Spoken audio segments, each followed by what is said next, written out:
Dream Psychology by Sigmund Freud, translated by M.D. Ada. Introduction.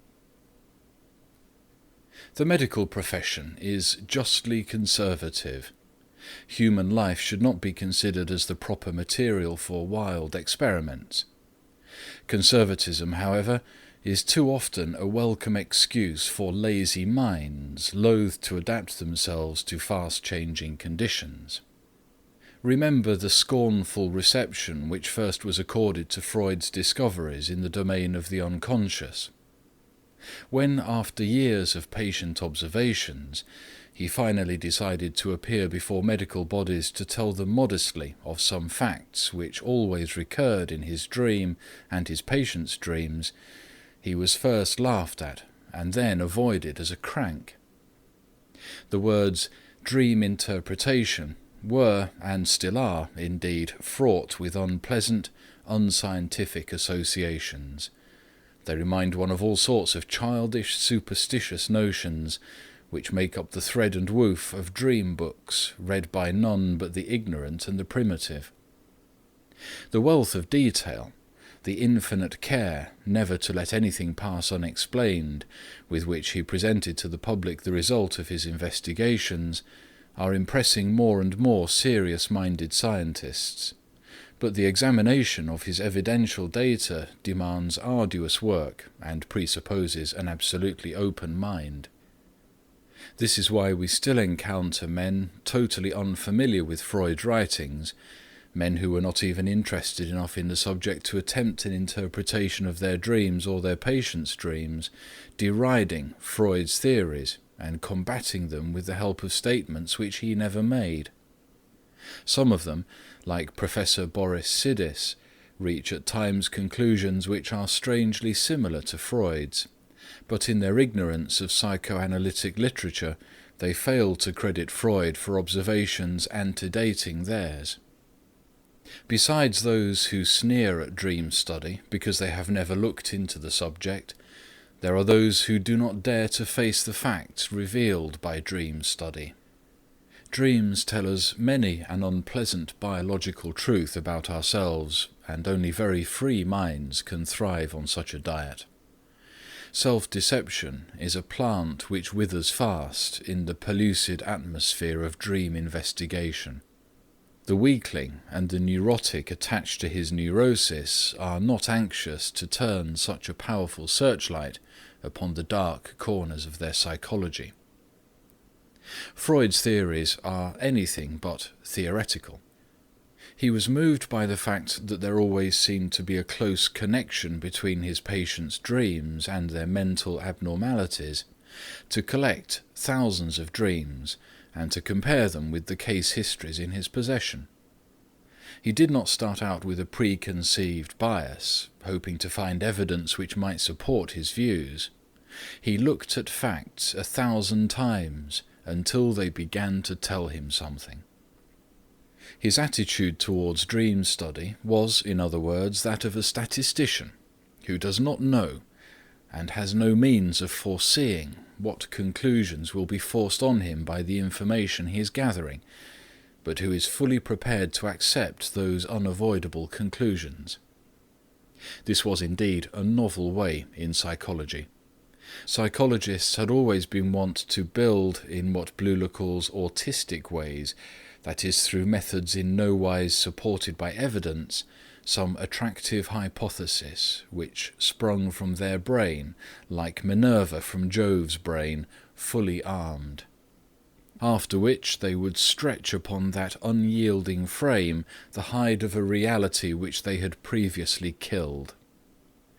It is only to minds suffering from the same distortions, to minds also autistically inclined, that those empty, artificial structures appear acceptable moulds for philosophic thinking.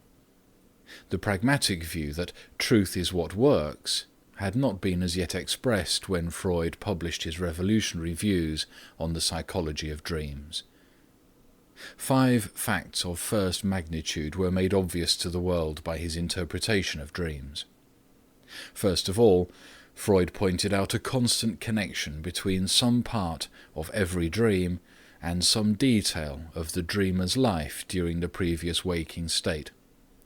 This positively establishes a relation between sleeping states and waking states, and disposes of the widely prevalent view that dreams are purely nonsensical phenomena coming from nowhere and leading nowhere.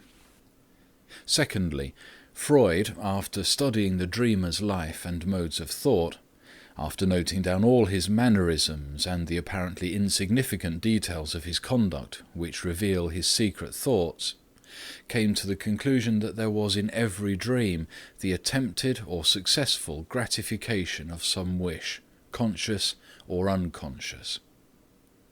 Thirdly, he proved that many of our dream visions are symbolical, which causes us to consider them as absurd and unintelligible. The universality of those symbols, however, makes them very transparent to the trained observer.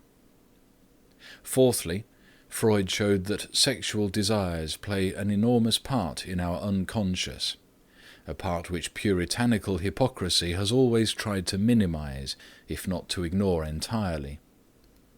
Finally, Freud established a direct connection between dreams and insanity, between the symbolic visions of our sleep and the symbolic actions of the mentally deranged. There were, of course, many other observations which Freud made while dissecting the dreams of his patients, but not all of them present as much interest as the foregoing, nor were they as revolutionary or likely to wield as much influence on modern psychiatry. Other explorers have struck the path blazed by Freud and leading into man's unconscious. Jung of Zurich, Adler of Vienna, and Kempf of Washington, D.C. have made to the study of the unconscious contributions which have brought that study into fields which Freud himself never dreamt of invading. One fact which cannot be too emphatically stated, however, is that but for Freud's wish-fulfillment theory of dreams, neither Jung's energic theory, nor Adler's theory of organ inferiority and compensation, nor Kempf's dynamic mechanism might have been formulated. Freud is the father of modern abnormal psychology, and he established the psychoanalytical point of view. No one who is not well grounded in Freudian lore can hope to achieve any work of value in the field of psychoanalysis. On the other hand, let no one repeat the absurd assertion that Freudism is a sort of religion bounded with dogmas and requiring an act of faith. Freudism, as such, was merely a stage in the development of psychoanalysis, a stage out of which all but a few bigoted camp followers, totally lacking in originality, have evolved. Thousands of stones have been added to the structure erected by the Viennese physician, and many more will be added in the course of time. But the new additions to that structure would collapse like a house of cards, but for the original foundations, which are as indestructible as Harvey's statement as to the circulation of blood. Regardless of whether additions or changes have been made to the original structure, the analytic point of view remains unchanged. That point of view is not only revolutionizing all the methods of diagnosis and treatment of mental derangements, but compelling the intelligent, up-to-date physician to revise entirely his attitude to almost every kind of disease. The insane are no longer absurd and pitiable people to be herded in asylums till nature either cures them or relieves them through death of their misery. The insane who have not been made so by actual injury to their brain or nervous system are the victims of unconscious forces which cause them to do abnormally things which they might be helped to do normally. Insight into one's psychology is replacing victoriously sedatives and rest cures. Physicians dealing with purely physical cases have begun to take into serious consideration the mental factors which have predisposed a patient to certain ailments. Freud's views have also made a revision of all ethical and social values unavoidable, and have thrown an unexpected flood of light upon literary and artistic accomplishment. But the Freudian point of view, or more broadly speaking, the psychoanalytic point of view, shall ever remain a puzzle to those who, from laziness or indifference, refuse to survey with the great Viennese the field over which he carefully groped his way. We shall never be convinced until we repeat under his guidance all his laboratory experiments. We must follow him through the thickets of the unconscious, through the land which had never been charted because academic philosophers, following the line of least effort, had decided a priori that it could not be charted. Ancient geographers, when exhausting their store of information about distant lands, yielded to an unscientific craving for romance, and without any evidence to support their daydreams, filled the blank spaces left on their maps by unexplored tracts with amusing inserts such as, "Here there are lions." Thanks to Freud's interpretation of dreams, the royal road into the unconscious is now open to all explorers. They shall not find lions, they shall find man himself, and the record of all his life and of his struggle with reality. And it is only after seeing man as his unconscious, revealed by dreams, presents him to us, that we shall understand him fully. For as Freud said to Putnam, we are what we are because we have been what we have been. Not a few serious-minded students, however, have been discouraged from attempting a study of Freud's dream psychology. The book in which he originally offered to the world his interpretation of dreams was as circumstantial as a legal record to be pondered over by scientists at their leisure, not to be assimilated in a few hours by the average alert reader. In those days, Freud could not leave out any detail likely to make his extremely novel thesis evidentially acceptable to those willing to sift data. Freud himself, however, realized the magnitude of the task which the reading of his magnum opus imposed upon those who have not been prepared for it by long psychological and scientific training, and he abstracted from that gigantic work the parts which constitute the essential of his discoveries. The publishers of the present work deserve credit for presenting to the reading public the gist of Freud's psychology in the master's own words, and in a form which shall neither discourage beginners nor appear too elementary to those who are more advanced in psychoanalytic study. Dream psychology is the key to Freud's works and to all modern psychology. With a simple, compact manual such as Dream Psychology, there shall be no longer any excuse for ignorance of the most revolutionary psychological system of modern times. End of the introduction. 1. Dreams have a meaning. In what we might term pre-scientific days, people were in no uncertainty about the interpretation of dreams. When they were recalled after awakening, they were regarded as either the friendly or hostile manifestation of some higher powers, demoniacal and divine. With the rise of scientific thought, the whole of this expressive mythology was transferred to psychology. Today there is but a small minority among educated persons who doubt that the dream is the dreamer's own psychical act. But since the downfall of the mythological hypothesis, an interpretation of the dream has been wanting. The conditions of its origin, its relationship to our psychical life when we are awake, its independence of disturbances which, during the state of sleep, seem to compel notice, its many peculiarities repugnant to our waking thought, the incongruence between its images and the feelings they engender, then the dream's evanescence, the way in which, on awakening, our thoughts thrust it aside as something bizarre, and our reminiscences mutilating or rejecting it. All these and many other problems have for many hundred years demanded answers which up till now could never have been satisfactory. Before all, there is the question as to the meaning of the dream, a question which in itself is double-sided. There is firstly the psychical significance of the dream, its position with regard to the psychical processes as to a possible biologic function. Secondly, has the dream a meaning? can sense be made of each single dream as of other mental syntheses. Three tendencies can be observed in the estimation of dreams. Many philosophers have given currency to one of these tendencies, one which at the same time preserves something of the dream's former overvaluation.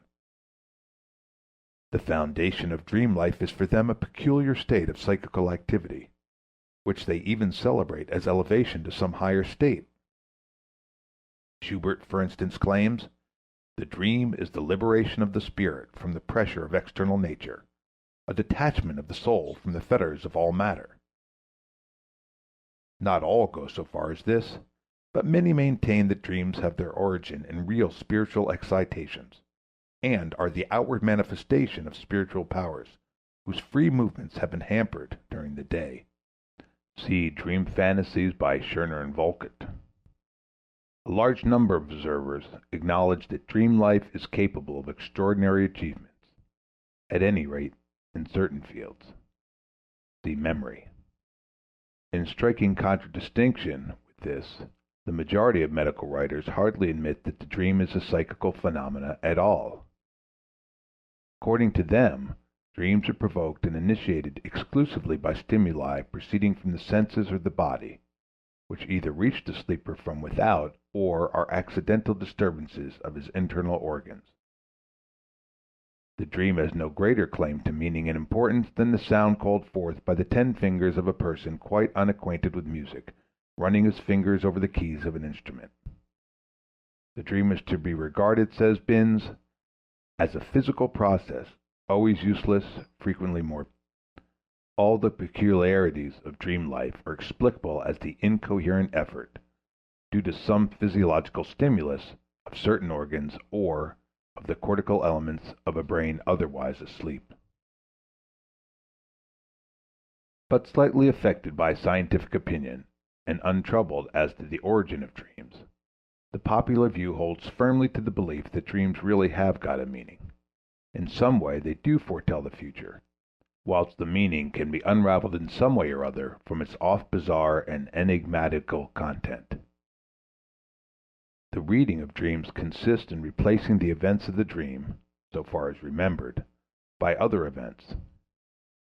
This is done either scene by scene, according to some rigid key, or the dream as a whole is replaced by something else of which it was a symbol. Serious-minded persons laugh at these efforts. Dreams are but sea foam. One day I discovered to my amazement that the popular view grounded in superstition, and not the medical one, comes nearer to the truth about dreams. I arrived at new conclusions about dreams by use of a new method of psychological investigation, one which had rendered me good service in the investigation of phobias, obsessions, illusions, and the like, and which, under the name "psychoanalysis," had found acceptance by a whole school of investigators. The manifold analogies of dream life, with the most diverse conditions of psychical disease in the waking state, have been rightly insisted upon by a number of medical observers. It seemed, therefore, a priori hopeful to apply the interpretation of dream methods of investigation, which have been tested in psychopathological processes. Obsessions and those peculiar sensations of haunting dread remain as strange to normal consciousness as do dreams to our waking consciousness. Their origin is as unknown to consciousness as is that of dreams. It was practical ends that impelled us, in these diseases, to fathom their origin and formation. Experience had shown us that a cure and a consequent mastery of the obsessing ideas did result when once those thoughts, the connecting links between the morbid ideas and the rest of the psychical content, were revealed, which were heretofore veiled from consciousness. The procedure I employed for the interpretation of dreams thus arose from psychotherapy. This procedure is readily described, although its practice demands instruction and experience. Suppose the patient is suffering from intense morbid dread. He is requested to direct his attention to the idea in question, without, however, as he has so frequently done, meditating upon it. Every impression about it, without any exception, which occurs to him should be imparted to the doctor. The statement, which will perhaps then made, that he cannot concentrate his attention upon anything at all, is to be countered by assuring him most positively that such a blank state of mind is utterly impossible. As a matter of fact, a great number of impressions will soon occur, with which others will associate themselves. These will be invariably accompanied by the expression of the observer's opinion that they have no meaning or are unimportant. It will be at once noticed that this is the self-criticism which prevented the patient from imparting the ideas, which had indeed already excluded them from consciousness. If the patient can be induced to abandon this self-criticism and to pursue the trains of thought which are yielded by concentrating the attention, most significant matter will be obtained, matter which will be presently seen to be clearly linked to the morbid idea in question. Its connection with other ideas will be manifest, and later on will permit the replacement of the morbid idea by a fresh one, which is perfectly adapted to psychical continuity. This is not the place to examine thoroughly the hypothesis upon which this experiment rests, or the deductions which follow from its invariable success. It must suffice to state that we obtain matter enough for the resolution of every morbid idea, if we especially direct our attention to the unbidden associations which disturb our thoughts, those which are otherwise put aside by the critic as worthless refuse. If the procedure is exercised on oneself, the best plan of helping the experiment is to write down at once all one's first indistinct fancies. I will now point out where this method leads when I apply it to the examination of dreams. Any dream could be made use of in this way. From certain motives I, however, choose a dream of my own, which appears confused and meaningless to my memory, and one which has the advantage of brevity. Probably my dream of last night satisfies the requirements. Its content, fixed immediately after awakening, runs as follows. Quote, company, at table or table d'hôte. Spinach is served. Mrs. E.L., sitting next to me, gives me her undivided attention, and places her hand familiarly upon my knee. In defense, I remove her hand. Then she says, "But you have always had such beautiful eyes." I then distinctly see something like two eyes as a sketch, or as the contour of a spectacle lens. End quote.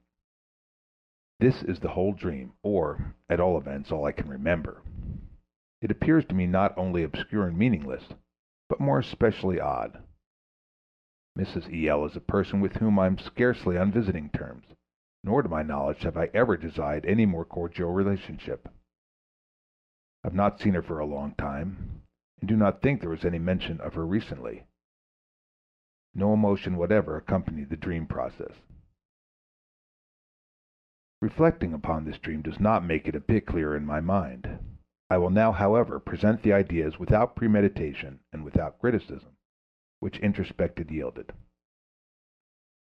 I soon notice that it is an advantage to break up the dream into its elements, and to search out the ideas which link themselves to each fragment. Company, at table or table d'hôte. The recollection of the slight event with which the evening of yesterday ended is at once called up. I left a small party in the company of a friend, who offered to drive me home in his cab. "I prefer a taxi," he said. "That gives one such a pleasant occupation. There's always something to look at." When we were in the cab, and the cab driver turned the disc so that the first 60 hellers were visible, I continued the jest. "We've hardly got in, and we already owe 60 hellers. The taxi always reminds me of the table d'hôte. It makes me avaricious and selfish by continuously reminding me of my debt. It seems to me to mount up too quickly, and I'm always afraid that I shall be at a disadvantage, just as I cannot resist at table d'hôte the comical fear that I am getting too little, that I must look after myself." In far-fetched connection with this I quote, "To earth, this weary earth ye bring us, To guilt, ye let us heedless go. Another idea about the table d'hôte. A few weeks ago I was very cross with my dear wife at the dinner table at a Tyrolese health resort, because she was not sufficiently reserved with some neighbors with whom I wished to have absolutely nothing to do. I begged her to occupy herself rather with me than with the strangers. That is just as if I had been at a disadvantage at the table d'hôte. The contrast between the behavior of my wife at the table and that of Mrs. E.L. in the dream now strikes me. Addresses herself entirely to me. I now notice that the dream is the reproduction of a little scene which transpired between my wife and myself when I was secretly courting her. The caressing under cover of the tablecloth was an answer to a wooer's passionate letter. In the dream, however, my wife is replaced by the unfamiliar E.L. Mrs. E.L. is the daughter of a man who I owed money. I cannot help noticing that here there is revealed an unsuspected connection between the dream content and my thoughts. If the chain of association be followed up which proceeds from one element of the dream, one is soon led back to another one of its elements. The thoughts evoked by the dream stir up associations which were not noticeable in the dream itself. It is not customary, when someone expects others to look after his interest without any advantage to themselves, to ask the innocent question satirically, "Do you think this will be done for the sake of your beautiful eyes?" Hence Mrs. E.L.'s speech in the dream. "You have always had such beautiful eyes" mean nothing but people always do everything to you for love of you. You have had everything for nothing. The contrary is, of course, the truth. I have always paid dearly for whatever kindness others have shown me. Still, the fact that I had a ride for nothing yesterday, when my friend drove me home in his cab, must have made an impression upon me. In any case, the friend whose guest we were yesterday has often made me his debtor.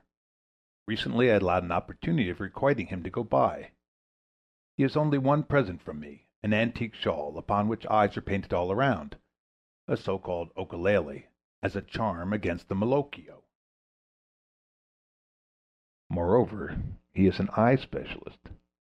That same evening I had asked him after a patient, whom I had sent to him for glasses. As I remarked, nearly all parts of the dream have been brought into this new connection. I still might ask why in the dream it was spinach that was served up. Because spinach called up a little scene which recently occurred at our table. A child, whose beautiful eyes are really deserving of praise, refused to eat spinach. As a child I was just the same.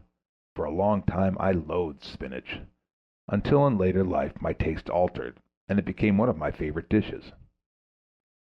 The mention of this dish brings my own childhood and that of my child near together. "You should be glad that you have some spinach," his mother had said to the little gourmet. "Some children would be very glad to get spinach." Thus I am reminded of the parents' duties towards their children. Goethe's word, "To earth, this weary earth, ye bring us; to guilt, ye let us heedless go," take on another meaning in this connection. Here I will stop in order that I may recapitulate the results of the analysis of the dream. By following the associations which were linked to the single elements of the dream torn from their context, I have been led to a series of thoughts and reminiscences where I am bound to recognize interesting experiences of my psychical life.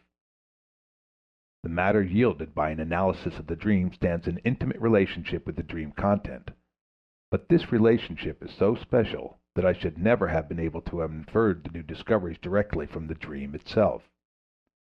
The dream was passionless, disconnected, and unintelligible. During the time that I am unfolding the thoughts at the back of the dream, I feel intense and well-grounded emotions. The thoughts themselves fit beautifully together into chains logically bound together with certain central ideas which ever repeat themselves. Such ideas not represented in the dream itself are in this instance the antithesis: selfish, unselfish, to be indebted, to work for nothing. I could draw closer the threads of the web which analysis has disclosed, and would then be able to show how they all run together into a single knot. I am debarred from making this work public by considerations of a private, not a scientific nature. After having cleared up many things which I do not willingly acknowledge as mine, I should have much to reveal which had better remain my secret. Why, then, do I not choose another dream whose analysis would be more suitable for publication, so that I could awaken a fairer conviction of the sense and cohesion of the results disclosed by analysis? The answer is, because every dream which I investigate leads to the same difficulties and places me under the same need of discretion.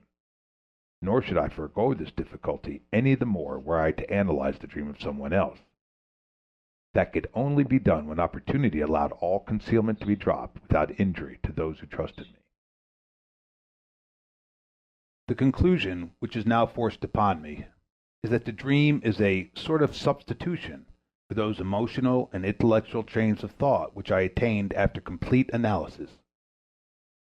I do not yet know the process by which the dream arose from those thoughts, but I perceive that it is wrong to regard the dream as psychically unimportant, a purely physical process which has arisen from the activity of isolated cortical elements awakened out of sleep. I must further remark that the dream is far shorter than the thoughts which I hold it replaces. Whilst analysis discovered that the dream was provoked by an unimportant occurrence the evening before the dream. Naturally, I would not draw such far-reaching conclusions if only one analysis were known to me. Experience has shown me that when the associations of any dream are honestly followed, such a chain of thought is revealed. The constituent parts of the dream reappear correctly and sensibly linked together. The slight suspicion that this concatenation was merely an accident of a single first observation must, therefore, be absolutely relinquished.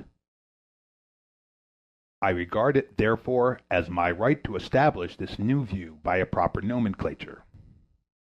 I contrast the dream which my memory evokes with the dream and other added matter revealed by analysis. The former I call the dream's manifest content. The latter, without at first further subdivision, its latent content. I arrive at two new problems hitherto unformulated. 1.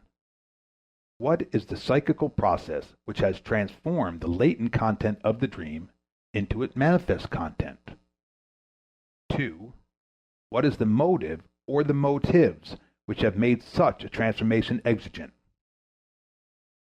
The process by which the change from latent to manifest content is executed, I name the dream work. In contrast with this is the work of analysis, which produces the reverse transformation. The other problems of the dream, the inquiry as to its stimuli, as to the source of its materials, as to its possible purpose, the functions of dreaming, the forgetting of dreams, these I will discuss in connection with the latent dream content. I shall take every care to avoid a confusion between the manifest and the latent content, for I ascribe all the contradictory as well as the incorrect accounts of dream life to the ignorance of this latent content, now first laid bare through analysis. The conversion of the latent dream thoughts into those manifest deserves our close study as the first known example of the transformation of psychical stuff from one mode of expression into another, from a mode of expression which, moreover, is readily intelligible into another which we can only penetrate by effort and with guidance, although this new mode must be equally reckoned as an effort of our own psychical activity.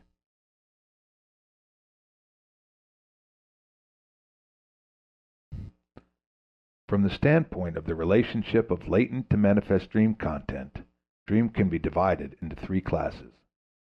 We can, in the first place, distinguish those dreams which have a meaning and are at the same time intelligible, which allow us to penetrate into our psychical life without further ado.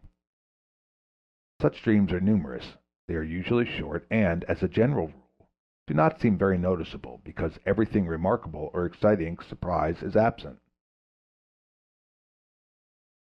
Their occurrence is, moreover, a strong argument against the doctrine which derives the dream from the isolated activity of certain cortical elements.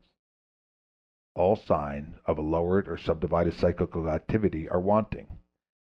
Yet we never raise any objection to characterizing them as dreams, nor do we confound them with the products of our waking life. A second group is formed by those dreams which are indeed self-coherent and have a distinct meaning, but appear strange because we are unable to reconcile their meaning with our mental life. This is the case where we dream, for instance, that some dear relative has died of plague when we know no ground for expecting, apprehending, or assuming anything of the sort. We can only ask ourselves wonderingly, what brought this into my head? To the third group, those dreams belong which are void of both meaning and intelligibility. They are incoherent, complicated, and meaningless. The overwhelming number of our dreams partake of this character, and this has given rise to contemptuous attitude towards dreams and the medical theory of their limited psychical activity. It is especially in the longer and more complicated dream plots that signs of incoherence are seldom missing. The contrast between manifest and latent dream content is clearly only of value for the dreams of the second and more especially for those of the third class. Here are problems which are only solved when the manifest dream is replaced by its latent content. It was an example of this kind, a complicated and unintelligible dream, that we subjected to analysis. Against our expectations, we, however, struck upon reasons which prevented a complete cognizance of the latent dream thought. On the repetition of the same experience, we were forced to the supposition that there is an intimate bond, with laws of its own, between the unintelligible and complicated nature of the dream and the difficulties attending communication of the thoughts connected with the dream. Before investigating the nature of this bond, it will be advantageous to turn our attention to the more readily intelligible dreams of the first class where, the manifest and latent content being identical, the dream work seems to be omitted. The investigation of these dreams is also advisable from another standpoint. The dreams of children are of this nature. They have a meaning and are not bizarre. This, by the way, is a further objection to reducing dreams to a dissociation of cerebral activity in sleep. For why should such a lowering of psychical functions belong to the nature of sleep in adults, but not in children? We are, however, fully justified in expecting that the explanation of psychical processes in children, essentially simplified as they may be, should serve as an indispensable preparation towards the psychology of the adult. I shall therefore cite some examples of dreams which I have gathered from children. A girl of 19 months was made to go without food for a day because she had been sick in the morning, and according to nurse, had made herself ill through eating strawberries. During the night after her day of fasting, she was heard calling out her name during sleep and adding, "Tawberry, eggs, pap." She is dreaming that she is eating, and selects out of her menu exactly what she supposes she will not get much of just now. The same kind of dream about a forbidden dish was that of a little boy of 22 months. The day before he was told to offer his uncle a present of a small basket of cherries, of which the child was, of course, only allowed one to taste. He woke up with the joyful news: Herman eaten up all the cherries. A girl of 3½ years had made during the day a sea trip which was too short for her, and she cried when she had to get out of the boat. The next morning her story was that during the night she had been on the sea, thus continuing the interrupted trip. A boy of 5½ years was not at all pleased with his party during a walk in the Dachstein region. Whenever a new peak came into sight, he asked if that were the Dachstein, and, finally, refused to accompany the party to the waterfall. His behavior was ascribed to fatigue, but a better explanation was forthcoming when the next morning he told his dream. He had ascended the Dachstein. Obviously, he expected the ascent of the Dachstein to be the object of the excursion, and was vexed by not getting a glimpse of the mountain. The dream gave him what the day had withheld. The dream of a girl of 6 was similar. Her father had cut short the walk before reaching the promised objective on account of the lateness of the hour. On the way back, she noticed a signpost giving the name of another place for excursions. Her father promised to take her there also some other day. She greeted her father next day with the news that she had dreamt that her father had been with her to both places. What is common in all these dreams is obvious. They completely satisfy wishes excited during the day which remain unrealized. They are simply and undisguisedly realizations of wishes.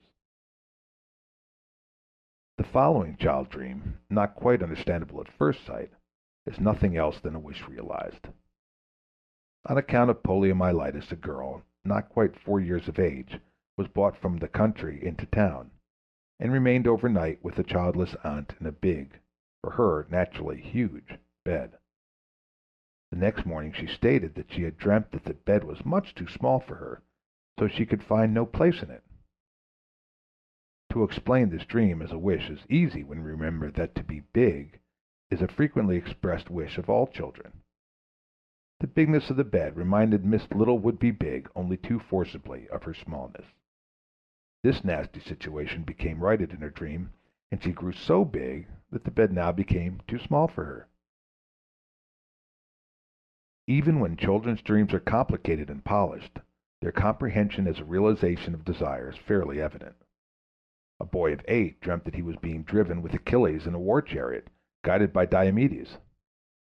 The day before, he was assiduously reading about great heroes. It is easy to show that he took these heroes as his models, and regretted that he was not living in those days. From this short collection, a further characteristic of the dreams of children is manifest: their connection with the life of the day. The desires which are realized in these dreams are left over from the day, or, as a rule, the day previous, and the feeling has become intently emphasized and fixed during the day's thoughts. Accidental and indifferent matters, or what must appear so to the child, find no acceptance in the content of the dream. Innumerable instances of such dreams of the infantile type can be found among adults also, but as mentioned, these are mostly exactly like the manifest content.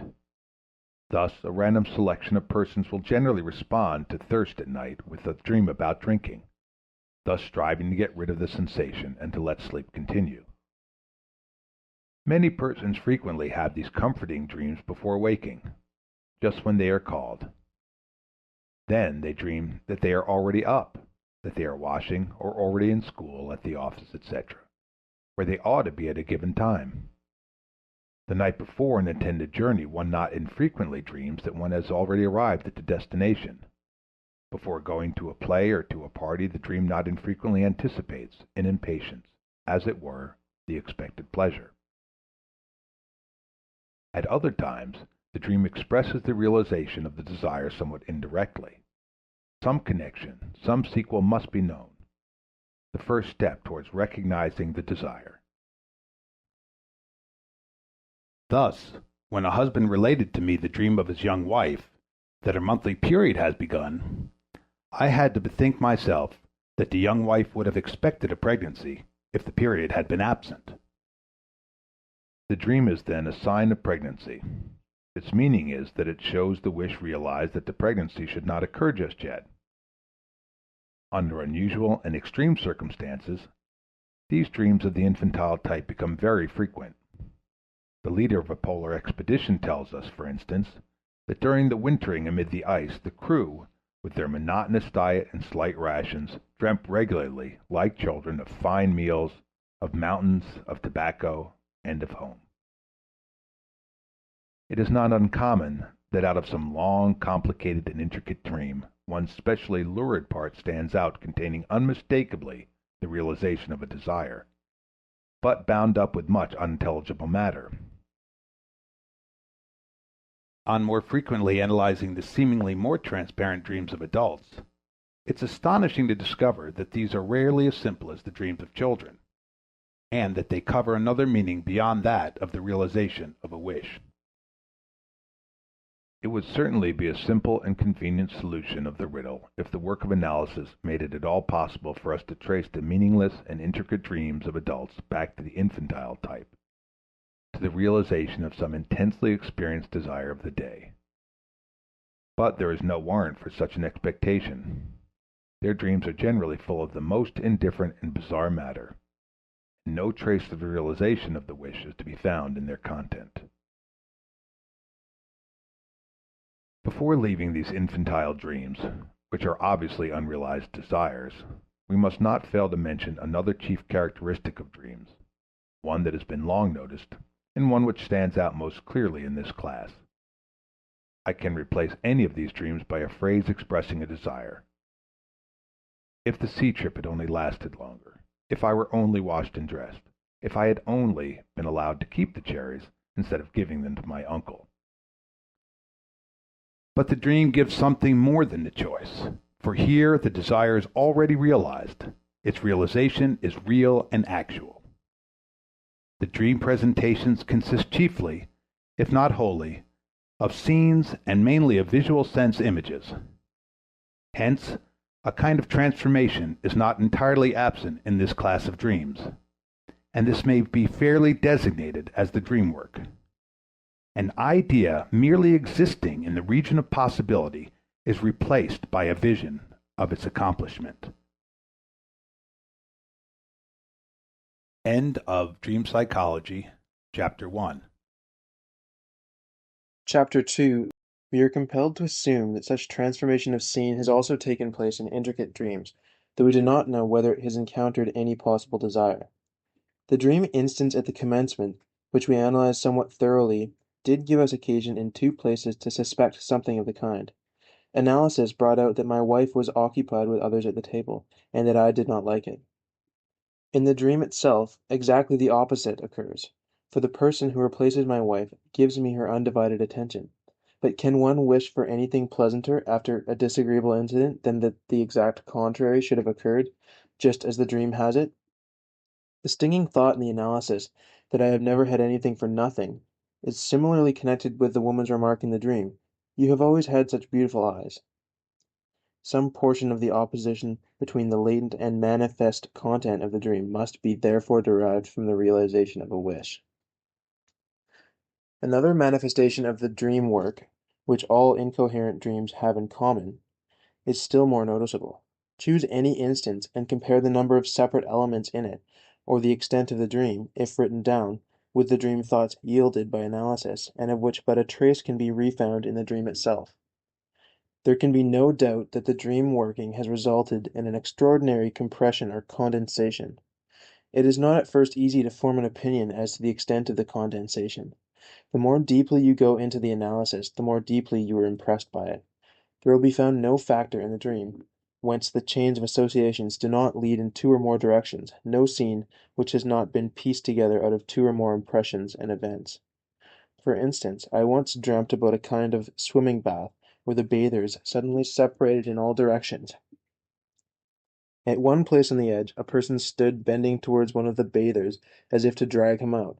The scene was a composite one, made up of an event that occurred at the time of puberty, and of two pictures, one of which I had just seen shortly before the dream.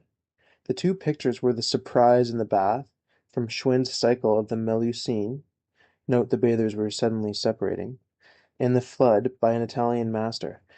The little incident was that I once witnessed a lady who had tarried in the swimming bath until the men's hour, being helped out of the water by the swimming master. The scene in the dream which was selected for the analysis led to a whole group of reminiscences, each one of which had contributed to the dream content. First of all came the little episode from the time of my courting, of which I have already spoken. The pressure of a hand under the table gave rise in the dream to the under the table, which I had subsequently to find a place for in my recollection. There was, of course, at the time not a word about undivided attention. Analysis taught me that this factor is the realization of a desire through its contradictory and related to the behavior of my wife at the table d'hote. An exactly similar and much more important episode of our courtship, one which separated us for an entire day, lies hidden behind this recent recollection. The intimacy, the hand resting upon the knee, refers to a quite different connection and to quite other persons. This element in the dream becomes again the starting point of two distinct series of reminiscences, and so on. The stuff of dream thoughts which has been accumulated for the formation of the dream scene must be naturally fit for this application. There must be one or more common factors. The dream work proceeds like Francis Galton with his family photographs. The different elements are put one on top of the other. What is common to the composite picture stands out clearly. The opposing details cancel each other. This process of reproduction partly explains the wavering statements of a peculiar vagueness in so many elements of the dream. For the interpretation of dreams this rule holds good. When analysis discloses uncertainty as to either or read, and taking each selection of the apparent alternatives as a separate outlet for a series of impressions. When there is nothing in common between the dream thoughts, the dream work takes the trouble to create a something in order to make a common presentation feasible in the dream. The simplest way to approximate two dream thoughts, which have as yet nothing in common, consists in making such a change in the actual expression of one idea as will meet a slight responsive recasting in the form of the other idea. The process is analogous to that of a rhyme, when consonant supplies the desired common factor. A good deal of the dream work consists in the creation of those frequently very witty, but often exaggerated, digressions. These vary from the common presentation in the dream content to dream thoughts, which are as varied as are the causes and form and essence which give rise to them. In the analysis of our example of a dream, I find a like cause of the transformation of a thought in order that it might agree with another essentially foreign one. In following out the analysis, I struck upon the thought, I should like to have something for nothing, but this formula is not serviceable to the dream. Hence it is replaced by another one. I should like to enjoy something free of cost. The word cost (in brackets taste), with its double meaning, is appropriate to a table d'hote. It, moreover, is in place through the special sense in the dream. At home, if there is a dish which the children decline, their mother first tries gentle persuasion with a "just taste it."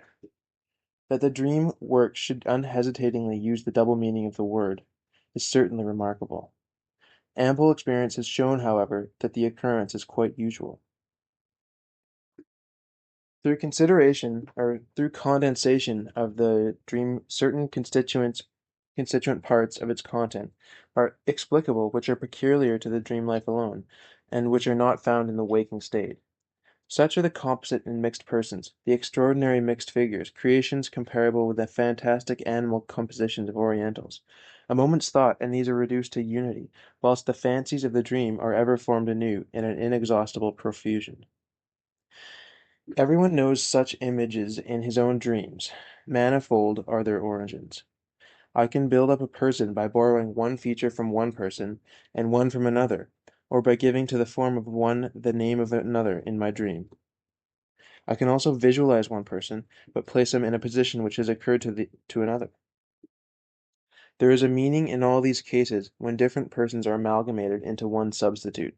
Such cases denote an and a just like, a comparison of the original person from a certain point of view, a comparison which can be also realized in the dream itself. As a rule, however, the identity of the blended persons is only discoverable by analysis, and is only indicated in the dream content by the formation of the combined persons.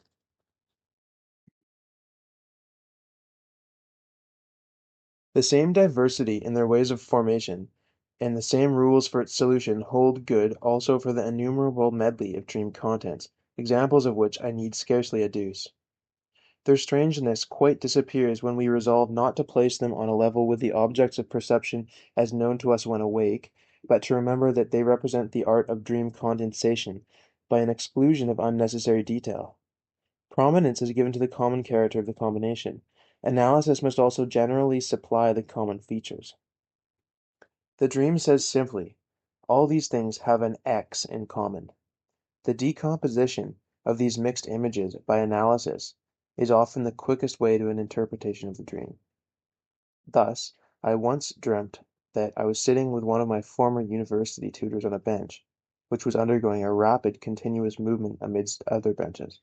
This was a combination of lecture room and moving staircase. I will not pursue the further result of the thought, Another time I was sitting in a carriage, and on my lap an object in shape like a top hat, which, however, was made of transparent glass. The scene at once brought me to the proverb, "He who keeps his hat in his hand will travel safely through the land." By a slight turn the glass hat reminded me of Ars Light, and I knew that I was about to invent something which was to make me as rich and independent as his invention had made my countryman, Dr. R. of Welsbach. Then I should be able to travel instead of remaining in Vienna. In the dream I was traveling with my invention, with the, it is true, rather awkward glass top hat. The dream work is particularly adept at representing two contradictory conceptions by means of the same mixed image. Thus, for instance, a woman dreamt of herself carrying a tall flower stalk is in the picture of the Annunciation. Chastity Mary is her own name. But the stalk was bedecked with thick white blossoms resembling camellias, contrast with Chastity, la Dame aux Camélias. A great deal of what we have called dream condensation can thus be formulated. Each one of the elements of the dream content is overdetermined by the matter of the dream thoughts. It is not derived from one of the elements of these thoughts, but from a whole series. These are not necessarily interconnected in any way, but may belong to the most diverse spheres of thought. The dream element truly represents all this disparate matter in the dream content. Analysis, moreover, discloses another side of the relationship between dream content and dream thoughts. Just as one element of the dream leads to associations with several dream thoughts, so, as a rule, the one dream thought represents more than one dream element. The threads of the association do not simply converge from the dream thoughts to the dream content, but on the way they overlap and interweave in every way. Next to the transformation of one thought in the scene, its dramatization, condensation is the most important and most characteristic feature of the dream work. We have as yet no clue as to the motive calling for such compression of the content. In the complicated and intricate dreams with which we are now concerned, condensation and dramatization do not wholly account for the difference between dream contents and dream thoughts. There is evidence of a third factor, which deserves careful consideration. When I have arrived at an understanding of the dream thoughts by my analysis, I notice, above all, that the matter of the manifest is very different from that of the latent dream content. That is, I admit, only an apparent difference which vanishes on closer investigation, for in the end I find the whole dream content carried out in the dream thoughts, nearly all the dream thoughts again represented in the dream content. Nevertheless, there does remain a certain amount of difference. The essential content which stood out clearly and broadly in the dream must, after analysis, rest satisfied with a very subordinate role among the dream thoughts.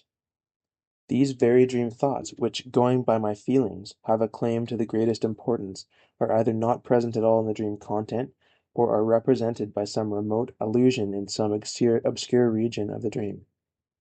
I can thus describe these phenomena. During the dream work, the psychical intensity of those thoughts and conceptions to which it properly pertains flows to others which, in my judgment, have no claim to such emphasis. There is no other process which contributes so much to the concealment of the dream's meaning and to make the connection between the dream content and the dream ideas irreconcilable. During this process, which I will call the dream displacement, I notice also the psychical intensity, significance, or emotional nature of the thoughts become transposed in sensory vividness. What was clearest in the dream seems to me, without further consideration, the most important. But often, in some obscure element of the dream, I can recognize the most direct offspring of the principal dream thought. I could only designate this dream displacement as the transvaluation of psychical values. The phenomena will not have been considered in all its bearings unless I add that this displacement, or transvaluation, is shared by different dreams in extremely varying degrees. There are dreams which take place almost without any displacement. These have the same time, meaning, and intelligibility as we found in the dreams which recorded a desire. In other dreams, not a bit of the dream idea has retained its own psychical value, or everything essential in these dream ideas has been replaced by unessentials, whilst every kind of transition between these conditions can be found.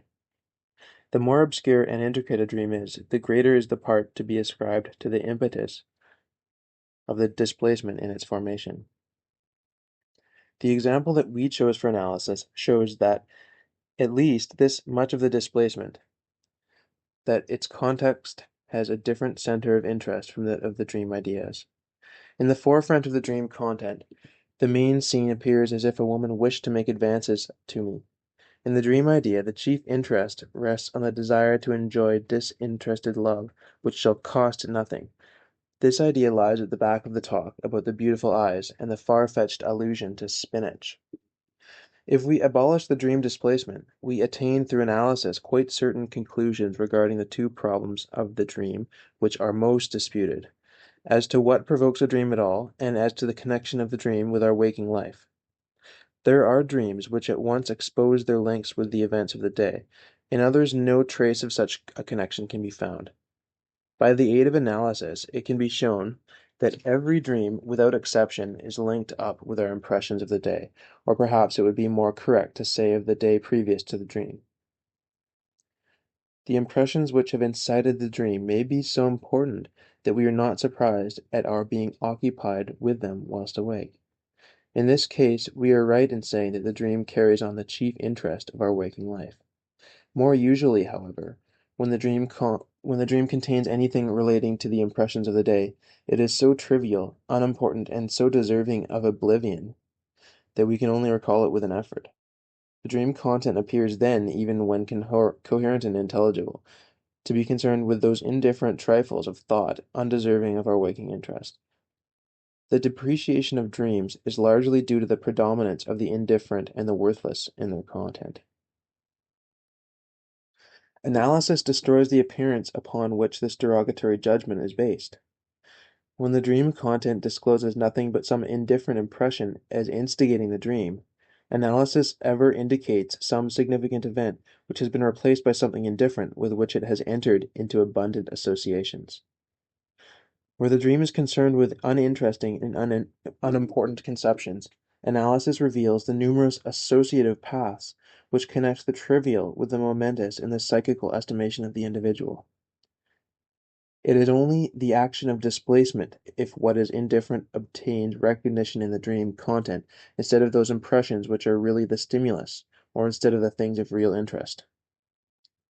In answering the question as to what provokes the dream, as to the connection of the dream in the daily troubles, we must say, in terms of the insight given us by replacing the manifest latent dream content, the dream does never trouble itself about things which are not deserving of our concern during the day, and trivialities which do not trouble us during the day have no power to pursue us whilst asleep.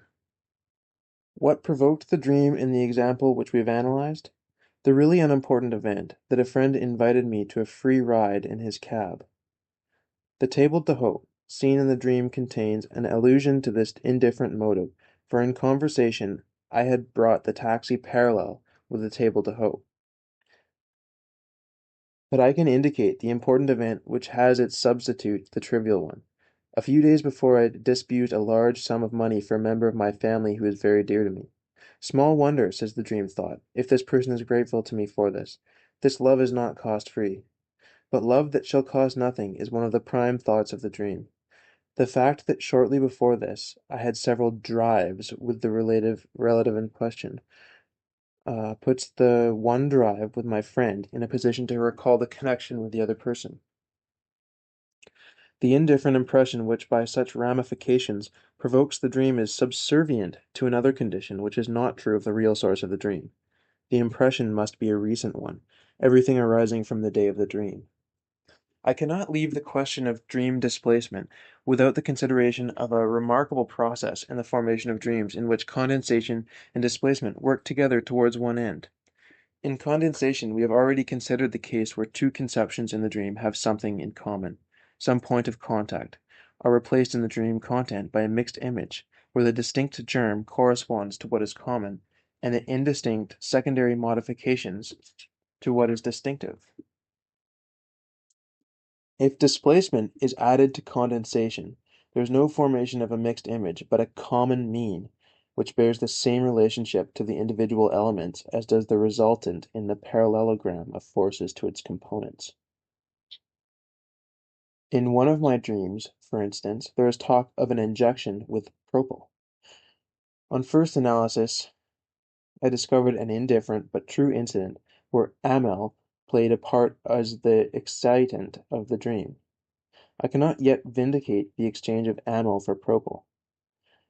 To the round of ideas of the same dream, however, there belongs the recollection of my first visit to Munich, when the propylaea struck me. The attendant circumstances of the analysis render it admissible that the influence of this second group of conceptions caused the displacement of Amel to propyl. Propyl is, so to say, the mean idea between Amel and propylaea.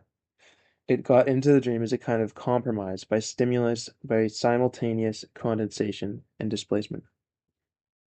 The need of discovering some motive for this bewildering work of the dream is more called for in the case of displacement than in condensation.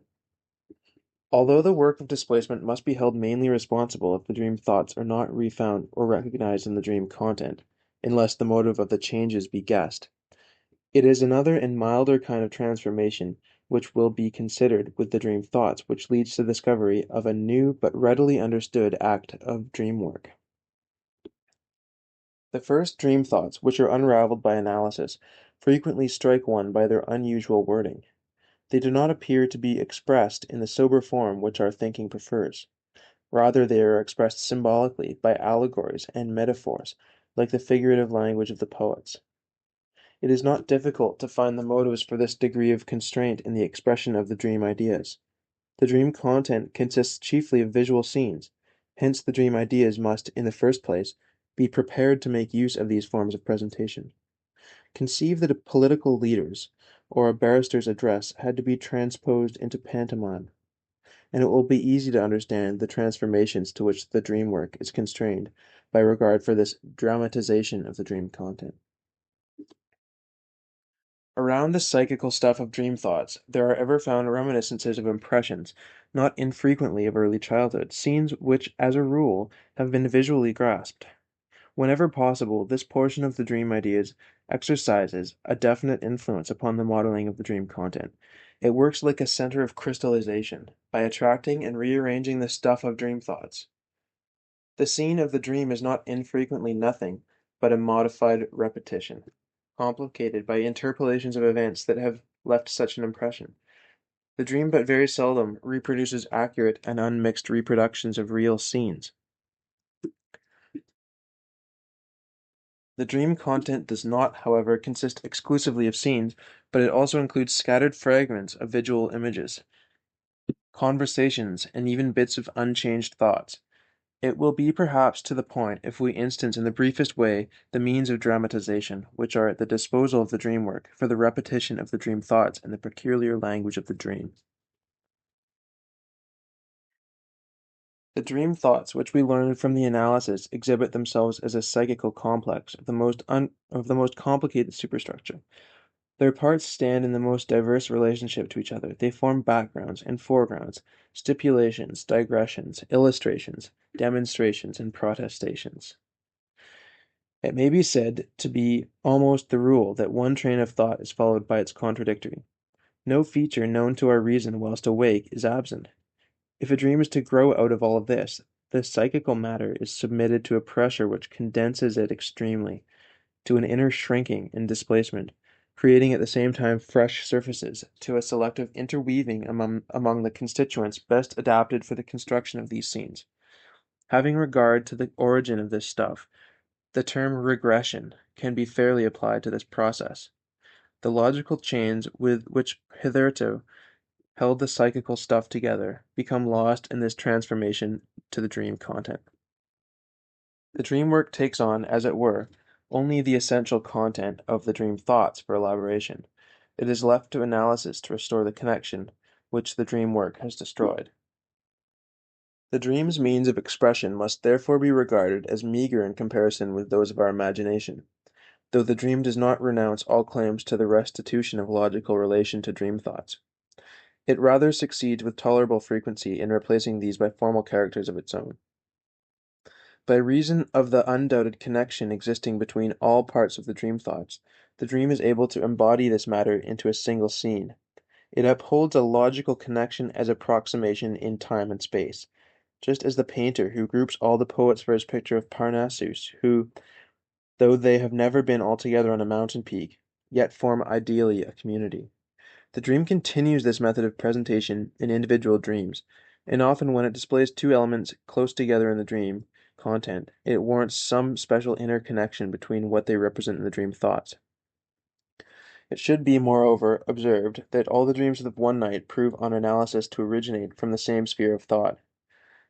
The causal connection between two ideas is either left without presentation or replaced by two different long portions of dreams, one after the other. This presentation is frequently a reversed one, the beginning of the dream being the deduction, and its end the hypothesis. The direct transformation of one thing into another in the dream seems to serve the relationship of cause and effect. The dream never utters the alternative either-or, but accepts both as having equal rights in the same connection. When either-or is used in the reproduction of dreams, it is, as I have already mentioned, to be replaced by and. Conceptions which stand in opposition to one another are preferably expressed in dreams by the same element. There seems no not in dreams. Opposition between two ideas, the relation of conversation, is represented in dreams in a very remarkable way. It is expressed by the reversal of another part of the dream content, just as if by way of appendix. We shall later on deal with another form of expressing disagreement. The common dream sensation of movement checked serves the purpose of representing disagreement of impulses, a conflict of the will. Only one of the logical relationships, that of similarity, identity, agreement, is found highly developed in the mechanism of dream formation. Dream work makes use of these cases as a starting point for condensation, drawing together everything which shows such agreement to a fresh unity. These short, crude observations naturally do not suffice as an estimate of the abundance of the dream's formal means of presenting the logical relationships of the dream thoughts. In this respect, individual dreams are worked up more nicely or more carelessly. Our text will have been followed more or less closely. Auxiliaries of dream work will have been taken more or less into consideration. In the latter case they appear obscure, intricate, incoherent. When the dream appears openly absurd, when it contains an obvious paradox in its content, it is so of purpose. Through its apparent disregard of all logical claims, it expresses a part of the intellectual content of the dream ideas. Absurdity is in the dream denotes disagreement, scorn, disdain in the dream thoughts. As this explanation is in entire disagreement with the view that the dream owes its origin to dissociated, uncritical cerebral activity, I will emphasize my view by an example. One of my acquaintances, Mr. M., has been attacked by no less a person than Goethe in an essay with, we all maintain, unwarrantable violence. Mr. M. has naturally been ruined by this attack. He complains very bitterly of this at a dinner party, but his respect for Goethe has not diminished through this personal experience. I now attempt to clear up the chronological relations which strike me as improbable. Goethe died in 1832.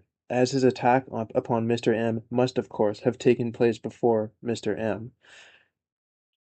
must have been then a very young man. It seems to me plausible that he was 18. I am not certain, however, what year we are actually in, and the whole calculation falls into obscurity. The attack was, moreover, contained in Goethe's well-known essay on nature. The absurdity of the dream becomes more glaring when I state that Mr. M. is a young businessman, without any poetical or literary interests. My analysis of the dream will show what method there are in its madness. The dream has derived its material from three sources. 1. Mr. M., to whom I was introduced at a dinner party, begged me one day to examine his elder brother who showed signs of mental trouble. In conversation with the patient, an unpleasant episode occurred. Without the slightest occasion, he disclosed one of his brother's youthful escapades. I had asked the patient the year of his birth, year of death in the dream, and led him to various calculations which might show up his want of memory. A medical journal which displayed my name among others on the cover had published a ruinous review of a book by my friend F. of Berlin, from the pen of a very juvenile reviewer. I communicated with the editor, who, indeed, expressed his regret, but would not promise any redress. Thereupon, I broke off my connection with the paper, In my letter of resignation, I expressed the hope that our personal relations would not suffer from this. Here is the real source of the dream. The derogatory reception of my friend's work had made a deep impression upon me. In my judgment, it contained a fundamental biological discovery which only now, several years later, commences to find favor among the professors. A little while before, a patient gave me the medical history of her brother, who, exclaiming, "Nature, nature," had gone out of his mind. The doctors considered that the exclamation arose from a study of Goethe's beautiful essay, and indicated the patient had been overworking. I expressed the opinion that it seemed more plausible to me that the exclamation "nature" was to be taken in that sexual meaning known also to the less educated in our country.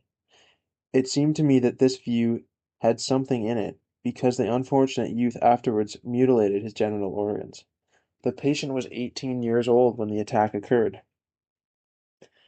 The first person in the dream thoughts behind the ego was my friend who had been so scandalously treated.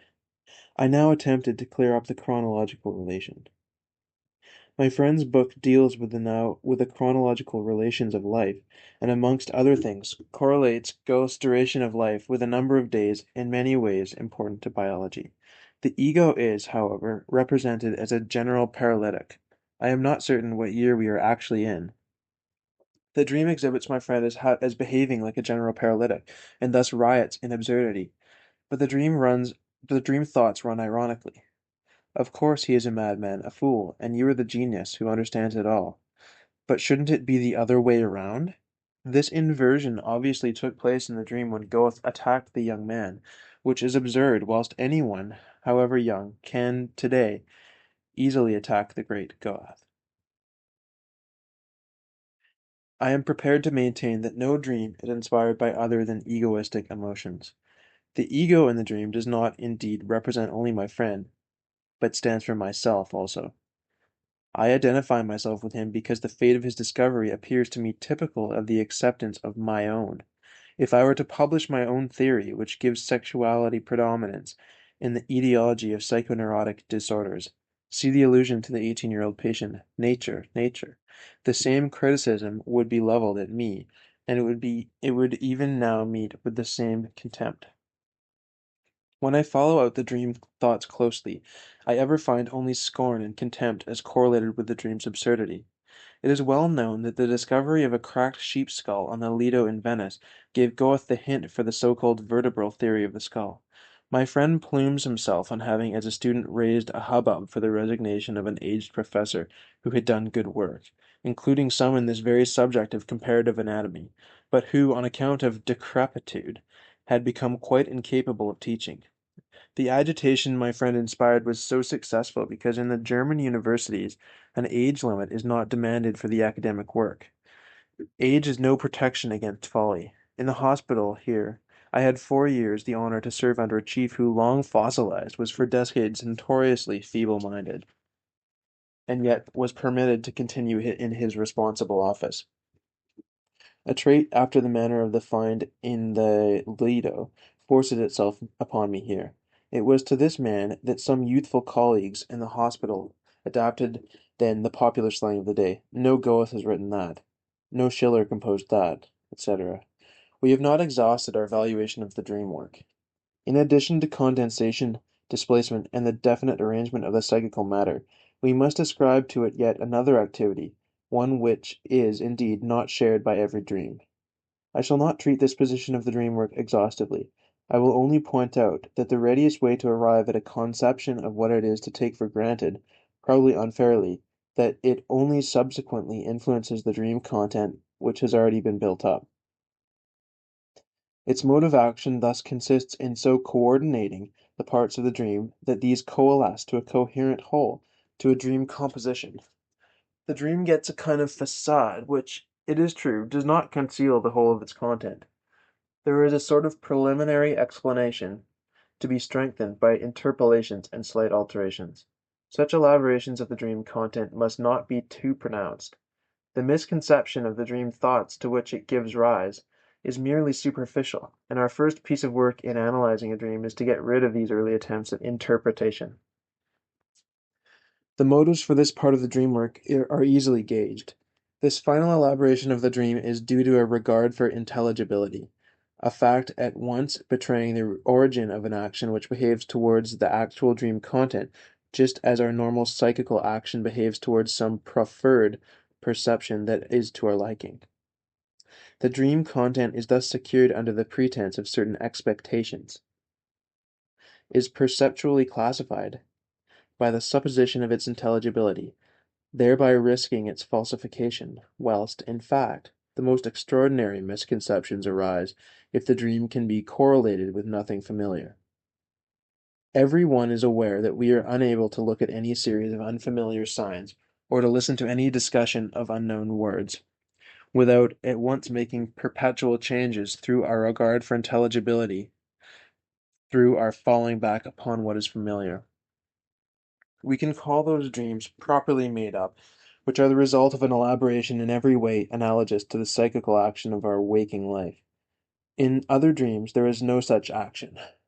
Not even an attempt is made to bring about order and meaning. We regard the dream as quite mad because on awaking it is this last named part of the dream work, the dream elaboration, that we identify ourselves. So far, however, as our analysis is concerned, the dream which resembles a medley of disconnected fragments is of as much value as the one with a smooth and beautifully polished surface.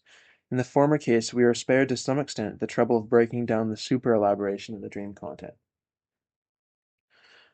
All the same, it would be an error to see in the dream facade nothing but the misunderstood and somewhat arbitrary elaboration of the dream carried out at the instance of our psychical life. Wishes and fantasies are not infrequently employed in the erection of this facade, which were already fashioned in the dream thoughts. They are akin to those of waking life, daydreams as they are very properly called. These wishes and fantasies which analysis discloses in our dreams at night often present themselves as repetitions and refashionings of the scenes of infancy. Thus the dream facade may show us directly the true core of the dream, distorted through admixture with other matter. Beyond these four activities, there is nothing else to be discovered in the dream work. If we keep closely to the definition that dream work denotes the transference of dream thoughts to dream content, we are compelled to say that the dream work is not creative. It develops no fancies of its own, it judges nothing, decides nothing. It does nothing but prepare the matter for condensation and displacement, and refashions it for dramatization, to which must be added, to the inconstant last-named mechanism, that of explanatory elaboration. It is true that a good deal is found in the dream content which might be understood as the result of another and more intellectual performance, but analysis shows conclusively every time that these intellectual operations were already present in the dream thoughts, and have only been taken over by the dream content. A syllogism in the dream is nothing other than the repetition of a syllogism in the dream thoughts. It seems inoffensive if it has been transferred to the dream without alteration. It becomes absurd if in the dream work it has been transferred to other matter. A calculation in the dream content simply means that there was a calculation in the dream thoughts. Whilst this is always correct, the calculation in the dream can furnish the silliest results by the condensation of its factors and the displacement of the same operations to other things. Even speeches which are found in the dream content are not new compositions. They prove to be pieced together out of speeches which have been made or heard or read. The words are faithfully copied, but the occasion of their utterance is quite overlooked, and their meaning is most violently changed. It is perhaps not superfluous to support these assertions by examples. 1. A seemingly inoffensive, well-made dream of a patient. She was going to market with her cook, who carried the basket. The butcher said to her when she asked him for something, "That is all gone," and wished to give her something else, remarking, "That's very good." She declines and goes to the greengrocer, who wants to sell her a peculiar vegetable which is bound up in bundles and of a black color. She says, "I don't know that. I won't take it."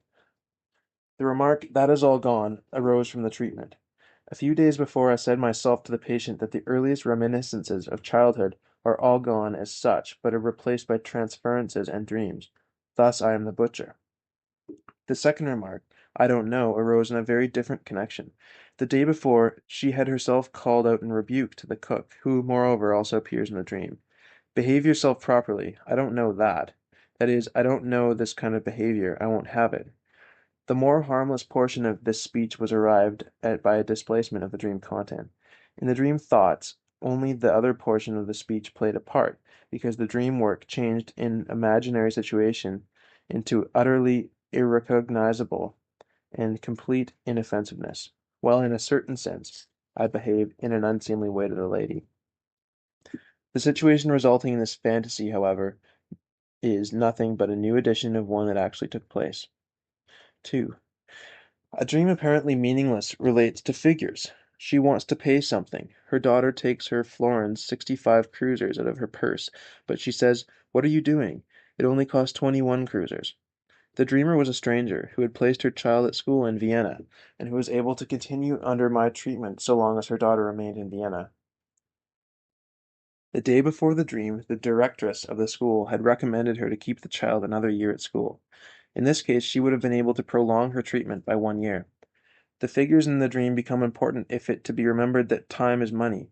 1 year equals 365 days, or expressed in kreutzers, 365 kreutzers, which is 3 florins 65 kreutzers. The 21 kreutzers correspond with the 3 weeks which remain from the day of the dream to the end of the school term, and thus to the end of the treatment. It was obviously financial considerations which had moved the lady to refuse the proposal of the directress, and which were answerable for the triviality of the amount in the dream. Example 3. A lady, young, but already 10 years married, heard that a friend of hers, Miss Elise L., of about the same age, had become engaged. This gave rise to the following dream. She was sitting with her husband in the theatre. The one side of the stalls was quite empty. Her husband tells her, Elise L., and her fiancé had intended coming, but could only get some cheap seats, 3 for 1 florin 50 kreutzers, and these they would not take. In her opinion, that would not have mattered very much.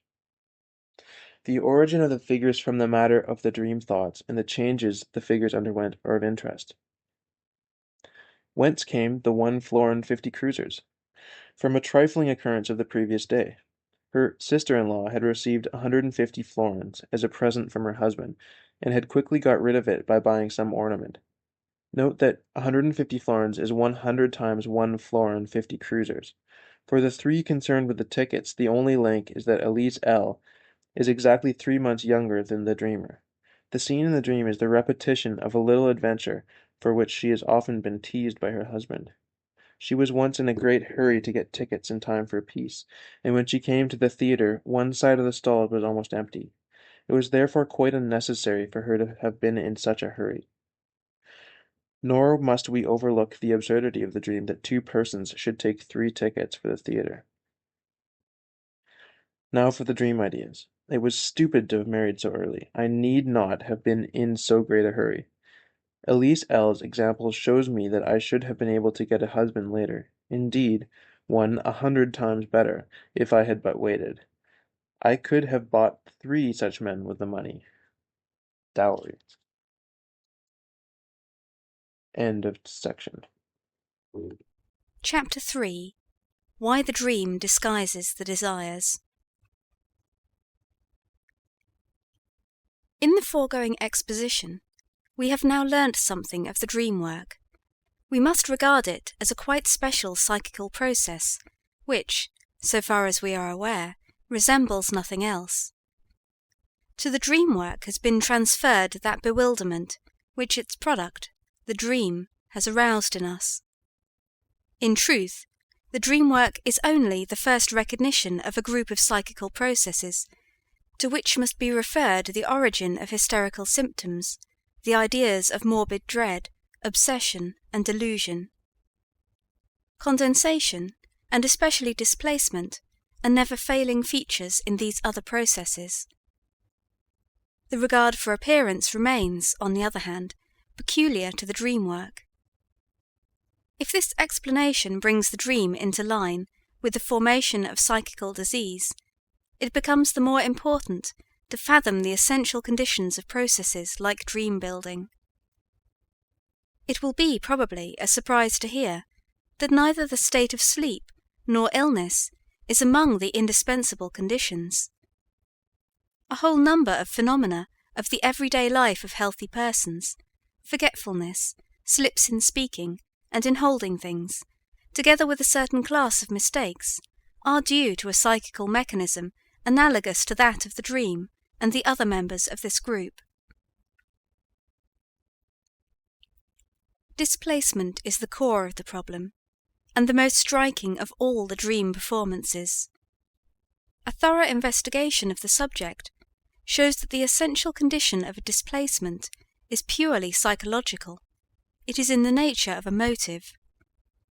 We get on the track by thrashing out experiences which one cannot avoid in the analysis of dreams. I had to break off the relations of my dream thoughts in the analysis of my dream on page 8, because I found some experiences which I do not wish strangers to know, and which I could not relate without serious damage to important considerations. I added, it would be no use were I to select another instead of that particular dream. In every dream, where the content is obscure or intricate, I should hit upon dream thoughts which call for secrecy. If, however, I continue the analysis for myself, without regard to those others, for whom, indeed, so personal an event as my dream cannot matter, I arrive finally at ideas which surprise me, which I have not known to be mine, which not only appear foreign to me, but which are unpleasant, and which I would like to oppose vehemently, whilst the chain of ideas running through the analysis intrudes upon me inexorably. I can only take these circumstances into account by admitting that these thoughts are actually part of my psychical life, possessing a certain psychical intensity or energy. However, by virtue of a particular psychological condition, the thoughts could not become conscious to me. I call this particular condition repression. It is therefore impossible for me not to recognize some casual relationship between the obscurity of the dream content and this state of repression, this incapacity of consciousness. Whence I conclude that the cause of the obscurity is the desire to conceal these thoughts. Thus I arrive at the conception of the dream distortion as the deed of the dream work, and of displacement serving to disguise this object. I will test this in my own dream, and ask myself, what is the thought which, quite innocuous in its distorted form, provokes my liveliest opposition in its real form? I remember that the free drive reminded me of the last expensive drive with a member of my family, the interpretation of the dream being, I should for once like to experience affection for which I should not have to pay, and that shortly before the dream I had to make a heavy disbursement for this very person. In this connection, I cannot get away from the thought that I regret this disbursement. It is only when I acknowledge this feeling that there is any sense in my wishing in the dream for an affection that should entail no outlay. And yet, I can state on my honour that I did not hesitate for a moment when it became necessary to expend that sum. The regret, the countercurrent, was unconscious to me. Why it was unconscious is quite another question, which would lead us far away from the answer, which, though within my knowledge, belongs elsewhere. If I subject the dream of another person, instead of one of my own, to analysis, the result is the same. The motives for convincing others is, however, changed. In the dream of a healthy person, the only way for me to enable him to accept this repressed idea is the coherence of the dream thoughts. He is at liberty to reject this explanation. But if we are dealing with a person suffering from any neurosis, say from hysteria, the recognition of these repressed ideas is compulsory by reason of their connection with the symptoms of his illness, and of the improvement resulting from exchanging the symptoms for the repressed ideas. Take the patient from whom I got the last dream about the 3 tickets for 1 florin 50 kreuzers. Analysis shows that she does not think highly of her husband, that she regrets having married him, that she would be glad to change him for someone else. It is true that she maintains that she loves her husband, that her emotional life knows nothing about this depreciation, 100 times better. But all her symptoms lead to the same conclusion as this dream. When her repressed memories had reawakened a certain period, when she was conscious that she did not love her husband, her symptoms disappeared, and therewith disappeared her resistance to the interpretation of the dream. This conception of repression once fixed, together with the distortion of the dream in relation to repressed psychical matter, we are in a position to give a general exposition of the principal results which the analysis of dreams supplies. We learnt that the most intelligible and meaningful dreams are unrealized desires. The desires they pictured as realized, unknown to consciousness, have been held over from the daytime, and are of absorbing interest. The analysis of obscure and intricate dreams discloses something very similar. The dream seen again pictures as realized some desire which regularly proceeds from the dream ideas, but the picture is unrecognizable and is only cleared up in the analysis. The desire itself is either one repressed, foreign to consciousness, or it is closely bound up with repressed ideas. The formula for these dreams may be thus stated. They are concealed realizations of repressed desires. It is interesting to note that they are right who regard the dream as foretelling the future. Although the future which the dream shows us is not that which will occur, but that which we would like to occur. Folk psychology proceeds here according to its wont. It believes what it wishes to believe. Dreams can be divided into 3 classes, according to their relation towards the realization of desire. Firstly, come those which exhibit a non-repressed, non-concealed desire. These are dreams of the infantile type, becoming ever rarer among adults. Secondly, dreams which express in veiled form some repressed desire. These constitute by far the larger number of our dreams, and they require analysis for their understanding. Thirdly, these dreams where repression exists, but without or with but slight concealment. These dreams are invariably accompanied by a feeling of dread which brings the dream to an end. This feeling of dread here replaces dream displacement. I regarded the dream work as having prevented this in the dream of the second class. It is not very difficult to prove that what is now present as intense dread in the dream was once desire, and is now secondary to the repression. There are also definite dreams with a painful content, without the presence of any anxiety in the dream. These cannot be reckoned among dreams of dread. They have, however, always been used to prove the unimportance and the psychical futility of dreams. An analysis of such an example will show that it belongs to our second class of dreams, a perfectly concealed realization of repressed desires.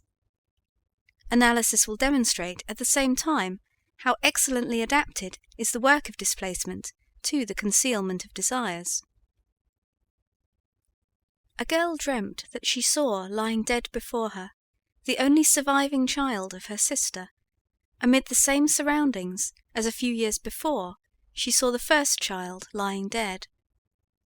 She was not sensible of any pain, but naturally combated the view that the scene represented a desire of hers. Nor was that view necessary. Years ago, it was at the funeral of the child that she had last seen and spoken to the man that she loved. Were the second child to die, she would be sure to meet this man again in her sister's house. She is longing to meet him, but struggles against this feeling. The day of the dream, she had taken a ticket for a lecture, which announced the presence of the man she always loved. The dream is simply a dream of impatience, common to those which happen before a journey, theatre, or simply anticipated pleasures. The longing is concealed by the shifting of the scene to the occasion where any joyous feeling were out of place, and yet where it did once exist. Note further that the emotional behavior in the dream is adapted, not to the displaced, but to the real but suppressed dream ideas. The scene anticipates the long-hoped-for meeting. There is here no call for painful emotions. There has hitherto been no occasion for philosophers to bestir themselves with a psychology of repression. We must be allowed to construct some clear conception as to the origin of dreams, as the first steps in this unknown territory. The scheme which we have formulated, not only from a study of dreams, is, it is true, already somewhat complicated, but we cannot find any simpler one that will suffice.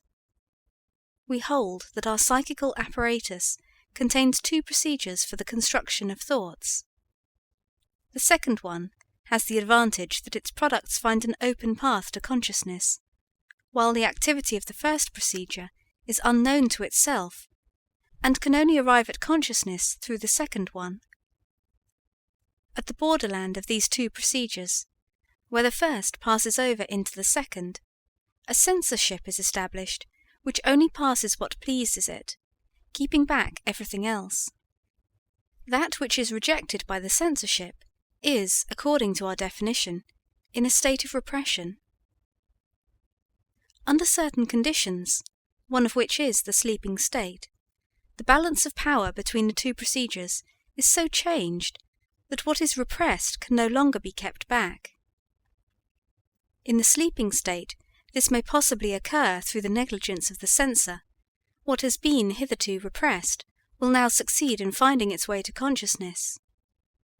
But as the censorship is never absent, but merely off guard, certain alterations must be conceded so as to placate it. It is a compromise which becomes conscious in this case, a compromise between what one procedure has in view and the demands of the other.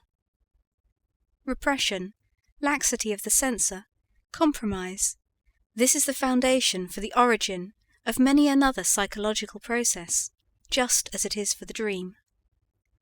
In such compromises we can observe the processes of condensation, of displacement, the acceptance of superficial associations which we have found in the dream work. It is not for us to deny the demonic element which has played a part in constructing our explanation of dream work.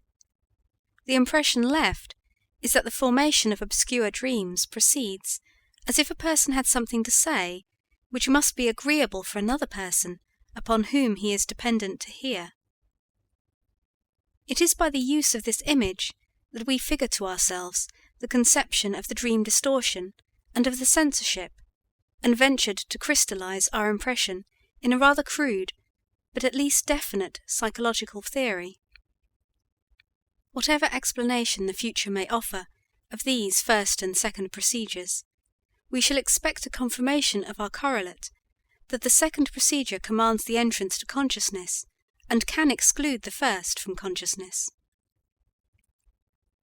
Once the sleeping state overcome, the censorship resumes complete sway, and is now able to revoke that which was granted in a moment of weakness. That the forgetting of dreams explains this in part, at least, we are convinced by our experience, confirmed again and again. During the relation of a dream, or during analysis of one, it not infrequently happens that some fragment of the dream is suddenly forgotten. This fragment, so forgotten, invariably contains the best and readiest approach to an understanding of the dream. Probably that is why it sinks into oblivion, i.e., into a renewed suppression. Viewing the dream content as the representation of a realized desire, and referring its vagueness to the changes made by the censor in the repressed matter, it is no longer difficult to grasp the function of dreams. In fundamental contrast with those saws which assume that sleep is disturbed by dreams, we hold the dream as the guardian of sleep. So far as children's dreams are concerned, our view should find ready acceptance. The sleeping state, or the psychical change to sleep, whatsoever it be, is brought about by the child being sent to sleep or compelled thereto by fatigue, only assisted by the removal of all stimuli which might open other objects to the psychical apparatus. The means which serve to keep external stimuli distant are known, but what are the means we can employ to depress the internal psychical stimuli which frustrate sleep? Look at a mother getting her child to sleep. The child is full of beseeching. He wants another kiss. He wants to play yet a while. His requirements are in part met, in part drastically put off till the following day. Clearly, these desires and needs which agitate him are hindrances to sleep. Everyone knows the charming story of the bad boy, Baldwin Grollers, who awoke at night bellowing out, "I want the rhinoceros!" A really good boy, instead of bellowing, would have dreamt that he was playing with the rhinoceros. Because the dream which realizes his desire is believed during sleep, it removes the desire and makes sleep possible. It cannot be denied that this belief accords with the dream image, because it is arrayed in the psychical appearance of probability. The child is without the capacity, which it will acquire later, to distinguish hallucinations or fantasies from reality. The adult has learnt this differentiation. He has also learnt the futility of desire, and by continuous practice manages to postpone his aspirations until they can be granted in some roundabout method by a change in the external world. For this reason, it is rare for him to have his wishes realized during sleep in the short psychical way. It is even possible that this never happens, and that everything which appears to us like a child's dream demands a much more elaborate explanation. Thus it is that, for adults, for every sane person without exception, a differentiation of the psychical matter has been fashioned which the child knew not. A psychical procedure has been reached which, informed by the experience of life, exercises with jealous power a dominating and restraining influence upon psychical emotions. By its relation to consciousness, and by its spontaneous mobility, it is endowed with the greatest means of psychical power. A portion of the infantile emotions has been withheld from this procedure as useless to life, and all the thoughts which flow from these are found in the state of repression. Whilst the procedure in which we recognize our normal ego reposes upon the desire for sleep, it appears compelled by the psychological conditions of sleep to abandon some of the energy with which it was wont during the day to keep down what was repressed. This neglect is really harmless. However much the emotions of the child's spirit may be stirred, they find the approach to consciousness rendered difficult, and that to movement blocked in consequence of the state of sleep. The danger of their disturbing sleep must, however, be avoided. Moreover, we must admit that even in deep sleep, some amount of free attention is exerted as a protection against sense stimuli which might perchance make an awakening seem wiser than the continuance of sleep. Otherwise we could not explain the fact of our being always awakened by stimuli of certain quality. As the old physiologist Burdach pointed out, the mother is awakened by the whimpering of her child, the miller by the cessation of his mill, most people by gently calling out their names. This attention, thus on the alert, makes use of the internal stimuli arising from repressed desires, and fuses them into the dream, which as a compromise satisfies both procedures at the same time. The dream creates a form of psychical release for the wish, which is either suppressed or formed by the aid of repression, inasmuch as it presents it as realized. The other procedure is also satisfied, since the continuance of the sleep is assured. Our ego here gladly behaves like a child. It makes the dream pictures believable, saying, as it were, "Quite right, but let me sleep." The contempt which, once awakened, we bear the dream, and which rests upon the absurdity and apparent illogicality of the dream is probably nothing but the reasoning of our sleeping ego on the feelings about what was repressed. With greater right, it should rest upon the incompetency of this disturber of our sleep. In sleep, we are now and then aware of this contempt. The dream content transcends the censorship rather too much. We think, it's only a dream, and sleep on. It is no objection to this view if there are borderlines for the dream where its function, to preserve sleep from interruption, can no longer be maintained, as in the dreams of impending dread. It is here changed for another function, to suspend the sleep at the proper time. It acts like a conscientious night watchman, who first does his duty by quelling disturbances so as not to waken the citizen, but equally does his duty quite properly when he awakens the street should the causes of the trouble seem to him serious, and himself unable to cope with them alone. This function of dreams becomes especially well marked when there arises some incentive for the sense perception. That the senses aroused during sleep influence the dream is well known, and can be experimentally verified. It is one of the certain but much overestimated results of the medical investigation of dreams. Hitherto, there has been an insoluble riddle connected with this discovery. The stimulus to the sense, by which the investigator affects the sleeper, is not properly recognized in the dream, but is intermingled with a number of indefinite interpretations, whose determination appears left to psychical free will. There is, of course, no such psychical free will. To an external sense stimulus, the sleeper can react in many ways. Either he awakens, or he succeeds in sleeping on.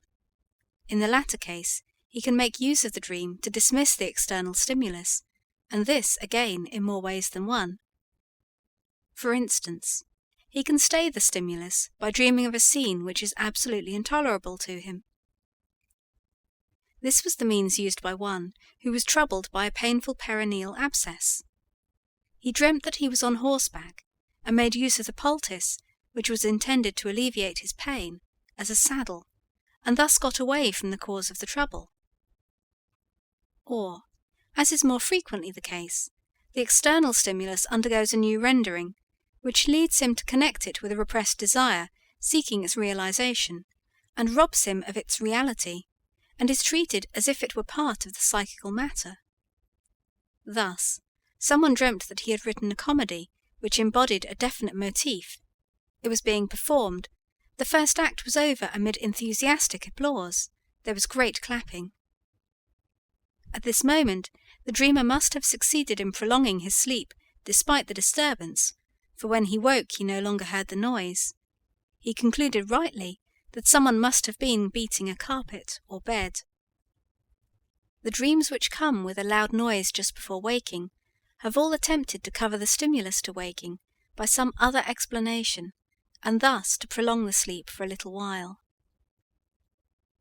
Whosoever has firmly accepted this censorship as the chief motive for the distortion of dreams will not be surprised to learn, as the result of dream interpretation, that most of the dreams of adults are traced by analysis to erotic desires.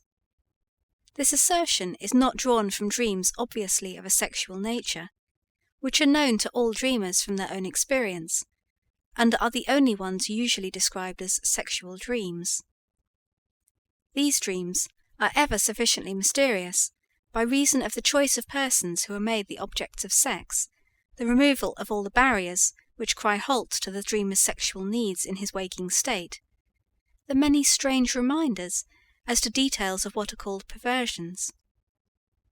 But analysis discovers that, in many other dreams, in whose manifest content nothing erotic can be found, the work of interpretation shows them up as, in reality, realization of sexual desires, whilst, on the other hand, that much of the thought-making while awake, the thoughts saved us as surplus from the day only, reaches presentation in dreams with the help of repressed erotic desires.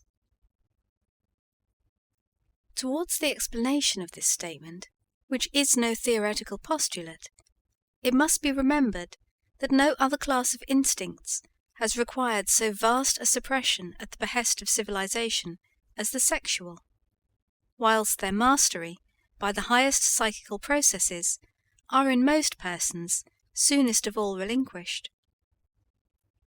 Since we have learned to understand infantile sexuality, often so vague in its expression, so invariably overlooked and misunderstood, we are justified in saying that nearly every civilized person has retained at some point or other the infantile type of sex life. Thus we understand that repressed infantile sex desires furnish the most frequent and most powerful impulses for the formation of dreams. If the dream, which is the expression of some erotic desire, succeeds in making its manifest content appear innocently asexual, it is only possible in one way. The matter of these sexual presentations cannot be exhibited as such, but must be replaced by allusions, suggestions, and similar indirect means, differing from other cases of indirect presentation. Those used in dreams must be deprived of direct understanding. The means of presentation which answer these requirements are commonly termed symbols. A special interest has been directed towards these, since it has been observed that the dreamers of the same language use the like symbols. Indeed, that in certain cases, community of symbol is greater than community of speech. Since the dreamers do not themselves know the meaning of the symbols they use, it remains a puzzle whence arises their relationship with what they replace and denote. The fact itself is undoubted, and becomes of importance for the technique of the interpretation of dreams, since by the aid of a knowledge of this symbolism, it is possible to understand the meaning of the elements of a dream, or parts of a dream, occasionally even the whole dream itself, without having to question the dreamer as to his own ideas. We thus come near to the popular idea of an interpretation of dreams, and, on the other hand, possess again the technique of the ancients, among whom the interpretation of dreams was identical with their explanation through symbolism. Though the study of dream symbolism is far removed from finality, we now possess a series of general statements and of particular observations which are quite certain.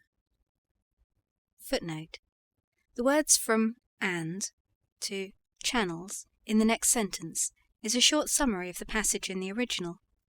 As this book will be read by other than professional people, the passage has not been translated in deference to English opinion. Translator. There are symbols which practically always have the same meaning. Emperor and empress, king and queen, always mean the parents, room, a woman, and so on. The sexes are represented by a great variety of symbols, many of which would be at first quite incomprehensible, had not the clues to the meaning been often obtained through other channels. There are symbols of universal circulation, found in all dreamers, of one range of speech and culture. There are others of the narrowest individual significance which an individual has built up out of his own material. In the first class, those can be differentiated whose claim can at once be recognized by the replacement of sexual things in common speech, those, for instance, arising from agriculture as reproduction, seed. From others, whose sexual references appear to reach back to the earliest times and to the obscurest depths of our image building. The power of building symbols, in both these special forms of symbols, has not died out. Recently discovered things, like the airship, are at once brought into universal use as sex symbols. It would be quite an error to suppose that a profounder knowledge of dream symbolism, the language of dreams, would make us independent of questioning the dreamer regarding his impressions about the dream, and would give us back the whole technique of ancient dream interpreters. Apart from individual symbols and the variations in the use of what is general, one never knows whether an element in the dream is to be understood symbolically or in its proper meaning. The whole content of the dream is certainly not to be interpreted symbolically. The knowledge of dream symbols will only help us in understanding portions of the dream content, and does not render the use of the technical rules previously given at all superfluous. But it must be of the greatest service in interpreting a dream, just when the impressions of the dreamer are withheld or are insufficient. Dream symbolism proves also indispensable for understanding the so-called typical dreams, and the dreams that repeat themselves. Dream symbolism leads us far beyond the dream. It does not belong only to dreams, but is likewise dominant in legend, myth, and saga, in wit, and in folklore. It compels us to pursue the inner meaning of the dream in these productions. But we must acknowledge that symbolism is not a result of the dream work, but is a peculiarity, probably of our unconscious thinking, which furnishes to the dream work the matter for condensation, displacement, and dramatization. End of Chapter 3.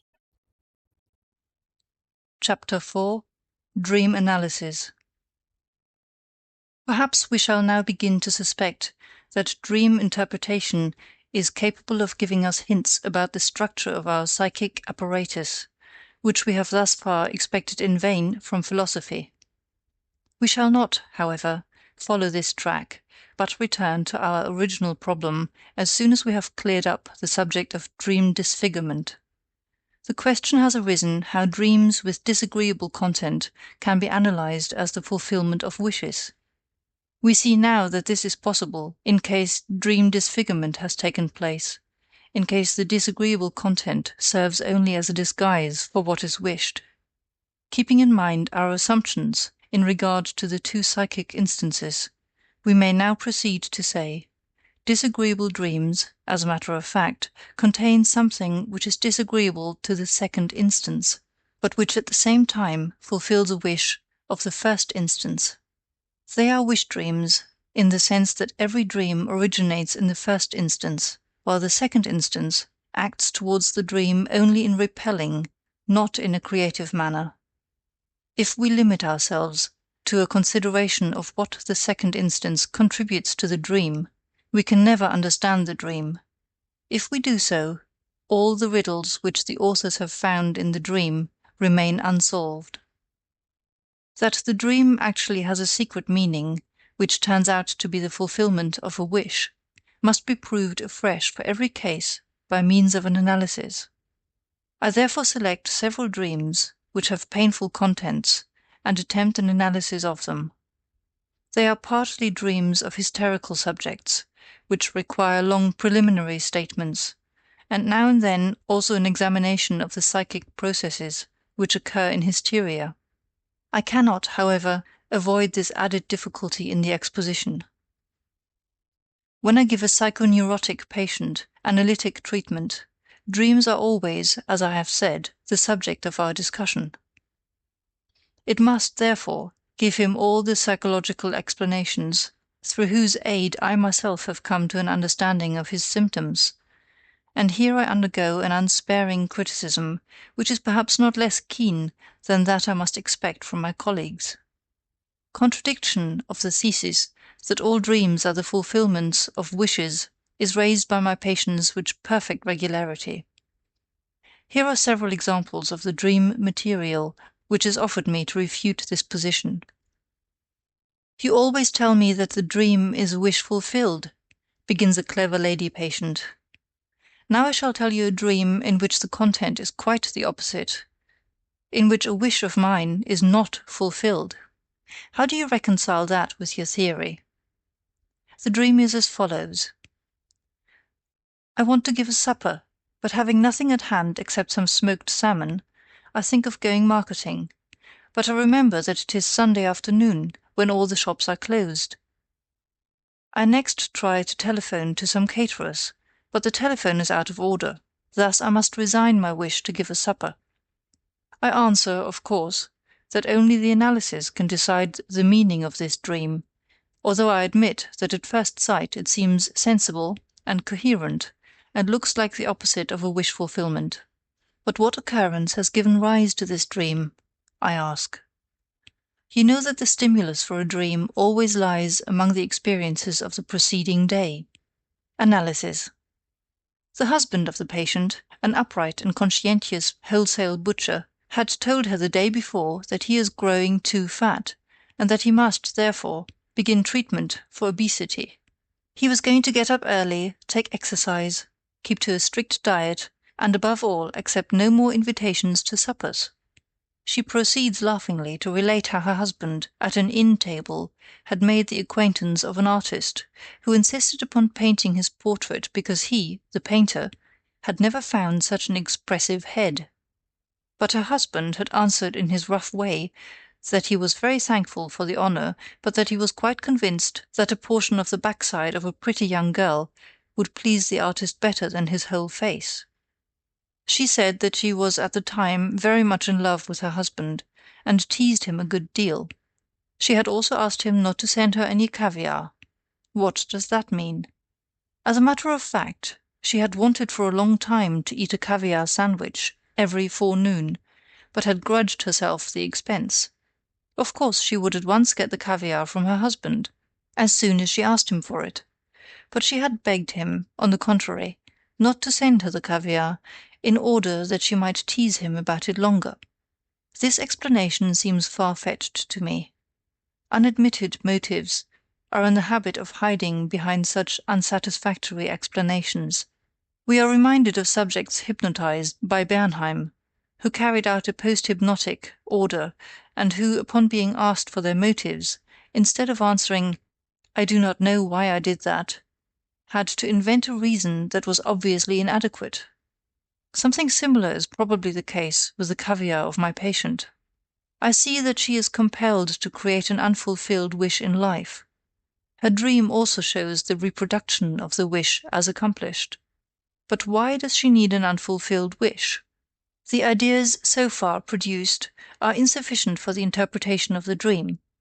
I beg for more. After a short pause, which corresponds to the overcoming of a resistance, she reports further that the day before she had made a visit to a friend, of whom she is really jealous, because her husband is always praising this woman so much. Fortunately, this friend is very lean and thin, and her husband likes well-rounded figures. Now of what did this lean friend speak? Naturally of her wish to become somewhat stouter. She also asked my patient, "When are you going to invite us again? You always have such a good table." Now the meaning of the dream is clear. I may say to the patient, "It is just as though you had thought at the time of the request, 'Of course I'll invite you so you can eat yourself fat at my house and become still more pleasing to my husband. I would rather give no more suppers.' The dream then tells you that you cannot give a supper, thereby fulfilling your wish not to contribute anything to the rounding out of your friend's figure. The resolution of your husband to refuse invitations to supper for the sake of getting thin teaches you that one grows fat on the things served in company. Now only some conversation is necessary to confirm the solution. The smoked salmon in the dream has not yet been traced. How did the salmon mentioned in the dream occur to you?" "Smoked salmon is the favorite dish of this friend," she answered. I happen to know the lady, and may corroborate this by saying that she grudges herself the salmon just as much as my patient grudges herself the caviar.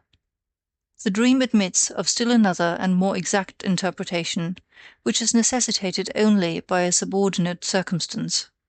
The two interpretations do not contradict one another, but rather cover each other, and furnish a neat example of the usual ambiguity of dreams, as well as of all other psychopathological formations. We have seen that at the same time that she dreams of the denial of the wish, the patient is in reality occupied in securing an unfulfilled wish, the caviar sandwiches. Her friend, too, had expressed a wish, namely to get fatter, and it would not surprise us if Our Lady had dreamt that the wish of the friend was not being fulfilled, for it is her own wish that a wish of her friend's, for increase in weight, should not be fulfilled. Instead of this, however, she dreams that one of her own wishes is not fulfilled. The dream becomes capable of a new interpretation. If in the dream she does not intend herself, but her friend, if she has put herself in the place of her friend, or, as we may say, has identified herself with her friend. I think she has actually done this, and as a sign of this identification, she has created an unfulfilled wish in reality. But what is the meaning of this hysterical identification? To clear this up, a thorough exposition is necessary. Identification is a highly important factor in the mechanism of hysterical symptoms. By this means, patients are enabled in their symptoms to represent not merely their own experiences, but the experiences of a great number of other persons, and can suffer, as it were, for a whole mass of people, and fill all the parts of a drama by means of their own personalities alone. It will here be objected that this is a well-known historical imitation, the ability of hysteric subjects to copy all the symptoms which express them when they occur in others, as though their pity were stimulated to the point of reproduction. But this only indicates the way in which the psychic process is discharged in hysterical imitation. The way in which a psychic act proceeds and the act itself are two different things. The latter is slightly more complicated than one is apt to imagine the imitation of hysterical subjects to be. It corresponds to an unconscious concluded process, as an example will show. The physician who has a female patient with a particular kind of twitching lodged in the company of other patients in the same room in the hospital is not surprised when some morning he learns that this peculiar hysterical attack has found imitations. He simply says to himself, "The others have seen her and have done likewise." That is psychic infection. Yes, but psychic infection proceeds in somewhat the following manner. As a rule, patients know more about one another than the physician knows about each of them, and they are concerned about each other when the visit of the doctor is over. Some of them have an attack today.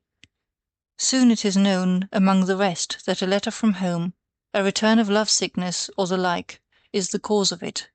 Their sympathy is aroused, and the following syllogism, which does not reach consciousness, is completed in them. If it is possible to have this kind of attack from such causes, I too may have this kind of attack, for I have the same reasons. If this were a cycle capable of becoming conscious, it would perhaps express itself in fear of getting the same attack, but it takes place in another psychic sphere, and therefore ends in the realization of the dreaded symptom. Identification is therefore not a simple imitation, but a sympathy based upon the same etiological claim.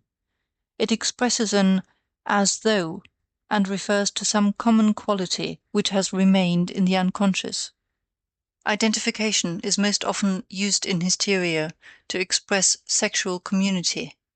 A hysterical woman identifies herself most readily, although not exclusively, with persons with whom she has had sexual relations, or who have sexual intercourse with the same persons as herself. Language takes such a conception into consideration. Two lovers are one. In the hysterical fantasy, as well as in the dream, it is sufficient for the identification if one thinks of sexual relations, whether or not they become real. The patient, then, only follows the rules of the hysterical thought processes when she gives expression to her jealousy of her friend, which, moreover, she herself admits to be unjustified, in that she puts herself in her place, and identifies herself with her by creating a symptom, the denied wish. I might further clarify the process specifically as follows. She puts herself in the place of her friend in the dream, because her friend has taken her own place relation to her husband, and because she would like to take her friend's place in the esteem of her husband. Footnote 1. To sit for the painter. Goethe. And if he has no backside, how can the nobleman sit? End of footnote. Footnote 2.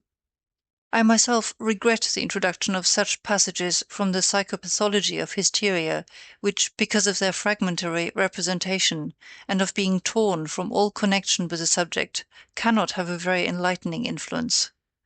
If these passages are capable of throwing light upon the intimate relations between the dream and the psychoneurosis, they have served the purpose for which I have taken them up. End of footnote.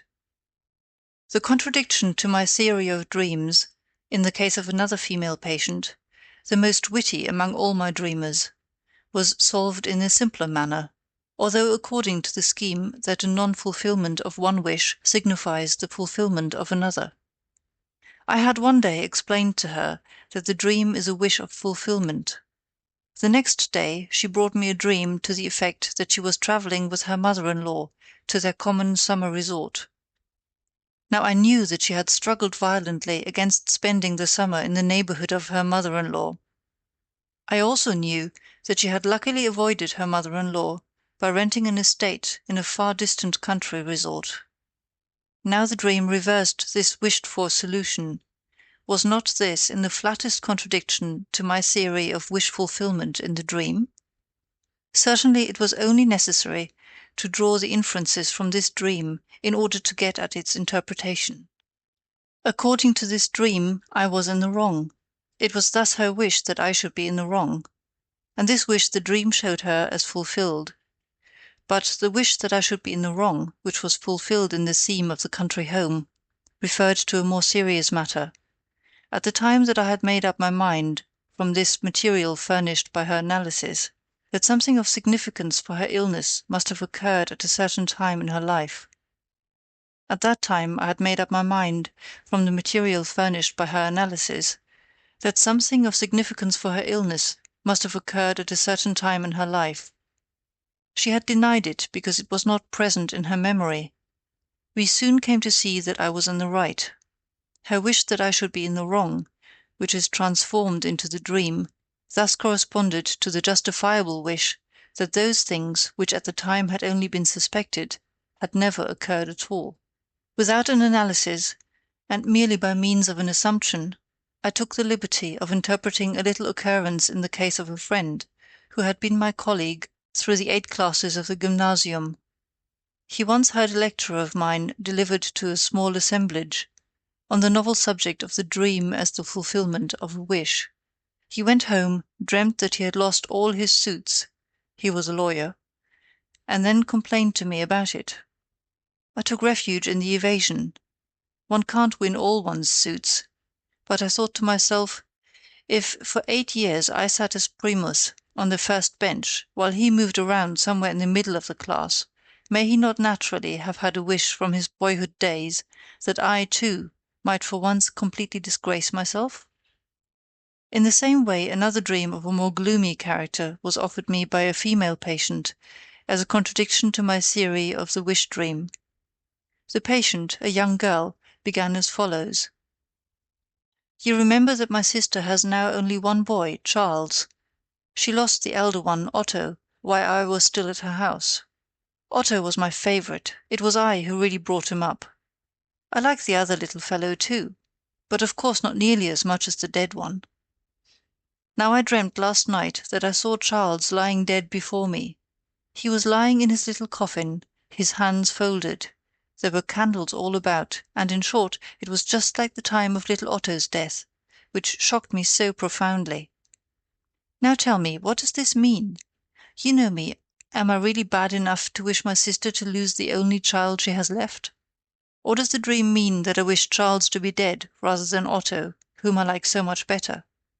I assured her that this interpretation was impossible. After some reflection, I was able to give her the interpretation of the dream, which I subsequently made her confirm. Having become an orphan at an early age, the girl had been brought up in the house of a much older sister, and had met, along the friends and visitors who came to the house, a man who made a lasting impression upon her heart. It looked for a time as though these barely expressed relations were to end in marriage, but this happy culmination was frustrated by the sister, whose motives have never found a complete explanation. After the break, the man who was loved by our patient avoided the house. She herself became independent some time after little Otto's death, to whom her affection had now turned. But she did not succeed in freeing herself from the inclination for her sister's friend, in which she had become involved. Her pride commanded her to avoid him, but it was impossible for her to transfer her love to the other suitors who presented themselves in order. Whenever the man whom she loved, who was a member of the literary profession, announced a lecture anywhere, she was sure to be found in the audience. She also seized every other opportunity to see him from a distance, unobserved by him.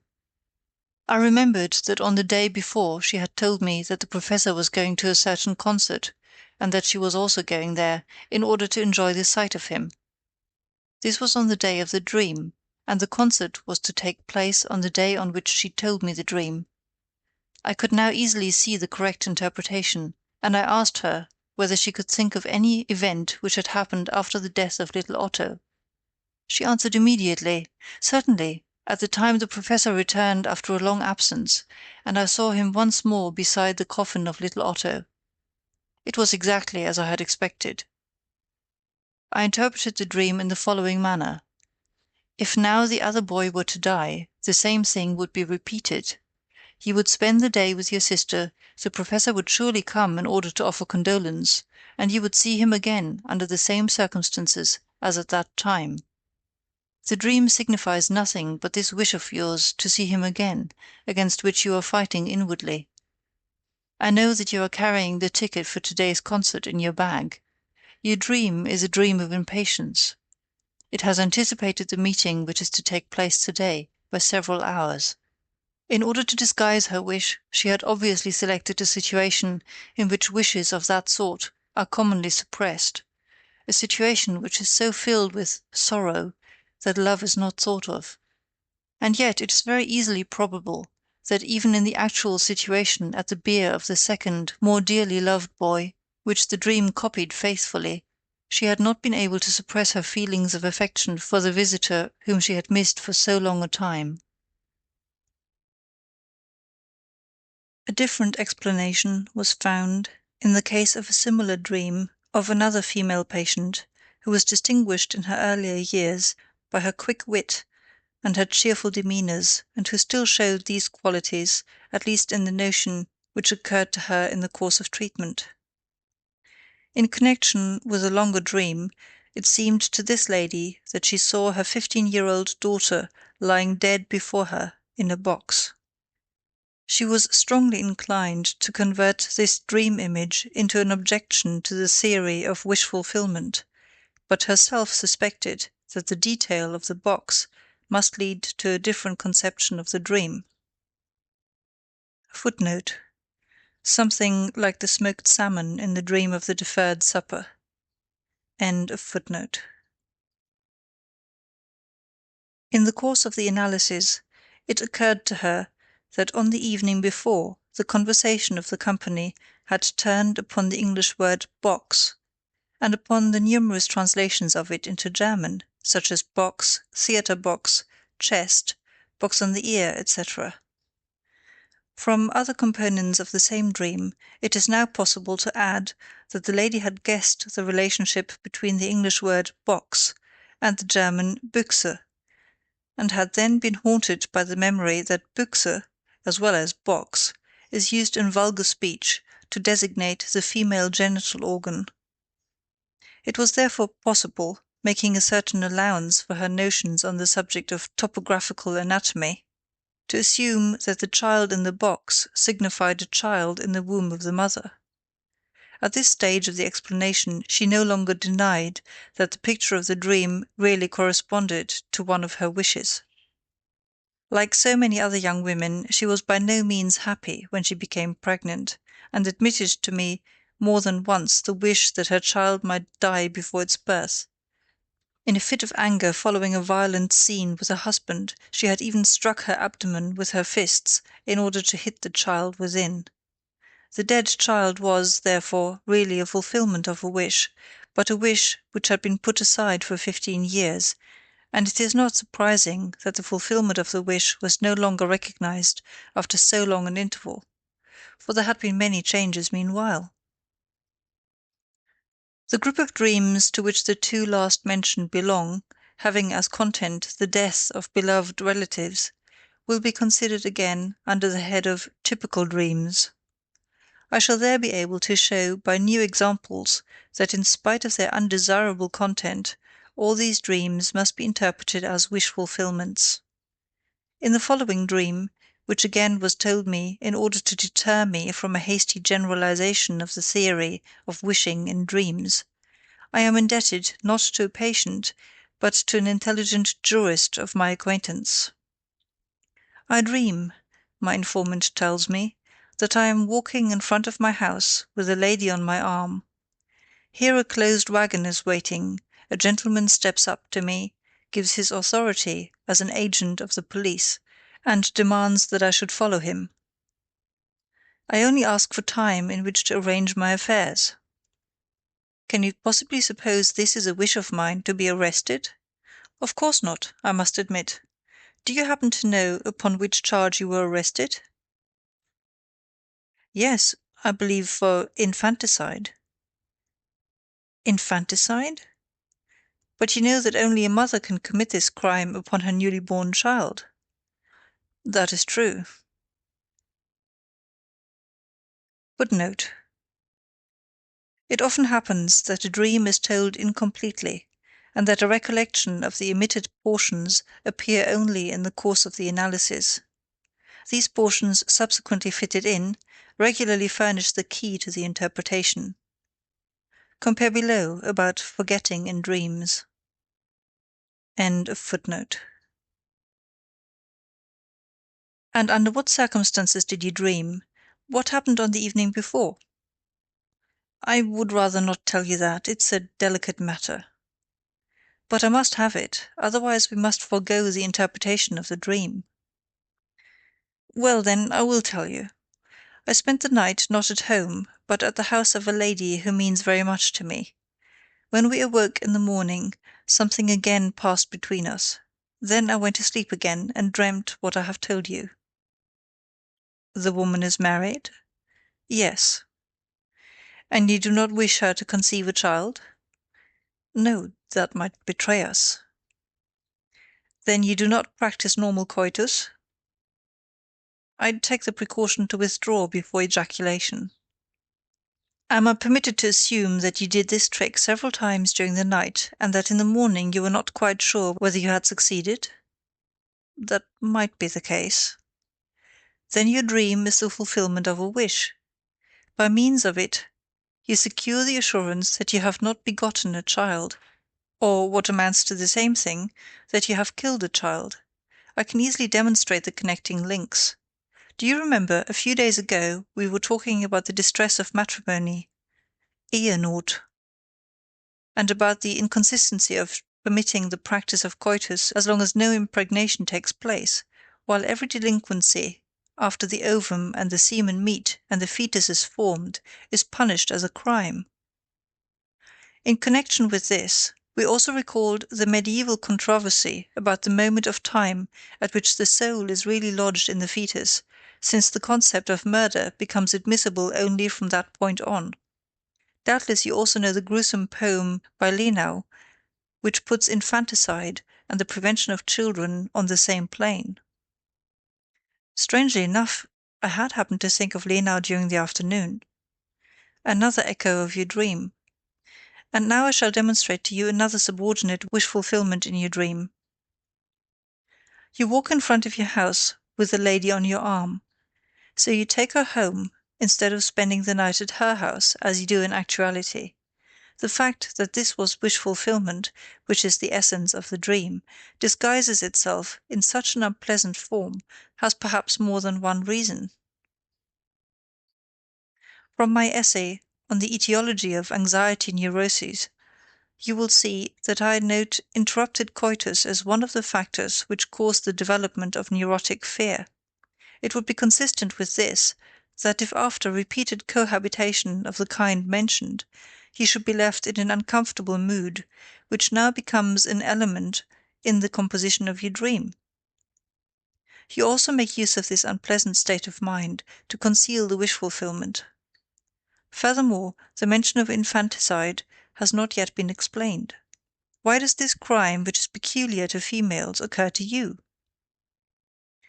I shall confess to you that I was involved in such an affair years ago. Through my fault, a girl tried to protect herself from the consequences of a liaison with me by securing an abortion. I had nothing to do with carrying out the plan, but I was naturally for a long time worried lest the affair might be discovered. I understand this recollection furnished a second reason why the supposition that you had done your trick badly must have been painful to you. A young physician, who had heard this dream of my colleague when it was told, must have felt implicated by it, for he hastened to imitate it in a dream of his own, applying its mode of thinking to another subject. The day before he had handed in a declaration of his income, which was perfectly honest because he had little to declare. He dreamt that an acquaintance of his came from a meeting of the tax commission and informed him that all the other declarations of income had passed uncontested, but that his own had awakened general suspicion, and that he would be punished with a heavy fine. The dream is a poorly concealed fulfillment of the wish to be known as a physician with a large income. It likewise recalls the story of a young girl who was advised against accepting her suitor, because he was a man of quick temper who would surely treat her to blows after they were married. The answer of the girl was, "I wish he would strike me." Her wish to be married is so strong that she takes into the bargain the discomfort which is said to be connected with matrimony, and which is predicted for her, and even raises it to a wish.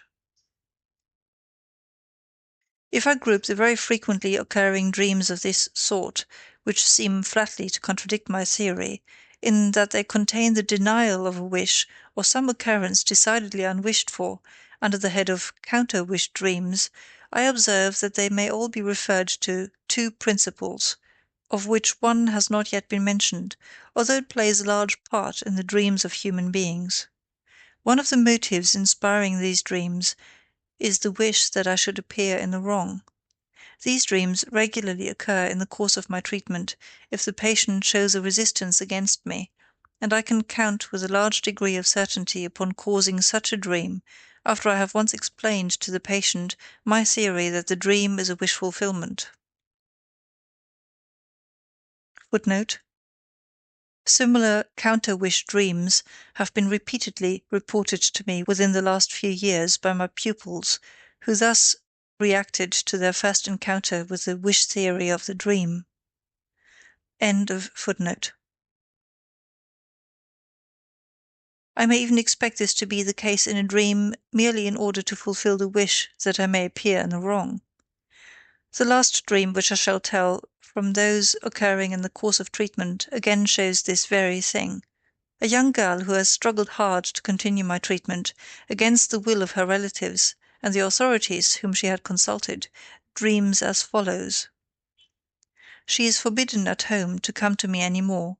She then reminds me of the promise I made her to treat her for nothing, if necessary, and I say to her, I can show no consideration in money matters.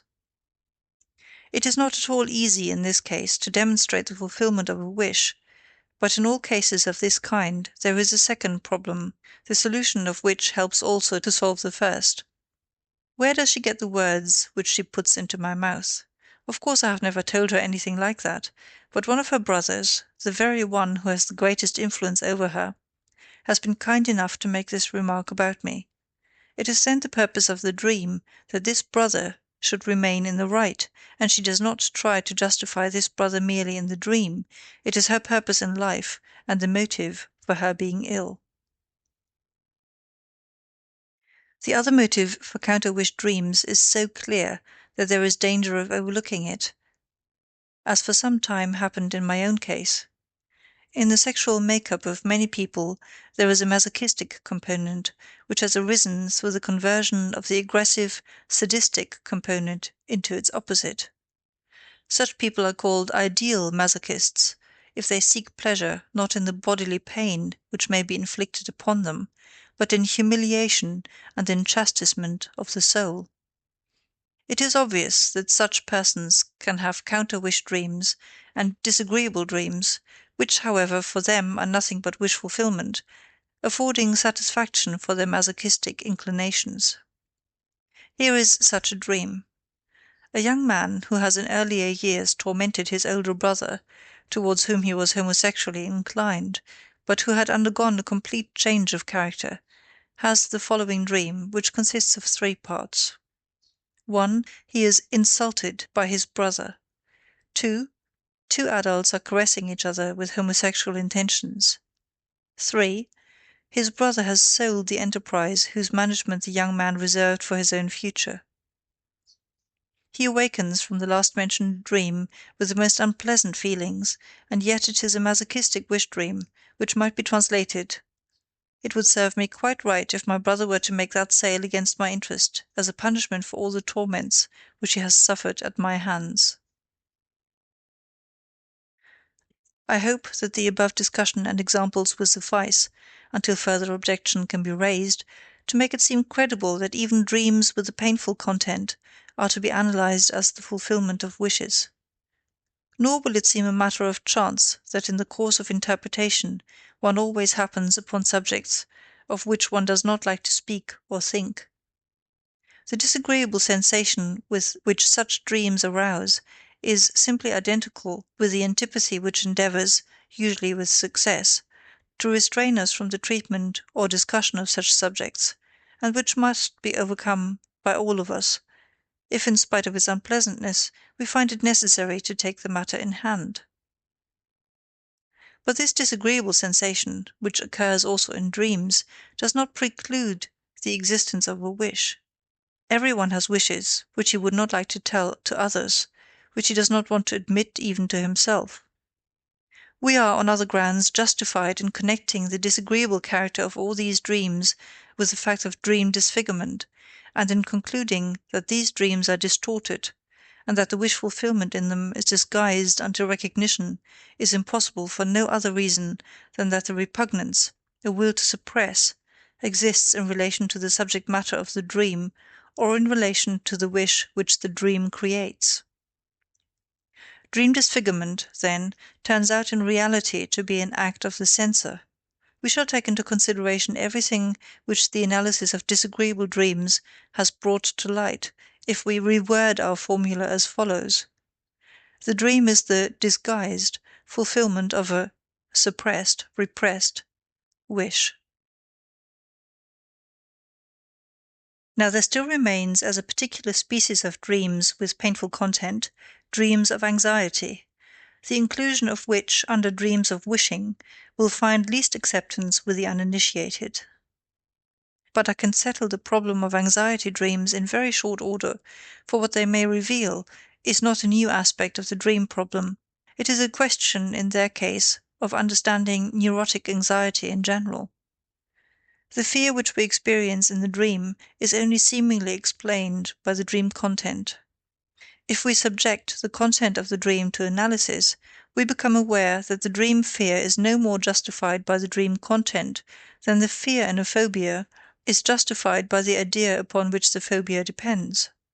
For example, it is true that it is possible to fall out of a window, and that some care must be exercised when one is near a window, but it is inexplicable why the anxiety in the corresponding phobia is so great, and why it follows its victims to an extent so much greater than is warranted by its origin. The same explanation, then, which applies to the phobia, applies also to the dream of anxiety. In both cases, the anxiety is only superficially attached to the idea which accompanies it and comes from another source. On account of the intimate relation of dream fear to neurotic fear, discussion of the former obliges me to refer to the latter. In a little essay on the anxiety neurosis, footnote, see selected papers on hysteria and other psychoneuroses, page 133, translated by A. A. Brill, Journal of Nervous and Mental Diseases, monograph series. End of footnote.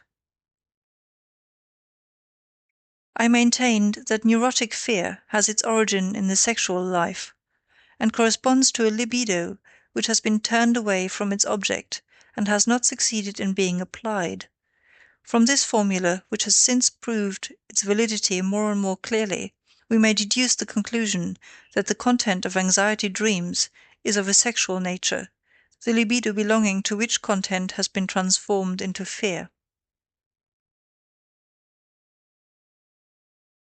End of chapter 4. Dream Analysis. Chapter 5 of Dream Psychology. Sex in Dreams. The more one is occupied with the solution of dreams, the more willing one must become to acknowledge that the majority of the dreams of adults treat of sexual material and give expression to erotic wishes. Only one who really analyzes dreams, that is to say, who pushes forward from their manifest content to the latent dream thoughts, can form an opinion on this subject. Never the person who is satisfied with registering the manifest content, as, for example, Nake in his works on sexual dreams. Let us recognize at once that this fact is not to be wondered at, but that it is in complete harmony with the fundamental assumptions of dream explanation. No other impulse has had to undergo so much suppression from the time of childhood as the sex impulse in its numerous components. From no other impulse have survived so many and such intense unconscious wishes, which now act in the sleeping state in such a manner as to produce dreams. In dream interpretation, this significance of sexual complexes must never be forgotten, nor must they, of course, be exaggerated to the point of being considered exclusive. Of many dreams it can be ascertained by a careful interpretation that they are even to be taken bisexually, inasmuch as they result in an irrefutable secondary interpretation, in which they realize homosexual feelings, that is, feelings that are common to the normal sexual activity of the dreaming person. But that all dreams are to be interpreted bisexually seems to me to be a generalization as indemonstrable as it is improbable, which I should not like to support. Above all, I should not know how to dispose of the apparent fact that there are many dreams satisfying other than, in the widest sense, erotic needs, as dreams of hunger, thirst, convenience, etc. Likewise, the similar assertions, that behind every dream one finds the death sentence, Stekel, and that every dream shows a continuation from the feminine to the masculine line, Adler, seem to me to proceed far beyond what is admissible in the interpretation of dreams. We have already asserted elsewhere that dreams which are conspicuously innocent invariably embody coarse erotic wishes, and we might confirm this by means of numerous fresh examples. But many dreams which appear indifferent, and which would never be suspected of any particular significance, can be traced back, after analysis, to unmistakably sexual wish-feelings, which are often of an unexpected nature. For example, who would suspect a sexual wish in the following dream until the interpretation had been worked out? The dreamer relates, "Between two stately palaces stands a little house, receding somewhat, whose doors are closed. My wife leads me a little way along the street, up to the little house, and pushes in the door, and then I slip quickly and easily into the interior of a courtyard that slants obliquely upwards." Any one who has had experience in the translating of dreams will, of course, immediately perceive that penetrating into narrow spaces and opening locked doors belong to the commonest sexual symbolism, and will easily find in this dream a representation of attempted coition from behind, between the two stately buttocks of the female body. The narrow slanting passage is, of course, the vagina. The assistance attributed to the wife of the dreamer requires the interpretation that in reality it is only consideration for the wife which is responsible for the detention from such an attempt. Moreover, inquiry shows that on the previous day a young girl had entered the household of the dreamer who had pleased him, and who had given him the impression that she would not be altogether opposed to an approach of this sort. The little house between the two palaces is taken from a reminiscence of the Hradschin in Prague, and thus points again to the girl who is a native of that city. If with my patients I emphasize the frequency of the Oedipus dream, of having sexual intercourse with one's mother, I get the answer, "I cannot remember such a dream." Immediately afterwards, however, there arises the recollection of another disguised and indifferent dream, which has been dreamed repeatedly by the patient, and the analysis shows it to be a dream of this same content, that is, another Oedipus dream. I can assure the reader that veiled dreams of sexual intercourse with the mother are a great deal more frequent than open ones to the same effect. There are dreams about landscapes and localities in which emphasis is always laid upon the assurance, "I have been there before." In this case the locality is always the genital organ of the mother. It can indeed be asserted with such certainty of no other locality that one has been there before. A large number of dreams, often full of fear, which are concerned with passing through narrow spaces or with staying in the water, are based upon fancies about the embryonic life, about the sojourn in the mother's womb, and about the act of birth. The following is the dream of a young man who in his fancy has already, while in embryo, taken advantage of his opportunity to spy upon an act of coition between his parents. He is in a deep shaft, in which there is a window, as in the Semmering tunnel. At first he sees an empty landscape through this window, and then he composes a picture into it, which is immediately at hand, and which fills out the empty space. The picture represents a field which is being thoroughly harrowed by an implement, and the delightful air, the accompanying idea of hard work, and the bluish-black clods of earth make a pleasant impression. He then goes on and sees a primary school opened, and he is surprised that so much attention is devoted in it to the sexual feelings of the child, which makes him think of me. Here is a pretty water dream of a female patient, which was turned to extraordinary account in the course of treatment. At her summer resort at the lake, she hurls herself into the dark water at a place where the pale moon is reflected in the water. Dreams of this sort are parturition dreams. Their interpretation is accomplished by reversing the fact reported in the manifest dream content. Thus, instead of throwing one's self into the water, read coming out of the water, that is, being born.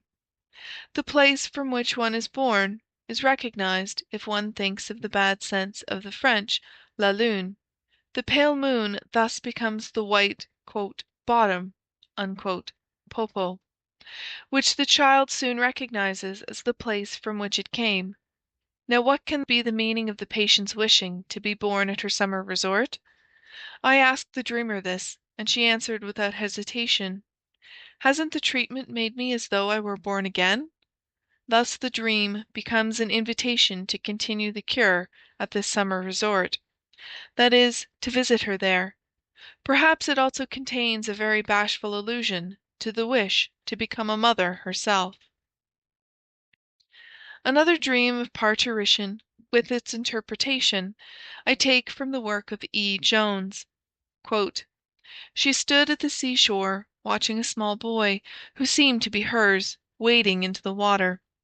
This he did till the water covered him, and she could only see his head bobbing up and down near the surface. The scene then changed to the crowded hall of a hotel. Her husband left her, and she entered into conversation with a stranger." The second half of the dream was discovered in the analysis to represent a flight from her husband, and the entering into intimate relations with a third person, behind whom was plainly indicated Mr. X's brother mentioned in a former dream. The first part of the dream was a fairly evident birth fantasy. In dreams as in mythology, the delivery of a child from the uterine waters is commonly presented by distortion as the entry of the child into water. Among many others, the births of Adonis, Osiris, Moses, and Bacchus are well-known illustrations of this. The bobbing up and down of the head in the water at once recalled to the patient the sensation of quickening she had experienced in her only pregnancy. Thinking of the boy going into the water induced a reverie in which she saw herself taking him out of the water, carrying him into the nursery, washing him and dressing him, and installing him in her household. The second half of the dream, therefore, represents thoughts concerning the elopement which belong to the first half of the underlying latent content. The first half of the dream corresponded with the second half of the latent content, the birth fantasy. In the first half the child entered the water, and then his head bobbed. In the underlying dream thoughts, first the quickening occurred, and then the child left the water, a double inversion. In the second half her husband left her. In the dream thoughts she left her husband. Another parturition dream is related by Abraham of a young woman looking forward to her first confinement. From a place in the floor of the house, a subterranean canal leads directly into the water. Parturition path, amniotic liquor. She lifts up a trap in the floor, and there immediately appears a creature dressed in a brownish fur, which almost resembles a seal. This creature changes into the young brother of the dreamer, to whom she has always stood in maternal relationship. Dreams of saving are connected with parturition dreams. To save, especially to save from the water, is equivalent to giving birth when dreamed by a woman. This sense is, however, modified when the dreamer is a man. Robbers, burglars at night, and ghosts, of which we are afraid before going to bed, and which occasionally even disturb our sleep, originate in one and the same childish reminiscence. They are the nightly visitors who have awakened the child to set it on the chamber so that it may not wet the bed, or have lifted the cover in order to see clearly how the child is holding its hands while sleeping. I have been able to induce an exact recollection of the nocturnal visitor in the analysis of some of these anxiety dreams. The robbers were always the father. The ghosts more probably corresponded to feminine persons with white nightgowns. When one has become familiar with the abundant use of symbolism for the representation of sexual material in dreams, one naturally raises the question whether there are not many of these symbols which appear, once and for all, with a firmly established significance like the signs in stenography, and one is tempted to compile a new dream book according to the cipher method. In this connection, it may be remarked that this symbol does not belong peculiarly to the dream, but rather to unconscious thinking, particularly that of the masses, and it is to be found in greater perfection in the folklore, in the myths, legends, and manners of speech, in the proverbial sayings, and in the current witticisms of a nation, than in its dreams. The dream takes advantage of this symbolism in order to give a disguised representation to its latent thoughts. Among the symbols which are used in this manner, there are, of course, many which regularly, or almost regularly, mean the same thing. Only it is necessary to keep in mind the curious plasticity of psychic material. Now and then, a symbol in the dream content may have to be interpreted, not symbolically, but according to its real meaning. At another time the dreamer, owing to a peculiar set of recollections, may create for himself the right to use anything whatever as a sexual symbol, though it is not ordinarily used in that way, nor are the most frequently used sexual symbols unambiguous every time. After these limitations and reservations, I may call attention to the following: Emperor and Empress, King and Queen, in most cases really represent the parents of the dreamer. The dreamer himself or herself is the prince or princess. All elongated objects, sticks, tree trunks, and umbrellas, on account of the stretching up which might be compared to an erection, all elongated and sharp weapons, knives, daggers, and pikes, are intended to represent the male member. A frequent, not very intelligible symbol for the same is a nail file, on account of the rubbing and scraping.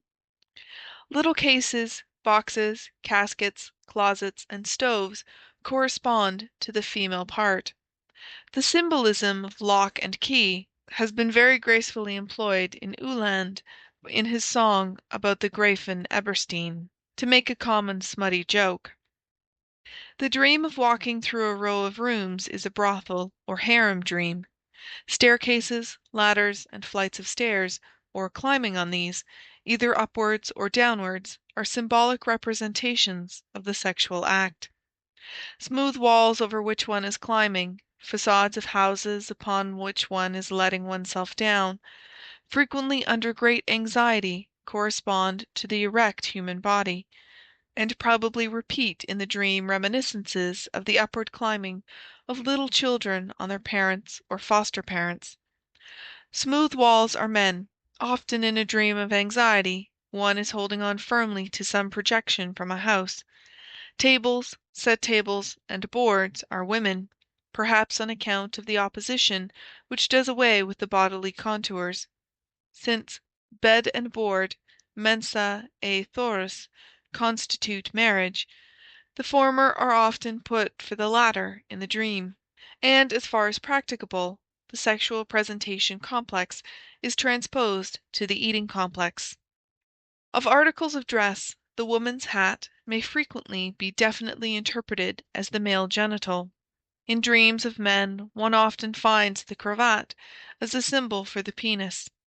This indeed is not only because cravats hang down long, and are characteristic of the man, but also because one can select them at pleasure, a freedom which is prohibited by nature in the original of the symbol. Persons who make use of this symbol in the dream are very extravagant with cravats, and possess regular collections of them. All complicated machines and apparatus in dream are very probably genitals, in the description of which dream symbolism shows itself to be as tireless as the activity of wit. Likewise, many landscapes in dreams, especially with bridges or with wooded mountains, can be readily recognized as descriptions of the genitals. Finally, where one finds incomprehensible neologisms, one may think of combinations made up of components having a sexual significance. Children also in the dream often signify the genitals, as men and women are in the habit of fondly referring to their genital organ as their little one. As a very recent symbol of the male genital may be mentioned the flying machine, utilization of which is justified by its relation to flying, as well as occasionally by its form. To play with a little child, or to beat a little one, is often the dream's representation of onanism. A number of other symbols, in part not sufficiently verified, are given by Stekel, who illustrates them with examples. Right and left, according to him, are to be conceived in the dream in an ethical sense. The right way always signifies the road to righteousness, the left the one to crime. Thus the left may signify homosexuality, incest, and perversion, while the right signifies marriage, relations with a prostitute, etc. The meaning is always determined by the individual moral viewpoint of the dreamer." Unquote. Relatives in the dream generally play the role of genitals. Not to be able to catch up with a wagon is interpreted by Stekel as regret not to be able to come up to a difference in age. Baggage with which one travels is the burden of sin by which one is oppressed. Also numbers, which frequently occur in the dream, are assigned by Stekel a fixed symbolical meaning. But these interpretations seem neither sufficiently verified nor of general validity, although the interpretation in individual cases can generally be recognized as probable.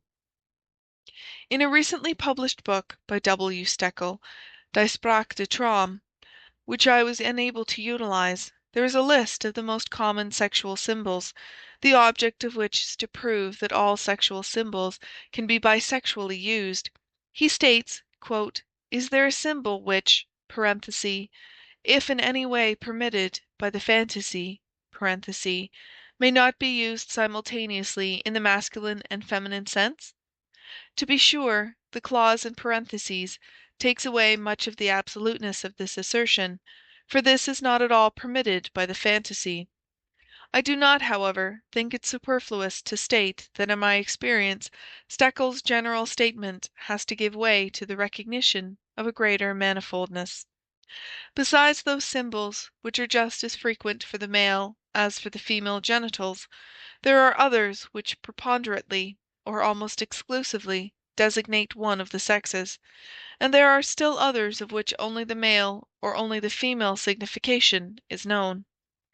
To use long, firm objects and weapons as symbols of the female genitals, or hollow objects, chests, pouches, as symbols of the male genitals, is indeed not allowed by the fancy.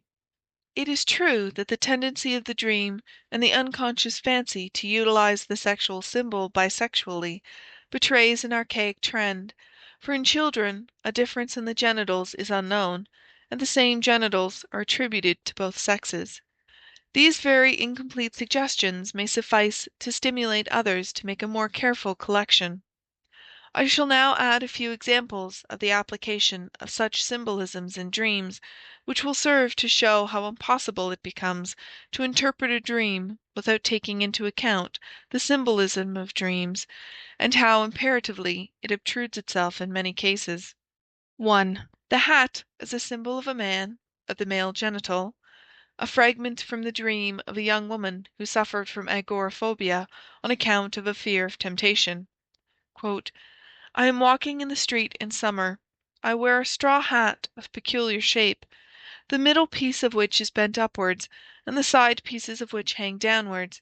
The description became here obstructed, and in such a fashion that one is lower than the other. I am cheerful and in a confidential mood, and as I pass a troop of young officers, I think to myself, none of you can have any designs upon me." Unquote. As she could produce no associations to the hat, I said to her, "The hat is really a male genital, with its raised middle piece and the two downward hanging side pieces." I intentionally refrained from interpreting those details concerning the unequal downward hanging of the two side pieces, although just such individualities in the determinations lead the way to the interpretation. I continued by saying that if she only had a man with such a virile genital, she would not have to fear the officers, that is, she would have nothing to wish from them, for she is mainly kept from going without protection and company by her fancies of temptation. This last explanation of her fear I had already been able to give her repeatedly on the basis of other material. It is quite remarkable how the dreamer behaved after this interpretation. She withdrew her description of the hat, and claimed not to have said that the two side pieces were hanging downwards. I was, however, too sure of what I had heard to allow myself to be misled, and I persisted in it.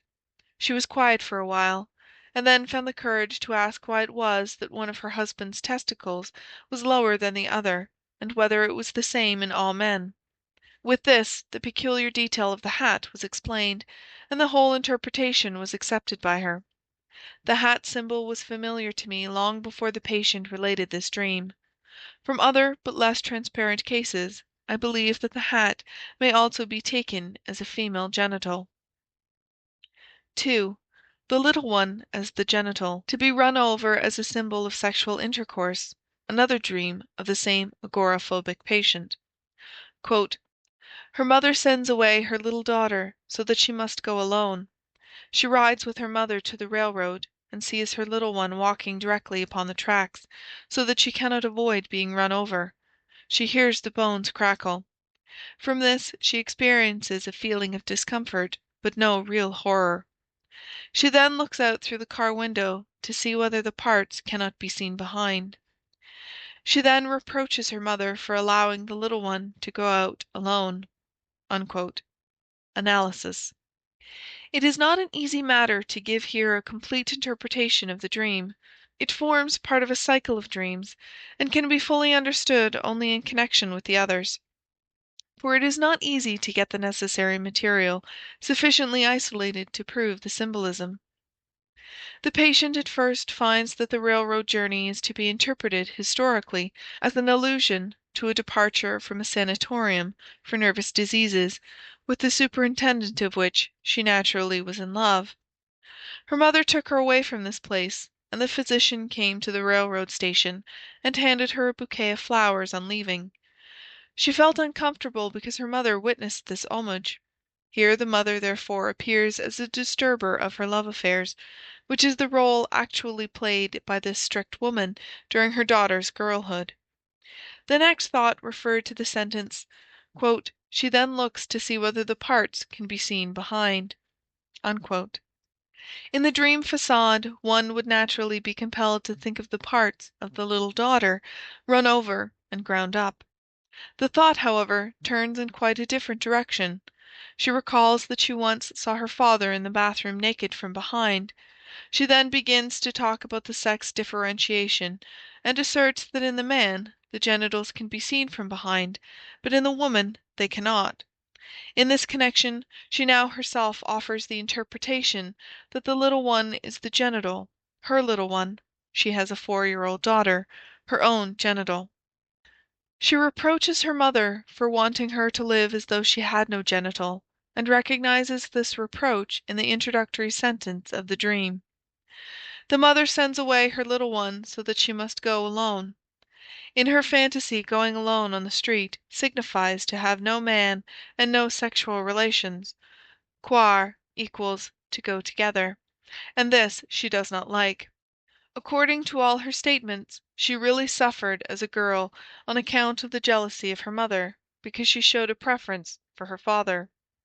The little one has been noted as a symbol for the male or the female genitals by Stekel, who can refer in this connection to a very widespread usage of language. The deeper interpretation of this dream depends upon another dream of the same night in which the dreamer identifies herself with a brother. She was a tomboy, and was always being told that she should have been born a boy. This identification with the brother shows with special clearness that the little one signifies the genital. The mother threatened her, with castration, which could only be understood as a punishment for playing with the parts, and the identification, therefore, shows that she herself had masturbated as a child, though this fact she now retained only in memory concerning her brother. An early knowledge of the male genital, which she later lost, she must have acquired at that time, according to the assertions of this second dream. Moreover, the second dream points to the infantile sexual theory that girls originate from boys through castration. After I had told her of this childish belief, she at once confirmed it with an anecdote in which the boy asks the girl, "Was it cut off?" To which the girl replied, "No, it's always been so." The sending away of the little one, of the genital, in the first dream therefore also refers to the threatened castration. Finally, she blames her mother for not having been born a boy. That "being run over" symbolizes sexual intercourse would not be evident from this dream if we were not sure of it from many other sources. 3. Representation of a genital by structures, stairways, and shafts. Dream of a young man inhibited by a father complex. "He is taking a walk with his father in a place which is surely the Prater, for the rotunda may be seen in front of which there is a small front structure to which is attached a captive balloon. The balloon, however, seems quite collapsed. His father asks him what this is all for. He is surprised at it, but he explains it to his father. They come into a court in which lies a large sheet of tin. His father wants to pull off a big piece of this, but first looks around to see if anyone is watching. He tells his father that all he needs to do is to speak to the watchman, and then he can take without any further difficulty as much as he wants to. From this court a stairway leads down into a shaft, the walls of which are softly upholstered, something like a leather pocket-book. At the end of this shaft there is a longer platform, and then a new shaft begins. Analysis. This dream belongs to a type of patient which is not favorable from a therapeutic point of view. They follow in the analysis without offering any resistances whatever up to a certain point, but from that point on they remain almost inaccessible. This dream he almost analyzed himself. "The rotunda," he said, "is my genital. The captive balloon in front is my penis. about the weakness of which I have worried. We must, however, interpret in greater detail. The rotunda is the buttock, which is regularly associated by the child with the genital. The smaller front structure is the scrotum. In the dream, his father asks him what this is all for. That is, he asks him about the purpose and arrangement of the genitals. It is quite evident that this state of affairs should be turned around, and that he should be the questioner. As such a questioning on the side of the father has never taken place in reality, we must conceive the dream thought as a wish, or take it conditionally as follows: if I had only asked my father for sexual enlightenment. The continuation of this thought we shall soon find in another place. The court in which the tin sheet is spread out is not to be conceived symbolically in the first instance, but originates from his father's place of business. For discretionary reasons I have inserted the tin for another material in which the father deals, without, however, changing anything in the verbal expression of the dream. The dreamer had entered his father's business, and had taken a terrible dislike to the questionable practices upon which profit mainly depends. Hence the continuation of the above dream thought, if I had only asked him, would be, he would have deceived me just as he does his customers. For the pulling off, which serves to represent commercial dishonesty, the dreamer himself gives a second explanation, namely, onanism. This is not only entirely familiar to us, but agrees very well with the fact that the secrecy of onanism is expressed by its opposite, why one can do it quite openly. It, moreover, agrees entirely with our expectations that the onanistic activity is again put off on the father, just as was the questioning in the first scene of the dream. The shaft he at once interprets as the vagina by referring to the soft upholstering of the walls. That the act of coition in the vagina is described as a going down, instead of in the usual way as a going up, I have also found true in other instances. The details, that at the end of the first shaft there is a longer platform and then a new shaft, he himself explains biographically. He had for some time consorted with women sexually, but had then given it up because of inhibitions, and now hopes to be able to take it up again with the aid of the treatment. The dream, however, becomes indistinct toward the end, and to the experienced interpreter it becomes evident that in the second scene of the dream the influence of another subject has begun to assert itself. In this his father's business and his dishonest practices signify the first vagina represented as a shaft, so that one might think of a reference to the mother. 4. The male genital symbolized by persons and the female by a landscape. Dream of a woman of the lower class, whose husband is a policeman, reported by B. Datner. Then someone broke into the house and anxiously called for a policeman. But he went with two tramps by mutual consent into a church, to which led a great many stairs. Behind the church there was a mountain, on top of which a dense forest. The policeman was furnished with a helmet, a gorget, and a cloak. The two vagrants, who went along with the policeman quite peaceably, had tied to their loins sack-like aprons. A road led from the church to the mountain. This road was overgrown on each side with grass and brushwood, which became thicker and thicker as it reached the height of the mountain, where it spread out into quite a forest. 5. A Stairway Dream. Reported and interpreted by Otto Rank. For the following transparent pollution dream, I am indebted to the same colleague who furnished us with the dental irritation dream. I am running down the stairway in the stairhouse after a little girl whom I wish to punish because she has done something to me. At the bottom of the stairs someone held a child for me. A grown-up woman? I grasp it, but do not know whether I have hit it, for I suddenly find myself in the middle of the stairway, where I practice coitus with the child, in the air as it were. It is really no coitus. I only rub my genital on her external genital, and in doing this I see it very distinctly as I see her head, which is lying sideways. During the sexual act I see hanging to the left and above me, also as if in the air, two small pictures, landscapes representing a house on a green. On the smaller one my surname stood in the place where the painter's signature should be. It seemed to be intended for my birthday present. A small sign hung in front of the pictures to the effect that cheaper pictures could also be obtained. I then see myself very indistinctly lying in bed, just as I had seen myself at the foot of the stairs, and I am awakened by a feeling of dampness, which came from the pollution. Interpretation. The dreamer had been in a bookstore on the evening of the day of the dream, where, while he was waiting, he examined some pictures which were exhibited, which represented motives similar to the dream pictures. He stepped nearer to a small picture which particularly took his fancy, in order to see the name of the artist, which, however, was quite unknown to him.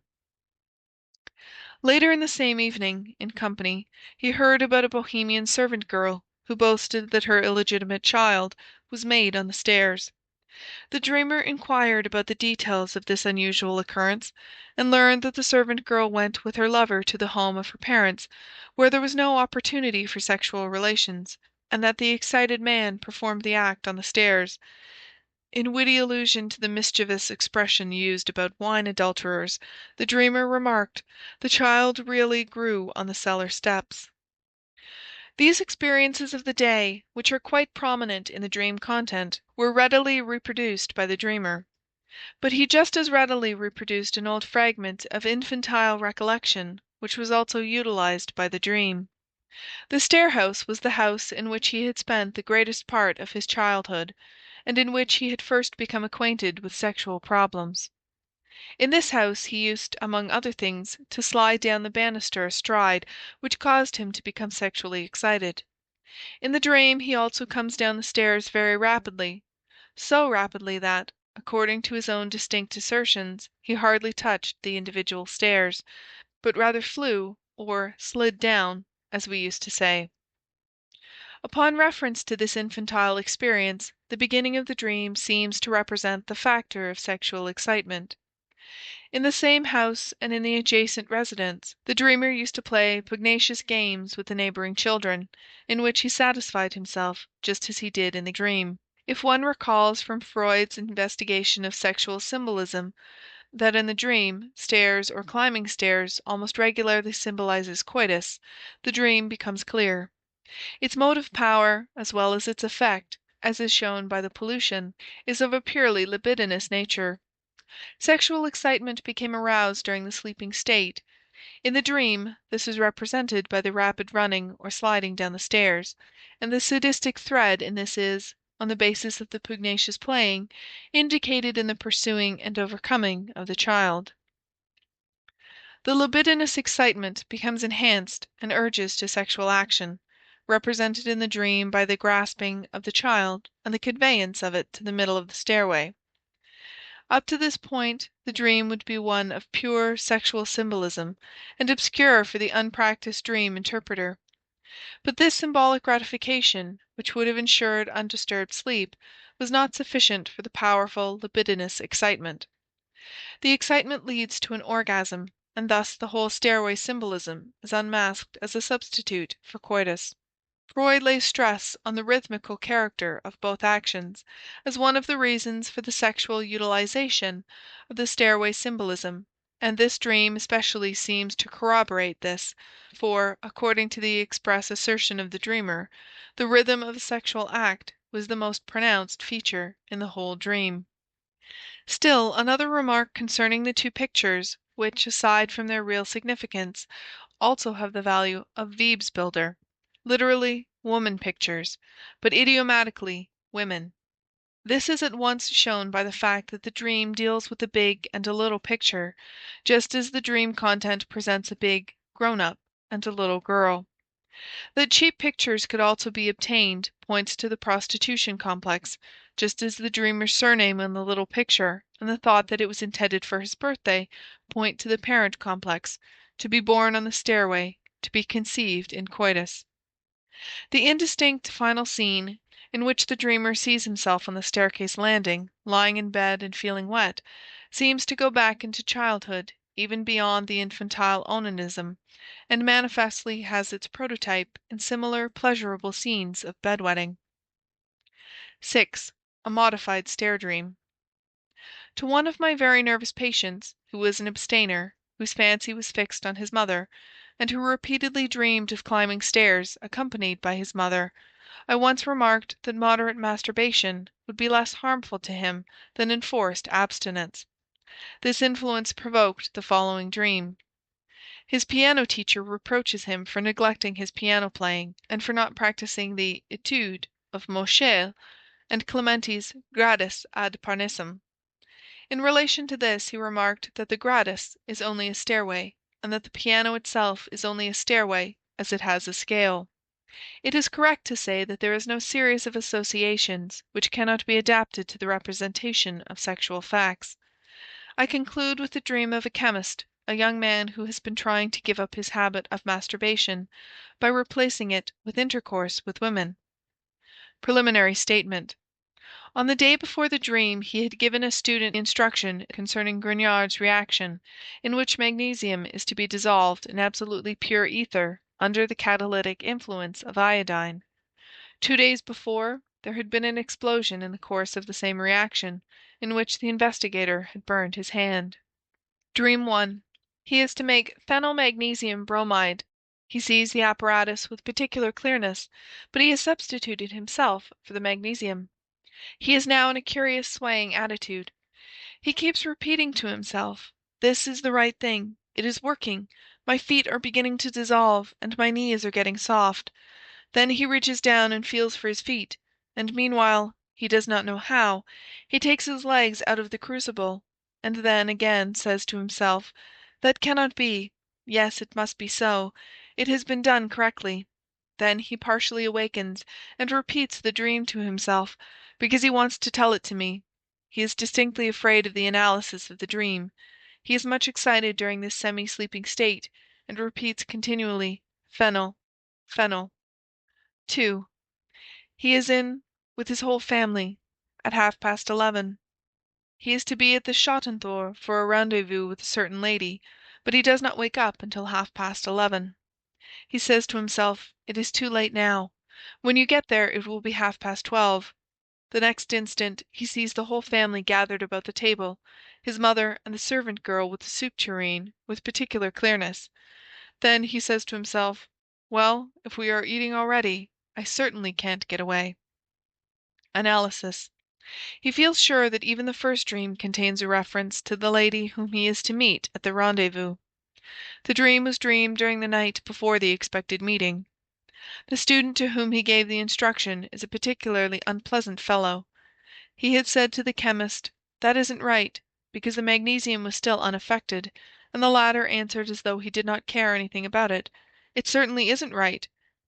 He himself must be this student. He is as indifferent towards his analysis as the student is towards his synthesis. The he in the dream, however, who accomplishes the operation, is myself. How unpleasant he must seem to me with his indifference towards the success achieved. Moreover, he is the material with which the analysis, synthesis, is made. For it is a question of the success of the treatment. The legs in the dream recall an impression of the previous evening. He met a lady at a dancing lesson whom he wished to conquer. He pressed her to him so closely that she once cried out. After he had stopped pressing against her legs, he felt her firm responding pressure against his lower thighs, as far as just above his knees, at the place mentioned in the dream.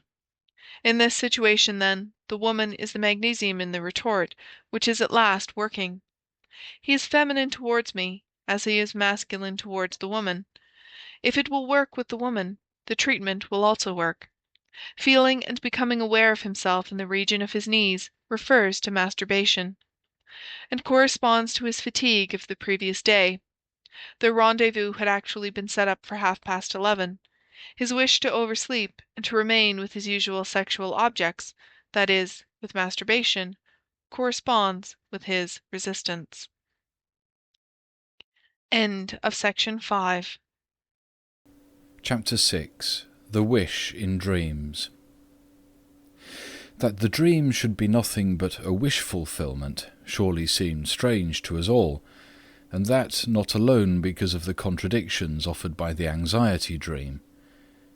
After learning from the first analytical explanations that the dream conceals sense and psychic validity, we could hardly expect so simple a determination of this sense. According to the correct but concise definition of Aristotle, the dream is a continuation of thinking in sleep, insofar as one sleeps. Considering that during the day our thoughts produce such a diversity of psychic acts, judgments, conclusions, contradictions, expectations, intentions, etc., why should our sleeping thoughts be forced to confine themselves to the production of wishes?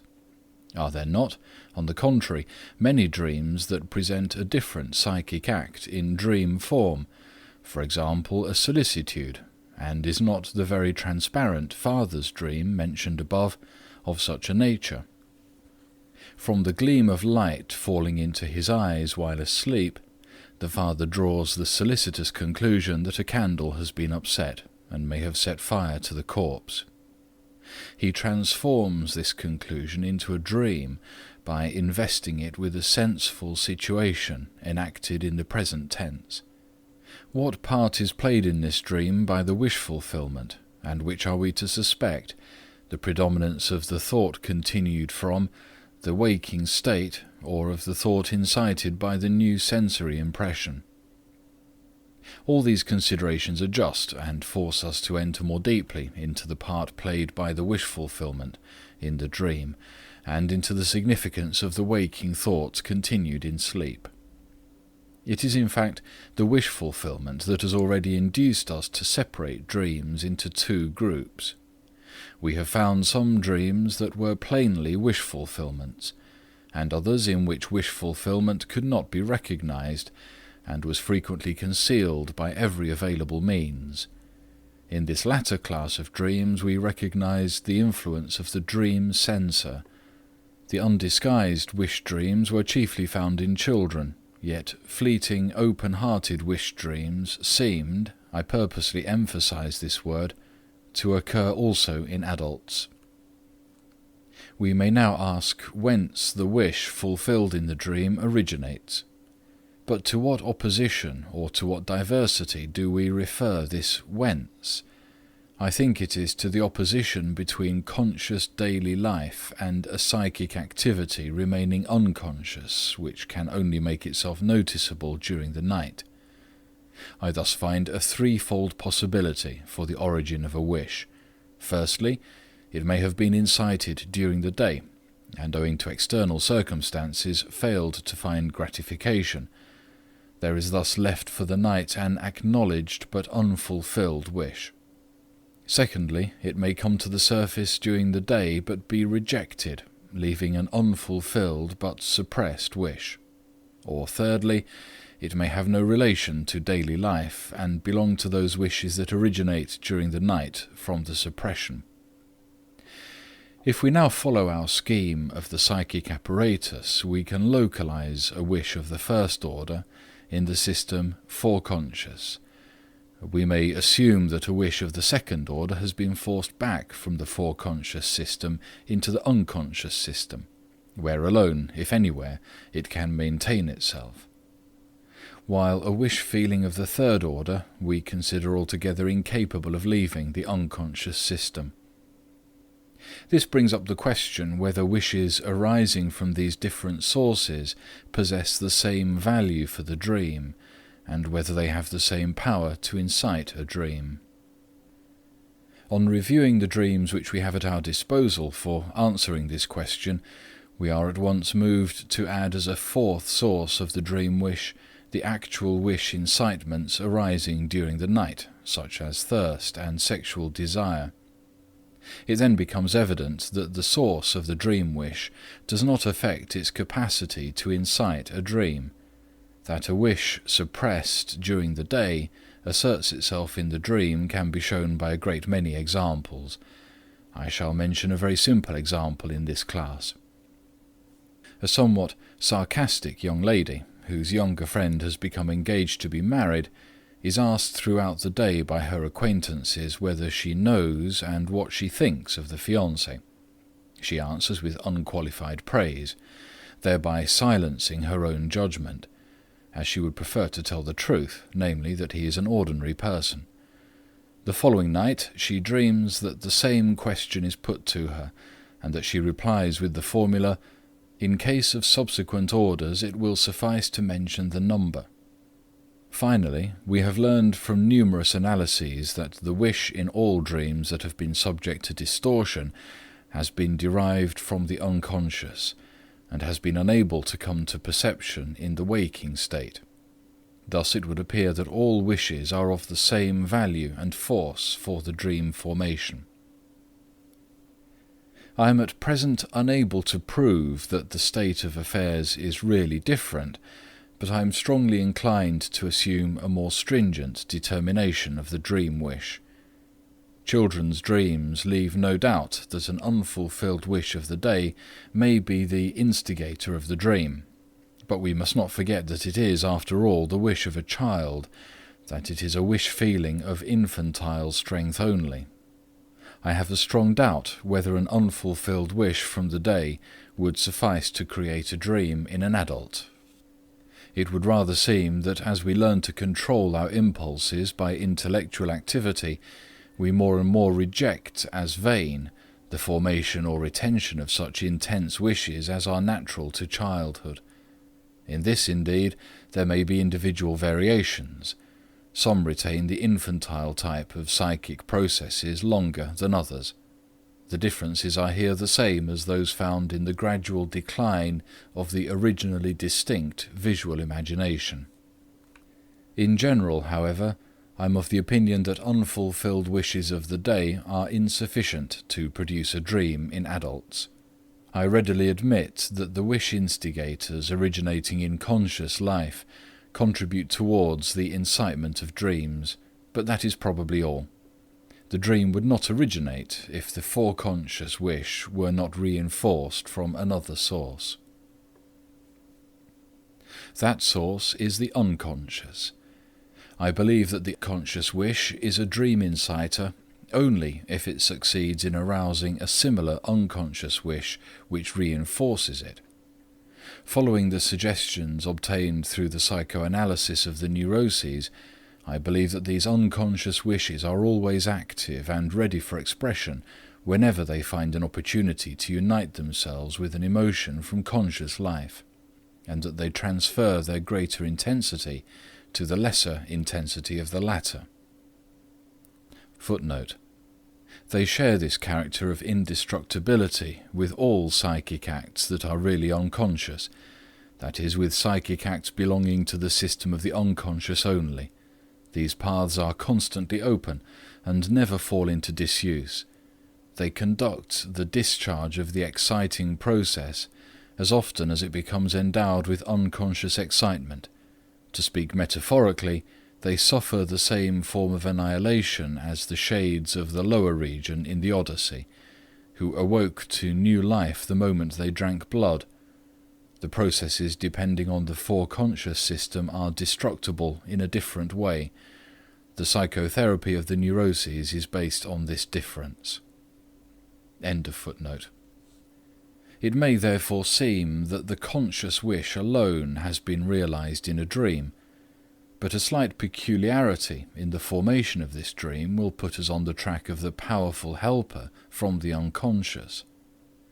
These ever-active and, as it were, immortal wishes from the unconscious recall the legendary Titans who from time immemorial have borne the ponderous mountains which were once rolled upon them by the victorious gods, and which even now quiver from time to time from the convulsions of their mighty limbs. I say that these wishes found in the repression are of themselves of an infantile origin, as we have learned from the psychological investigation of the neuroses. I should like, therefore, to withdraw the opinion previously expressed that it is unimportant whence the dream wish originates, and replace it by another, as follows. The wish manifested in the dream must be an infantile one. In the adult, it originates in the unconscious, while in the child, where no separation and censor as yet exist between foreconscious and unconscious, or where these are only in the process of formation, It is an unfulfilled and unrepressed wish from the waking state. I am aware that this conception cannot be generally demonstrated, but I maintain nevertheless that it can be frequently demonstrated, even when it is not suspected, and that it cannot be generally refuted. The wish feelings which remain from the conscious waking state are therefore relegated to the background in the dream formation. In the dream content, I shall attribute to them only the part attributed to the material of actual sensations during sleep. If I now take into account those other psychic instigations remaining from the waking state which are not wishes, I shall only adhere to the line mapped out for me by this train of thought. We may succeed in provisionally terminating the sum of energy of our waking thoughts by deciding to go to sleep. He is a good sleeper who can do this. Napoleon I is reputed to have been a model of this sort, but we do not always succeed in accomplishing it, or in accomplishing it perfectly. Unsolved problems, harassing cares, overwhelming impressions continue the thinking activity even during sleep, maintaining psychic processes in the system which we have termed the foreconscious. These mental processes continuing into sleep may be divided into the following groups. 1. That which has not been terminated during the day owing to casual prevention. 2. That which has been left unfinished by temporary paralysis of our mental power, i.e. the unsolved. 3. That which has been rejected and suppressed during the day. This unites with a powerful group, 4, formed by that which has been excited in our unconscious during the day by the work of the foreconscious. Finally, we may add group 5, consisting of the indifferent and hence unsettled impressions of the day. We should not underrate the psychic intensities introduced into sleep by these remnants of waking life, especially those emanating from the group of the unsolved. These excitations surely continue to strive for expression during the night, and we may assume with equal certainty that the sleeping state renders impossible the usual continuation of the excitement in the foreconscious, and the termination of the excitement by its being conscious. As far as we can normally become conscious of our mental processes, even during the night, in so far we are not asleep. I shall not venture to state what change is produced in the foreconscious system by the sleeping state, but there is no doubt that the psychological character of sleep is essentially due to the change of energy in this very system, which also dominates the approach to motility, which is paralyzed during sleep. In contradistinction to this, there seems to be nothing in the psychology of the dream to warrant the assumption that sleep produces any but secondary changes in the conditions of the unconscious system. Hence, for the nocturnal excitation in the foreconscious, there remains no other path than that followed by the wish excitements from the unconscious. This excitation must seek reinforcement from the unconscious, and follow the detours of the unconscious excitations. But what is the relation of the foreconscious day remnants to the dream? There is no doubt that they penetrate abundantly into the dream, that they utilize the dream content to obtrude themselves upon consciousness even during the night. Indeed, they occasionally even dominate the dream content and impel it to continue the work of the day. It is also certain that the day remnants may just as well have any other character as that of wishes, but it is highly instructive and even decisive for the theory of wish fulfillment to see what conditions they must comply with in order to be received into the dream. Let us pick out one of the dreams cited above as examples. For example, the dream in which my friend Otto seems to show the symptoms of Basedow's disease. My friend Otto's appearance occasioned me some concern during the day, and this worry, like everything else referring to this person, affected me. I may also assume that these feelings followed me into sleep. I was probably bent on finding out what was the matter with him. In the night my worry found expression in the dream which I have reported, the content of which was not only senseless, but failed to show any wish fulfillment. But I began to investigate for the source of this incongruous expression of the solicitude felt during the day, and analysis revealed the connection. I identified my friend Otto with a certain Baron L, and myself with a Professor R. There was only one explanation for my being impelled to select just this substitution for the day thought. I must have always been prepared in the unconscious to identify myself with Professor R, as it meant the realization of one of the immortal infantile wishes, viz., that of becoming great. Repulsive ideas respecting my friend, that would certainly have been repudiated in a waking state, took advantage of the opportunity to creep into the dream, but the worry of the day likewise found some form of expression through a substitution in the dream content. The day thought, which was no wish in itself but rather a worry, had in some way to find a connection with the infantile, now unconscious and suppressed wish, which then allowed it, though already properly prepared, to originate for consciousness. The more dominating this worry, the stronger must be the connection to be established. Between the contents of the wish and that of the worry there need be no connection, nor was there one in any of our examples. We can now sharply define the significance of the unconscious wish for the dream. It may be admitted that there is a whole class of dreams in which the incitement originates preponderatingly, or even exclusively, from the remnants of daily life. And I believe that even my cherished desire to become at some future time a Professor Extraordinarius would have allowed me to slumber undisturbed that night, had not my worry about my friend's health been still active. But this worry alone would not have produced a dream. The motive power needed by the dream had to be contributed by a wish, and it was the affair of the worriment to procure for itself such wish as a motive power of the dream.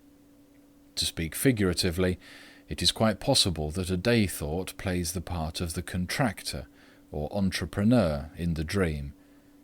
But it is known that no matter what idea the contractor may have in mind, and how desirous he may be of putting it into operation, he can do nothing without capital.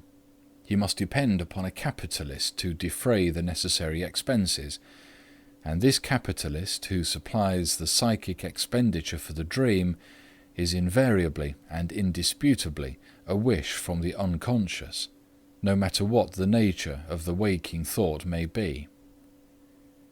In other cases, the capitalist himself is the contractor for the dream.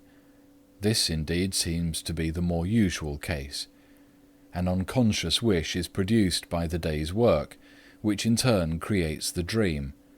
The dream processes, moreover, run parallel with all the other possibilities of the economic relationship used here as an illustration.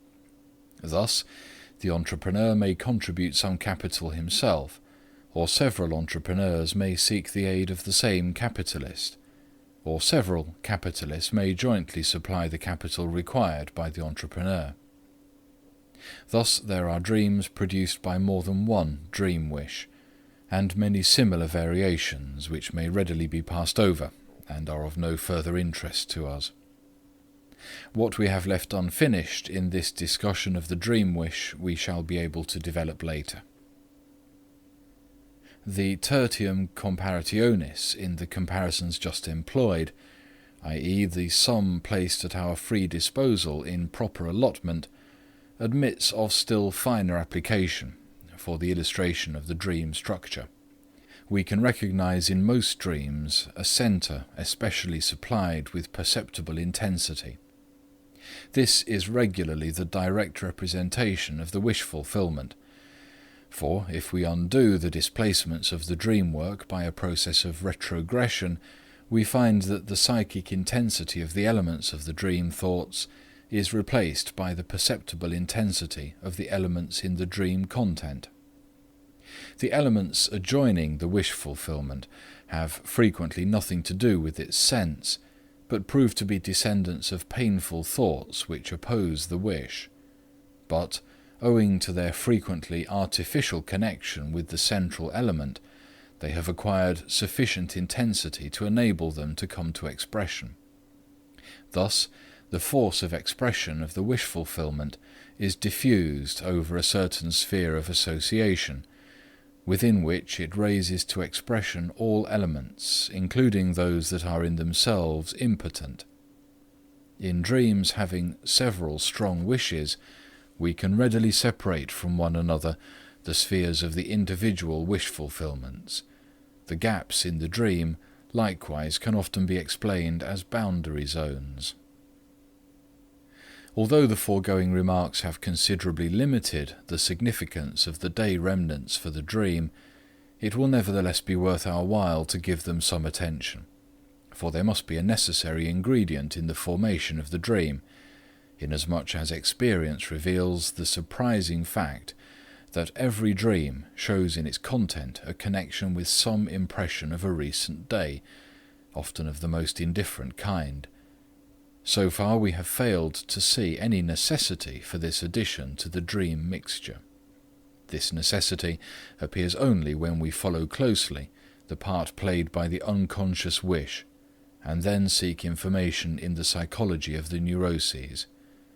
We thus learn that the unconscious idea, as such, is altogether incapable of entering into the foreconscious, and that it can exert an influence there only by uniting with a harmless idea already belonging to the foreconscious, to which it transfers its intensity, and under which it allows itself to be concealed. This is the fact of transference, which furnishes an explanation for so many surprising occurrences in the psychic life of neurotics. The idea from the foreconscious, which thus obtains an unmerited abundance of intensity, may be left unchanged by the transference, or it may have forced upon it a modification from the content of the transferring idea. I trust the reader will pardon my fondness for comparisons from daily life, but I feel tempted to say that the relations existing for the repressed idea are similar to the situations existing in Austria for the American dentist, who is forbidden to practice unless he gets permission from a regular physician to use his name on the public signboard, and thus cover the legal requirements. Moreover, just as it is naturally not the busiest physicians who form such alliances with dental practitioners, so in the psychic life only such foreconscious or conscious ideas are chosen to cover a repressed idea as have not themselves attracted much of the attention which is operative in the foreconscious. The unconscious entangles with its connections preferentially either those impressions and ideas of the foreconscious which have been left unnoticed as indifferent, or those that have soon been deprived of this attention through rejection. It is a familiar fact from the association studies confirmed by every experience that ideas which have formed intimate connections in one direction assume an almost negative attitude to whole groups of new connections. I once tried from this principle to develop a theory for hysterical paralysis. If we assume that the same need for the transference of the repressed ideas which we have learnt to know from the analysis of the neuroses makes its influence felt in the dream as well, we can at once explain two riddles of the dream, viz. That every dream analysis shows an interweaving of a recent impression, and that this recent element is frequently of the most indifferent character. We may add what we have already learnt elsewhere, that these recent and indifferent elements come so frequently into the dream content as a substitute for the most deep-lying of the dream thoughts, for the further reason that they have least to fear from the resisting censor. But while this freedom from censorship explains only the preference for trivial elements, the constant presence of recent elements points to the fact that there is a need for transference. Both groups of impressions satisfy the demand of the repression for materials still free from associations, the indifferent ones because they have offered no inducement for extensive associations, and the recent ones because they have had insufficient time to form such associations. We thus see that the day remnants, among which we may now include the indifferent impressions when they participate in the dream formation, not only borrow from the unconscious the motive power at the disposal of the repressed wish, but also offer to the unconscious something indispensable, namely, the attachment necessary to the transference. If we here attempted to penetrate more deeply into the psychic processes, we should first have to throw more light on the play of emotions between the foreconscious and the unconscious, to which indeed we are urged by the study of the psychoneuroses, whereas the dream itself offers no assistance in this respect. Just one further remark about the day remnants. There is no doubt that they are the actual disturbers of sleep, and not the dream, which, on the contrary, strives to guard sleep. But we shall return to this point later. We have so far discussed the dream wish. We have traced it to the sphere of the unconscious and analysed its relations to the day remnants, which in turn may be either wishes, psychic emotions of any other kind, or simply recent impressions. We have thus made room for any claims that may be made for the importance of conscious thought activity in dream formations in all its variations. Relying upon our thought series, it would not be at all impossible for us to explain even those extreme cases in which the dream as a continuer of the day work brings to a happy conclusion an unresolved problem of the waking state. We do not, however, possess an example, the analysis of which might reveal the infantile or repressed wish source furnishing such alliance and successful strengthening of the efforts of the foreconscious activity. But we have not come one step nearer a solution of the riddle. Why can the unconscious furnish the motive power for wish fulfillment only during sleep? The answer to this question must throw light on the psychic nature of wishes, and it will be given with the aid of the diagram of the psychic apparatus. We do not doubt that even this apparatus attained its present perfection through a long course of development. Let us attempt to restore it as it existed in an early phase of its activity. From assumptions, to be confirmed elsewhere, we know that at first the apparatus strove to keep us as free from excitement as possible, and in its first formation, therefore, the scheme took the form of a reflex apparatus, which enabled it promptly to discharge through the motor tracts any sensible stimulus reaching it from without. But this simple function was disturbed by the wants of life, which likewise furnished the impulse for the further development of the apparatus. The wants of life first manifested themselves to it in the form of the great physical needs. The excitement aroused by the inner want seeks an outlet in motility, which may be designated as inner changes, or as an expression of the emotions. The hungry child cries or fidgets helplessly, but its situation remains unchanged, for the excitation proceeding from an inner want requires not a momentary outbreak, but a force working continuously. A change can occur only if in some way a feeling of gratification is experienced, which in the case of the child must be through outside help, in order to remove the inner excitement.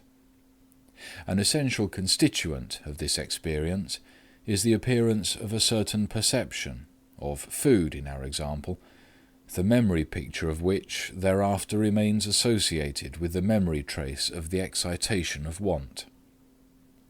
Thanks to the established connection, there results at the next appearance of this want a psychic feeling which revives the memory picture of the former perception, and thus recalls the former perception itself, i.e., it actually re-establishes the situation of the first gratification.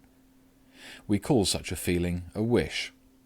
The reappearance of the perception constitutes the wish fulfillment, and the full revival of the perception by the want excitement constitutes the shortest road to the wish fulfillment. We may assume a primitive condition of the psychic apparatus in which this road is really followed, i.e., where the wishing merges into an hallucination. This first psychic activity therefore aims at an identity of perception, i.e., it aims at a repetition of that perception which is connected with the fulfillment of the want. This primitive mental activity must have been modified by bitter practical experience into a more expedient secondary activity.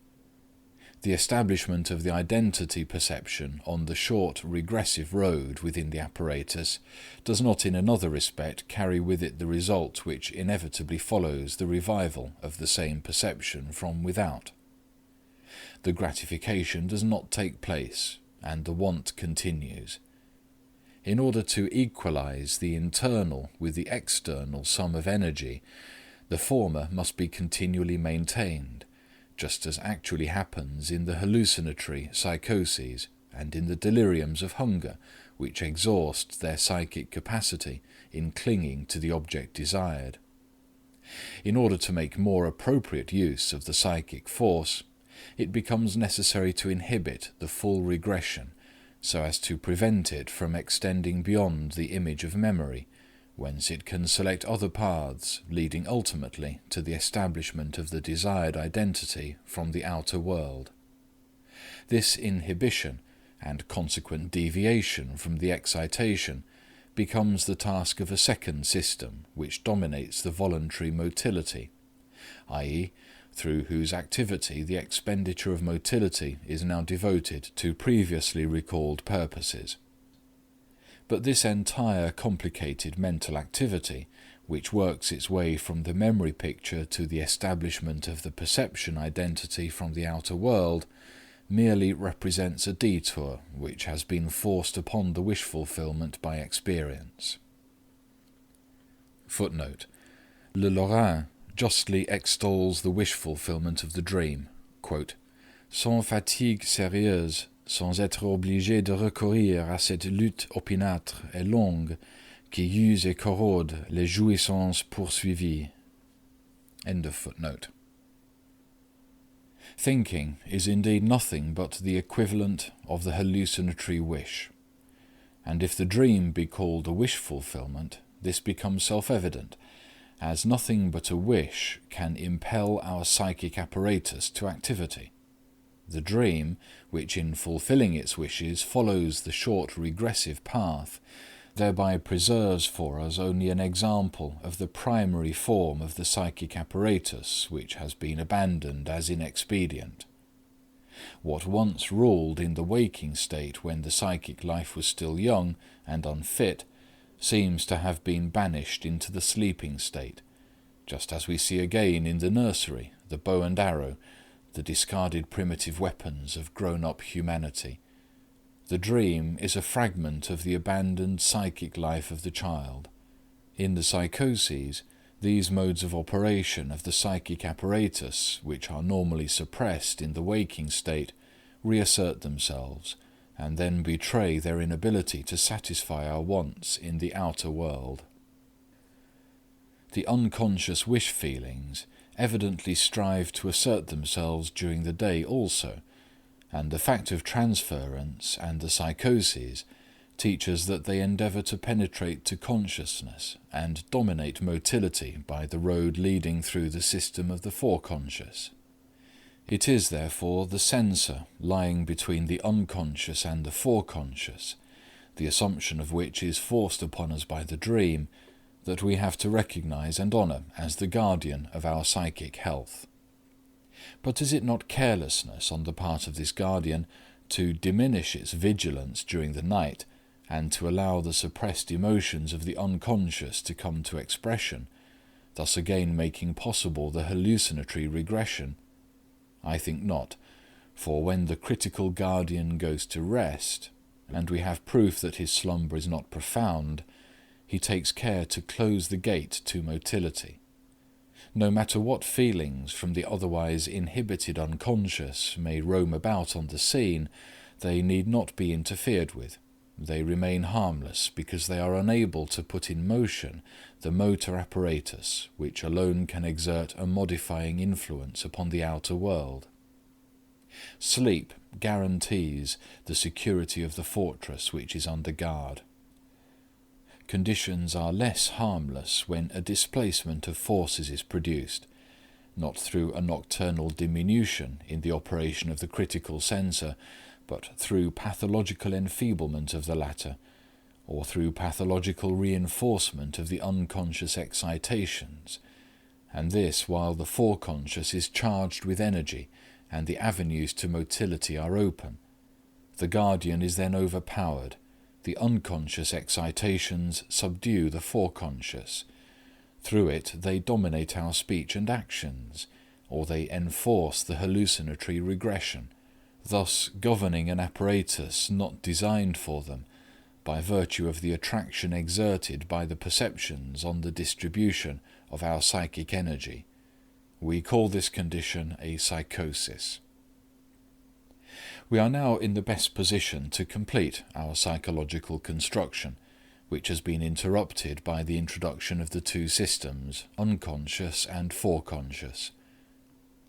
We have still, however, ample reason for giving further consideration to the wish as the sole psychic motive power in the dream. We have explained that the reason why the dream is in every case a wish realization is because it is a product of the unconscious, which knows no other aim in its activity but the fulfillment of wishes, and which has no other forces at its disposal but wish feelings.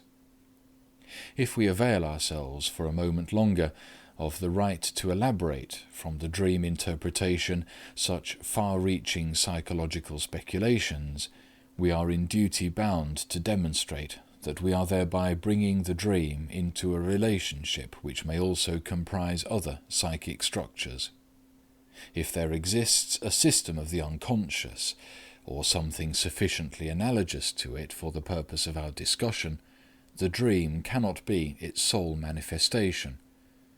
Every dream may be a wish fulfillment, but there must be other forms of abnormal wish fulfillment beside this of dreams. Indeed, the theory of all psychoneurotic systems culminates in the proposition that they too must be taken as wish fulfillments of the unconscious. Our explanation makes the dream only the first member of a group most important for the psychiatrist, an understanding of which means the solution of the purely psychological part of the psychiatric problem. But other members of the group of wish fulfillments, for example, the hysterical symptoms, evince one essential quality which I have so far failed to find in the dream. Thus, from the investigations frequently referred to in this treatise, I know that the formation of an hysterical symptom necessitates the combination of both streams of our psychic life. The symptom is not merely the expression of a realized unconscious wish, but it must be joined by another wish from the foreconscious, which is fulfilled by the same symptom, so that the symptom is at least doubly determined, once by each one of the conflicting systems. Just as in the dream, there is no limit to further over-determination. The determination not derived from the unconscious is, as far as I can see, invariably a stream of thought in reaction against the unconscious wish, for example, a self-punishment. Hence I may say, in general, that an hysterical symptom originates only where two contrasting wish fulfillments, having their source in different psychic systems, are able to combine in one expression. Compare my latest formulation of the origin of the hysterical systems in a treatise published by the Zeitschrift für Sexualwissenschaft by Hirschfeld and others, 1908. Examples on this point would prove of little value, as nothing but a complete unveiling of the complication in question would carry conviction. I therefore content myself with the mere assertion, and will cite an example, not for conviction, but for explication. The hysterical vomiting of a female patient proved, on the one hand, to be the realization of an unconscious fancy from the time of puberty, that she might be continuously pregnant and have a multiple of children, and this was subsequently united with the wish that she might have them from as many men as possible. Against this immoderate wish there arose a powerful defensive impulse, but as the vomiting might spoil the patient's figure and beauty, so that she would not find favour in the eyes of mankind, the symptom was therefore in keeping with her punitive trend of thought, and, being thus admissible from both sides, it was allowed to become a reality. This is the same manner of consenting to a wish-fulfillment which the queen of the Parthians chose for the triumvir Crassus. Believing that he had undertaken the campaign out of greed for gold, she caused molten gold to be poured into the throat of the corpse. Now hast thou what thou hast longed for. As yet we know of the dream only that it expresses a wish-fulfillment of the unconscious, and apparently the dominating foreconscious permits this only after it has subjected the wish to some distortions. We are really in no position to demonstrate regularly a stream of thought antagonistic to the dream wish, which is realized in the dream as in its counterpart. Only now and then have we found in the dream traces of reaction formulations, as, for instance, the tenderness towards friend R in the uncle dream. But the contribution from the foreconscious, which is missing here, may be found in another place. While the dominating system has withdrawn on the wish to sleep, the dream may bring to expression with manifold distortions a wish from the unconscious, and realize this wish by producing the necessary changes of energy in the psychic apparatus, and may finally retain it through the entire duration of sleep. Footnote: this idea has been borrowed from The Theory of Sleep by Liébaud, who revived hypnotic investigation in our days. Du sommeil provoqué, etc., Paris, 1889. End of footnote. This persistent wish to sleep on the part of the foreconscious in general facilitates the formation of the dream. Let us refer to the dream of the father, who, by the gleam of light from the death chamber, was brought to the conclusion that the body had been set on fire. We have shown that one of the psychic forces decisive in causing the father to form this conclusion, instead of being awakened by the gleam of light, was the wish to prolong the life of the child seen in the dream by 1 moment. Other wishes proceeding from the repression probably escape us, because we are unable to analyze this dream. But as a second motive power of the dream, we may mention the father's desire to sleep, for, like the life of the child, the sleep of the father is prolonged for a moment by the dream. The underlying motive is, let the dream go on, otherwise I must wake up. As in this dream, so also in all other dreams, the wish to sleep lends its support to the unconscious wish. We reported dreams which were apparently dreams of convenience, but, properly speaking, all dreams may claim this designation. The efficacy of the wish to continue to sleep is the most easily recognized in the waking dreams, which so transform the objective sensory stimulus as to render it compatible with the continuance of sleep. They interweave this stimulus with the dream in order to rob it of any claims it might make as a warning to the outer world. But this wish to continue to sleep must also participate in the formation of all other dreams which may disturb the sleeping state from within only. Now then, sleep on. Why, it's but a dream. This is in many cases the suggestion of the foreconscious to consciousness when the dream goes too far, and this also describes in a general way the attitude of our dominating psychic activity toward dreaming, though the thought remains tacit. I must draw the conclusion that throughout our entire sleeping state we are just as certain that we are dreaming as we are certain that we are sleeping. We are compelled to disregard the objection urged against this conclusion, that our consciousness is never directed to a knowledge of the former, and that it is directed to a knowledge of the latter only on special occasions when the censor is unexpectedly surprised. Against this objection we may say that there are persons who are entirely conscious of their sleeping and dreaming, and who are apparently endowed with the conscious faculty of guiding their dream life. Such a dreamer, when dissatisfied with the course taken by the dream, breaks it off without awakening, and begins it anew in order to continue it with a different turn, like the popular author who, on request, gives a happier ending to his play.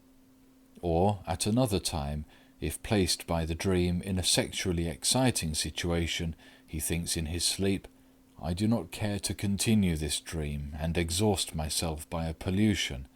I prefer to defer it in favour of a real situation." End of Chapter 6. Chapter 7. The Function of the Dream. Since we know that the foreconscious is suspended during the night by the wish to sleep, we can proceed to an intelligent investigation of the dream process. But let us first sum up the knowledge of this process already gained. We have shown that the waking activity leaves day remnants from which the sum of energy cannot be entirely removed. Or the waking activity revives during the day one of the unconscious wishes, or both conditions occur simultaneously. We have already discovered the many variations that may take place. The unconscious wish has already made its way to the day remnants, either during the day, or at any rate with the beginning of sleep, and has effected a transference to it. This produces a wish transferred to the recent material, or the suppressed recent wish comes to life again through a reinforcement from the unconscious. This wish now endeavors to make its way to consciousness on the normal path of the mental processes through the foreconscious, to which indeed it belongs through one of its constituent elements. It is confronted, however, by the censor, which is still active, and to the influence of which it now succumbs. It now takes on the distortion for which the way has already been paved by its transference to the recent material. Thus far, it is in the way of becoming something resembling an obsession, delusion, or the like, i.e., a thought reinforced by a transference and distorted in expression by the censor. But its further progress is now checked through the dormant state of the foreconscious. This system has apparently protected itself against invasion by diminishing its excitements. The dream process, therefore, takes the regressive course, which has just been opened by the peculiarity of the sleeping state, and thereby follows the attraction exerted on it by the memory groups, which themselves exist in part only as visual energy not yet translated into terms of the later systems. On its way to regression, the dream takes on the form of dramatization. The subject of compression will be discussed later. The dream process has now terminated the second part of its repeatedly impeded course. The first part expended itself progressively from the unconscious scenes or fantasies to the foreconscious, while the second part gravitates from the advent of the censor back to the perceptions. But when the dream process becomes a content of perception, it has, so to speak, eluded the obstacle set up in the foreconscious by the censor and by the sleeping state. It succeeds in drawing attention to itself and in being noticed by consciousness. For consciousness, which means to us a sensory organ for the reception of psychic qualities, may receive stimuli from two sources. First, from the periphery of the entire apparatus, viz., from the perception system, and secondly, from the pleasure and pain stimuli, which constitute the sole psychic quality produced in the transformation of energy within the apparatus. All other processes in the system, even those in the foreconscious, are devoid of any psychic quality, and are therefore not objects of consciousness inasmuch as they do not furnish pleasure or pain for perception. We shall have to assume that those liberations of pleasure and pain automatically regulate the outlet of the occupation processes. but in order to make possible more delicate functions, it was later found necessary to render the course of the presentations more independent of the manifestations of pain. To accomplish this, the foreconscious system needed some qualities of its own which could attract consciousness, and most probably received them through the connection of the foreconscious processes with the memory system of the signs of speech, which is not devoid of qualities. Through the qualities of this system, consciousness, which had hitherto been a sensory organ only for the perceptions, now becomes also a sensory organ for a part of our mental processes. Thus we have now, as it were, two sensory surfaces, one directed to perceptions and the other to the foreconscious mental processes. I must assume that the sensory surface of consciousness devoted to the foreconscious is rendered less excitable by sleep than that directed to the P systems. The giving up of interest for the nocturnal mental processes is indeed purposeful. Nothing is to disturb the mind. The foreconscious wants to sleep. But once the dream becomes a perception, it is then capable of exciting consciousness through the qualities thus gained. The sensory stimulus accomplishes what it was really destined for, namely, it directs a part of the energy at the disposal of the foreconscious in the form of attention upon the stimulant. We must therefore admit that the dream invariably awakens us. That is, it puts into activity a part of the dormant force of the foreconscious. This force imparts to the dream that influence which we have designated as secondary elaboration for the sake of connection and comprehensibility. This means that the dream is treated by it like any other content of perception. It is subjected to the same ideas of expectation, as far at least as the material admits. As far as the direction is concerned in this third part of the dream, it may be said that here again the movement is progressive.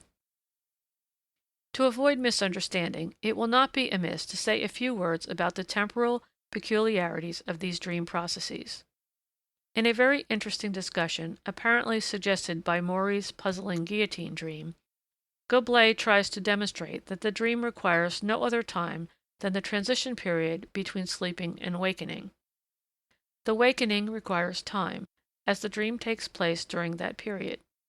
One is inclined to believe that the final picture of the dream is so strong that it forces the dreamer to awaken, but, as a matter of fact, this picture is strong only because the dreamer is already very near awakening when it appears. Un rêve, c'est un réveil qui commence.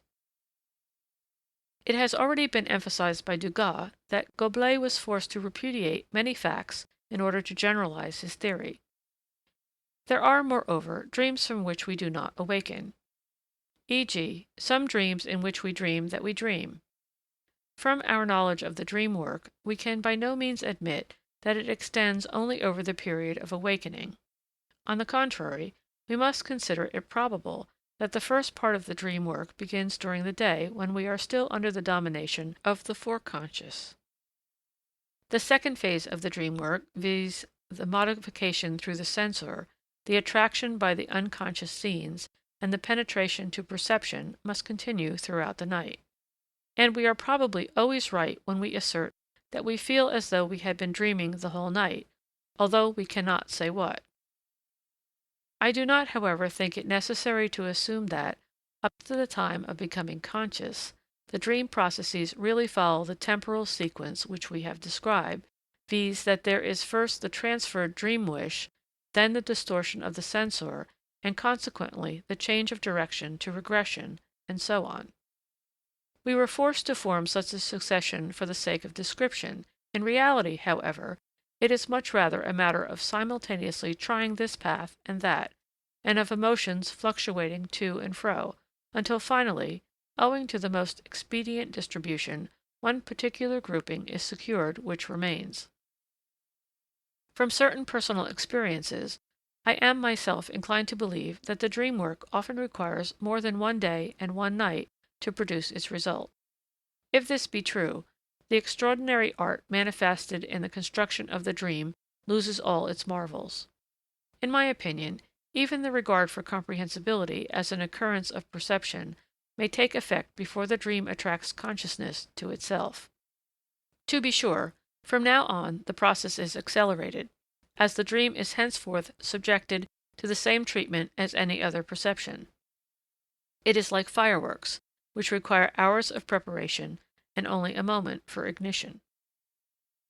Through the dream work, the dream process now gains either sufficient intensity to attract consciousness to itself and arouse the foreconscious, which is quite independent of the time or profundity of sleep, or its intensity being insufficient, it must wait until it meets the attention which is set in motion immediately before awakening. Most dreams seem to operate with relatively slight psychic intensities, for they wait for the awakening. This, however, explains the fact that we regularly perceive something dreamt on being suddenly aroused from a sound sleep. Here, as well as in spontaneous awakening, the first glance strikes the perception content created by the dream work, while the next strikes the one produced from without. But of greater theoretical interest are those dreams which are capable of waking us in the midst of sleep. We must bear in mind the expediency elsewhere universally demonstrated, and ask ourselves why the dream or the unconscious wish has the power to disturb sleep, i.e., the fulfillment of the foreconscious wish. This is probably due to certain relations of energy into which we have no insight. If we possess such insight, we should probably find that the freedom given to the dream and the expenditure of a certain amount of detached attention represent for the dream an economy in energy, keeping in view the fact that the unconscious must be kept in check at night just as during the day. We know from experience that the dream, even if it interrupts sleep repeatedly during the same night, still remains compatible with sleep. We wake up for an instant, and immediately resume our sleep. It is like driving off a fly during sleep. We awake ad hoc, and when we resume our sleep, we have removed the disturbance. As demonstrated by familiar examples from the sleep of wet nurses, etc., the fulfillment of the wish to sleep is quite compatible with the retention of a certain amount of attention in a given direction. But we must here take cognizance of an objection that is based on a better knowledge of the unconscious processes. Although we have ourselves described the unconscious wishes as always active, we have, nevertheless, asserted that they are not sufficiently strong during the day to make themselves perceptible. But when we sleep, and the unconscious wish has shown its power to form a dream, and with it to awaken the foreconscious, why, then, does this power become exhausted after the dream has been taken cognizance of? Would it not seem more probable that the dream should continually renew itself, like the troublesome fly, which, when driven away, takes pleasure in returning again and again? What justifies our assertion that the dream removes the disturbance of sleep? That the unconscious wishes always remain active is quite true. They represent paths which are passable whenever a sum of excitement makes use of them. Moreover, a remarkable peculiarity of the unconscious processes is the fact that they remain indestructible. Nothing can be brought to an end in the unconscious. Nothing can cease or be forgotten. This impression is most strongly gained in the study of the neuroses, especially of hysteria. The unconscious stream of thought which leads to the discharge through an attack becomes passable again as soon as there is an accumulation of a sufficient amount of excitement. The mortification brought on 30 years ago, after having gained access to the unconscious affective source, operates during all these 30 years like a recent one. Whenever its memory is touched, it is revived and shows itself to be supplied with the excitement which is discharged in a motor attack. It is just here that the office of psychotherapy begins, its task being to bring about adjustment and forgetfulness for the unconscious processes. Indeed, the fading of memories and the flagging of effects, which we are apt to take as self-evident and to explain as a primary influence of time on the psychic memories, are in reality secondary changes brought about by painstaking work.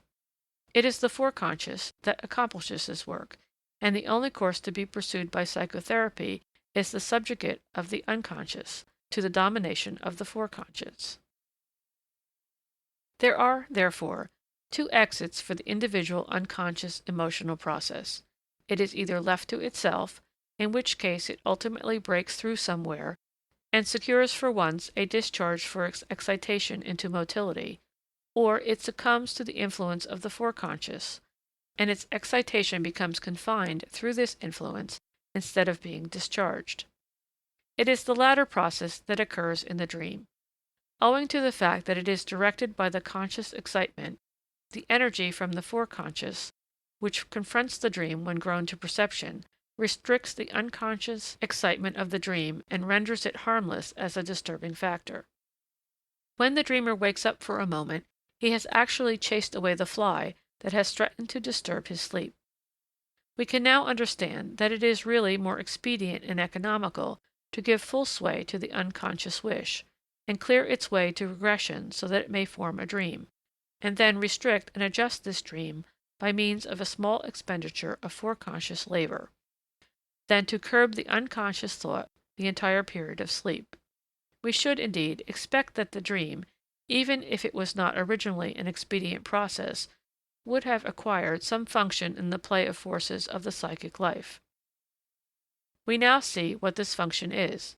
The dream has taken it upon itself to bring the liberated excitement of the unconscious back under the domination of the foreconscious. It thus affords relief for the excitement of the unconscious, and acts as a safety valve for the latter, and at the same time it ensures the sleep of the foreconscious at a slight expenditure of the waking state. Like the other psychic formations of its group, the dream offers itself as a compromise serving simultaneously both systems by fulfilling both wishes insofar as they are compatible with each other. A glance at Robert's elimination theory will show that we must agree with this author in his main point, viz. In the determination of the function of the dream, though we differ from him in our hypotheses and in our treatment of the dream process. The above qualification, insofar as the two wishes are compatible with each other, contains the suggestion that there may be cases in which the function of the dream suffers shipwreck. The dream process is in the first instance admitted as a wish fulfillment of the unconscious. But if this tentative wish fulfillment disturbs the foreconscious to such an extent that the latter can no longer maintain its rest, the dream then breaks the compromise and fails to perform the second part of its task. It is then at once broken off and replaced by complete wakefulness.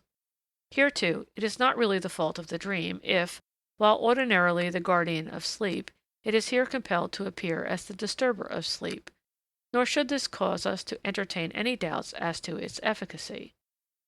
This is not the only case in the organism in which an otherwise efficacious arrangement becomes inefficacious and disturbing as soon as some element is changed in the conditions of its origin.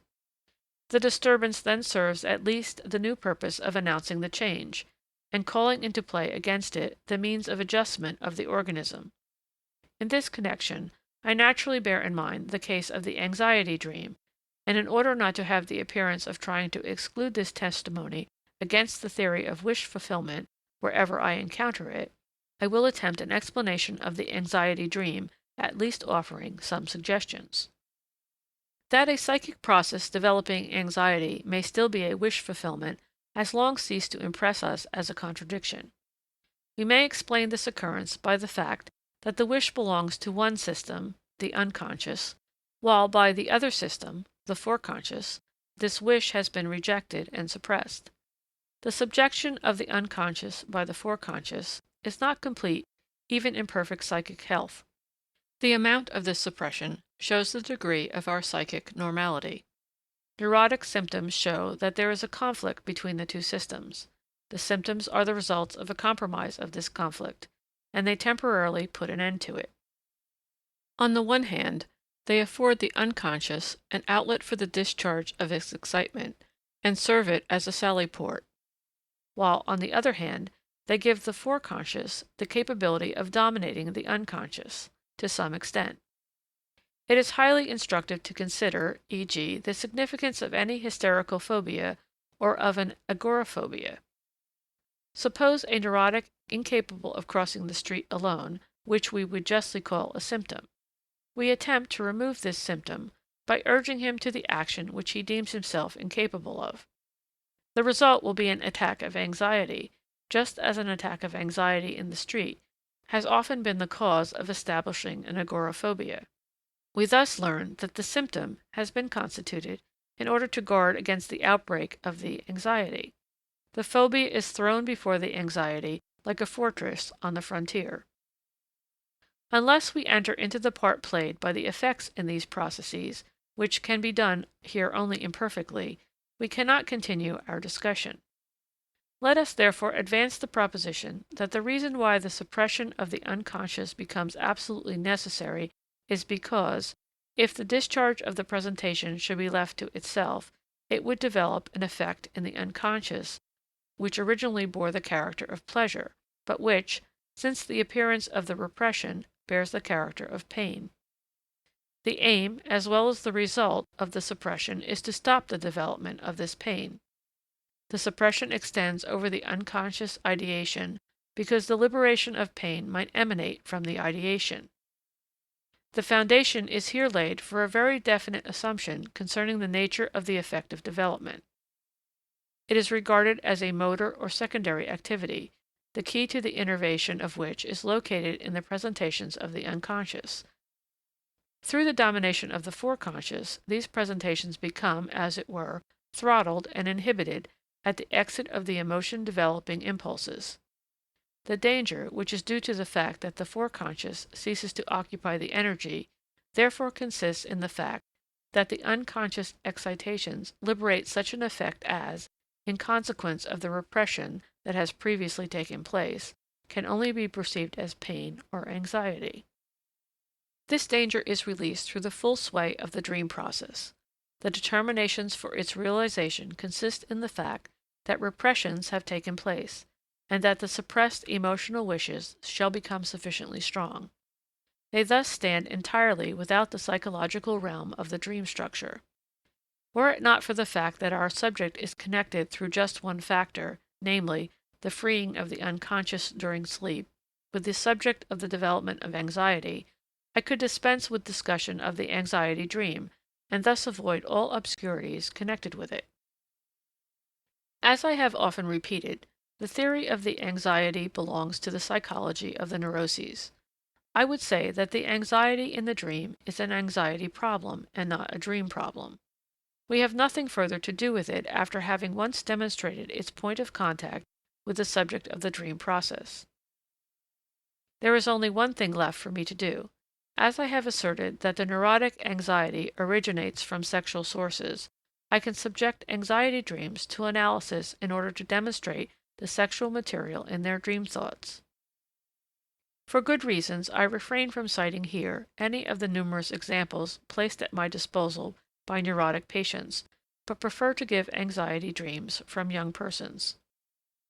Personally, I have had no real anxiety dream for decades, but I recall one from my 7th or 8th year, which I subjected to interpretation about 30 years later. The dream was very vivid, and showed me, my beloved mother, with peculiarly calm sleeping countenance, carried into the room and laid on the bed by 2 or 3 persons with birds' beaks. I awoke crying and screaming, and disturbed my parents. The very tall figures, draped in a peculiar manner, with beaks, I had taken from the illustrations of Philippson's Bible. I believe they represented deities with heads of sparrowhawks from an Egyptian tomb relief. The analysis also introduced the reminiscence of a naughty janitor's boy, who used to play with us children on the meadow in front of the house. I would add that his name was Philip. I feel that I first heard from this boy the vulgar word signifying sexual intercourse, which is replaced among the educated by the Latin coitus, but to which the dream distinctively alludes by the selection of the birds' heads. I must have suspected the sexual significance of the word from the facial expression of my worldly wise teacher. My mother's features in the dream were copied from the countenance of my grandfather, whom I had seen a few days before his death, snoring in the state of coma. The interpretation of the secondary elaboration in the dream must therefore have been that my mother was dying. The tomb relief, too, agrees with this. In this anxiety I awoke, and could not calm myself until I had awakened my parents. I remember that I suddenly became calm on coming face to face with my mother, as if I needed the assurance that my mother was not dead. But this secondary interpretation of the dream had been effected only under the influence of the developed anxiety. I was not frightened because I dreamed that my mother was dying, but I interpreted the dream in this manner, in the foreconscious elaboration, because I was already under the domination of the anxiety. The latter, however, could be traced by the means of the repression to an obscure, obviously sexual desire, which had found its satisfying expression in the visual content of the dream. A man, 27 years old, who had been severely ill for a year, had had many terrifying dreams between the ages of 11 and 13. He thought that a man with an axe was running after him. He wished to run, but felt paralyzed and could not move from the spot. This may be taken as a good example of a very common and apparently sexually indifferent anxiety dream. In the analysis, the dreamer first thought of a story told him by his uncle, which chronologically was later than the dream, viz., that he was attacked at night by a suspicious-looking individual. This occurrence led him to believe that he himself might have already heard of a similar episode at the time of the dream. In connection with the axe, he recalled that during that period of his life he once hurt his hand with an axe while chopping wood. This immediately led to his relations with his younger brother, whom he used to maltreat and knock down. In particular, he recalled an occasion when he struck his brother on the head with his boot until he bled, whereupon his mother remarked, "I fear he will kill him some day." While he was seemingly thinking of the subject of violence, a reminiscence from his 9th year suddenly occurred to him. His parents came home late and went to bed while he was feigning sleep. He soon heard panting and other noises that appeared strange to him, and he could also make out the position of his parents in bed. His further associations showed that he had established an analogy between this relation between his parents and his own relation toward his younger brother. He subsumed what occurred between his parents under the conception violence and wrestling, and thus reached a sadistic conception of the coitus act, as often happens among children. The fact that he often noticed blood on his mother's bed corroborated his conception. That the sexual intercourse of adults appears strange to children who observe it, and arouses fear in them, I dare say is a fact of daily experience. I have explained this fear by the fact that sexual excitement is not mastered by their understanding, and is probably also inacceptable to them because their parents are involved in it. For the same son, this excitement is converted into fear. At a still earlier period of life, sexual emotion directed toward the parent of opposite sex does not meet with repression, but finds free expression, as we have seen before. For the night terrors with hallucinations, pavor nocturnus, frequently found in children, I would unhesitatingly give the same explanation. Here, too, we are certainly dealing with the incomprehensible and rejected sexual feelings, which, if noted, would probably show a temporal periodicity for an enhancement of the sexual libido, may just as well be produced accidentally through emotional impressions as through the spontaneous and gradual processes of development. I lacked the necessary material to sustain these explanations from observation. On the one hand, the pediatrists seem to lack the point of view which alone makes comprehensible the whole series of phenomena, on the somatic as well as on the psychic side. To illustrate by a comical example how one wearing the blinders of medical mythology may miss the understanding of such cases, I will relate a case which I found in a thesis on pavor nocturnus by de Backer, 1881. A 13-year-old boy of delicate health began to become anxious and dreamy. His sleep became restless, and about once a week it was interrupted by an acute attack of anxiety with hallucinations. The memory of these dreams was invariably very distinct. Thus he related that the devil shouted at him, "Now we have you, now we have you." And this was followed by an odor of sulfur. The fire burned his skin. This dream aroused him, terror-stricken. He was unable to scream at first. Then his voice returned, and he was heard to say distinctly, "No, no, not me. Why, I have done nothing," or, "Please don't, I shall never do it again." Occasionally, also, he said, "Albert has not done that." Later, he avoided undressing, because, as he said, the fire attacked him only when he was undressed. From amid these evil dreams, which menaced his health, he was sent into the country, where he recovered within a year and a half, but at the age of 15 he once confessed, Je ne sais pas la vieux, mais j'éprouvais continuellement les picotements et des surexcisions au parti. À la fin, cela m'énervait tant que plusieurs fois, je pense me jeter par la fenêtre au dortoir. It is certainly not difficult to suspect, 1. That the boy had practiced masturbation in former years, that he probably denied it, and was threatened with severe punishment for his wrongdoing. His confession, Je ne le ferai plus, his denial, Albert n'a jamais fait ça. 2. That under the pressure of puberty, the temptation to self-abuse through the tickling of the genitals was reawakened. 3. That now, however, a struggle of repression arose in him, suppressing the libido and changing it into fear, which subsequently took the form of the punishments with which he was then threatened. Let us, however, quote the conclusions drawn by our author. This observation shows, 1. That the influence of puberty may produce in a boy of delicate health a condition of extreme weakness, and that it may lead to a very marked cerebral anemia. 2. This cerebral anemia produces a transformation of character, demonomaniacal hallucinations, and very violent nocturnal, perhaps also diurnal, states of anxiety. 3.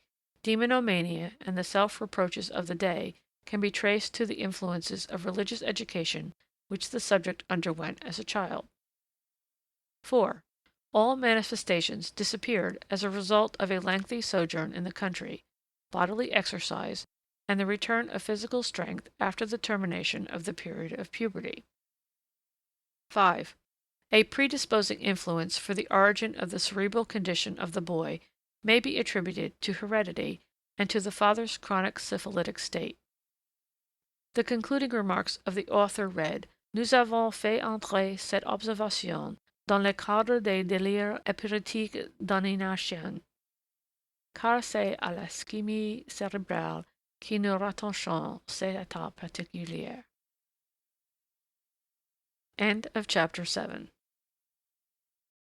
Chapter 8 of Dream Psychology. The Primary and Secondary Process. Regression. In venturing to attempt to penetrate more deeply into the psychology of the dream processes, I have undertaken a difficult task, to which indeed my power of description is hardly equal. To reproduce in description by a succession of words the simultaneousness of so complex a chain of events, and in doing so to appear unbiased throughout the exposition, goes fairly beyond my powers. I have now to atone for the fact that I have been unable in my description of the dream psychology to follow the historic development of my views. The viewpoints for my conception of the dream were reached through earlier investigations in the psychology of the neuroses, to which I am not supposed to refer here, but to which I am repeatedly forced to refer. Whereas, I should prefer to proceed in the opposite direction, and starting from the dream, to establish a connection with the psychology of the neuroses. I am well aware of all the inconveniences arising for the reader from this difficulty, but I know of no way to avoid them.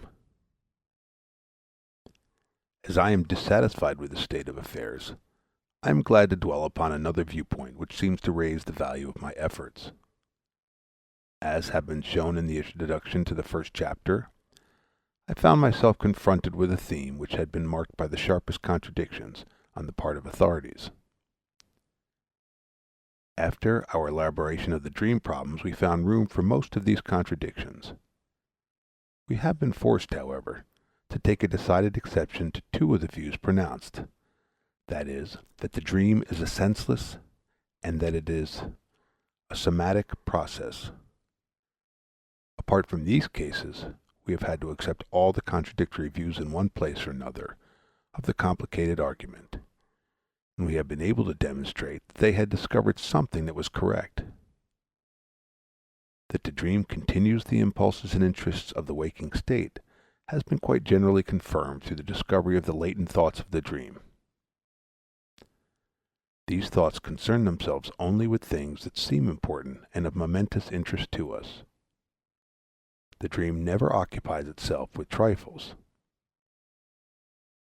But we have also concurred with the contrary view, that is, that the dream gathers up the indifferent remnants of the day, and that not until it has in some measure withdrawn itself from the waking activity can an important event of the day be taken up by the dream. We found this holding true for the dream content, which gives the dream thought its changed expression by means of disfigurement.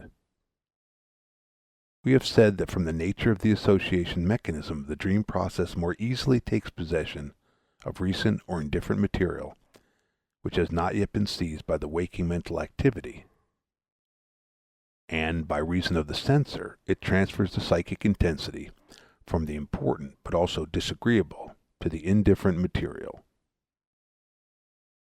The hypermnesia of the dream and the resort to infantile material have become main supports in our theory. In our theory of the dream, we have attributed to the wish originating from the infantile the part of an indispensable motor for the formation of the dream. We naturally could not think of doubting the experimentally demonstrated significance of the objective sensory stimuli during sleep, but we have brought this material into the same relation to the dream wish as the thought remnants from the waking activity. There was no need of disputing the fact that the dream interprets objective sensory stimuli after the manner of an illusion, but we have supplied the motive for this interpretation which has been left undecided by the authorities. The interpretation follows in such a manner that the perceived object is rendered harmless as a sleep disturber and becomes available for the wish fulfillment. Though we do not admit as special sources of the dream the subjective state of excitement of the sensory organs during sleep, which seems to have been demonstrated by Trumbull Ladd, we are nevertheless able to explain this excitement through the regressive revival of active memories behind the dream. A modest part in our conception has also been assigned to the inner organic sensations, which are wont to be taken as the cardinal point in the explanation of the dream. These, the sensation of falling, flying, or inhibition, stand as an ever-ready material to be used by the dream work to express the dream thought as often as need arises. That the dream process is a rapid and momentary one seems to be true for the perception through consciousness of the already prepared dream content. The preceding parts of the dream process probably take a slow, fluctuating course. We have solved the riddle of the superabundant dream content compressed within the briefest moment by explaining that it is due to the appropriation of almost fully formed structures from the psychic life. That the dream is disfigured and distorted by memory we found to be correct, but not troublesome, as this is only the last manifest operation in the work of disfigurement, which has been active from the beginning of the dream work. In the bitter and seemingly irreconcilable controversy as to whether the psychic life sleeps at night, or can make the same use of all its capabilities as during the day, we have been able to agree with both sides, though not fully with either. We have found proof that the dream thoughts represent a most complicated intellectual activity, employing almost every means furnished by the psychic apparatus. Still, it cannot be denied that the dream thoughts originated during the day, and it is indispensable to assume that there is a sleeping state of the psychic life. Thus, even the theory of partial sleep has come into play, but the characteristics of the sleeping state have been found not in the dilapidation of the psychic connections, but in the cessation of the psychic system dominating the day, arising from its desire to sleep. The withdrawal from the outer world retains its significance also for our conception. Though not the only factor, it nevertheless helps the regression to make possible the representation of the dream. That we should reject the voluntary guidance of the presentation course is uncontestable, but the psychic life does not thereby become aimless, for we have seen that after the abandonment of the desired end presentation, undesired ones gain mastery. The loose associative connection in the dream we have not only recognized, but we have placed under its control a far greater territory than could have been supposed. We have, however, found it merely the feigned substitute for another correct and senseful one. To be sure, we too have called the dream absurd, but we have been able to learn from examples how wise the dream really is when it simulates absurdity. We do not deny any of the functions that have been attributed to the dream, that the dream relieves the mind like a valve, and that according to Robert's assertion, all kinds of harmful material are rendered harmless through representation in the dream, not only exactly corresponds with our theory of the twofold wish fulfillment in the dream, but, in his own wording, becomes even more comprehensible for us than for Robert himself.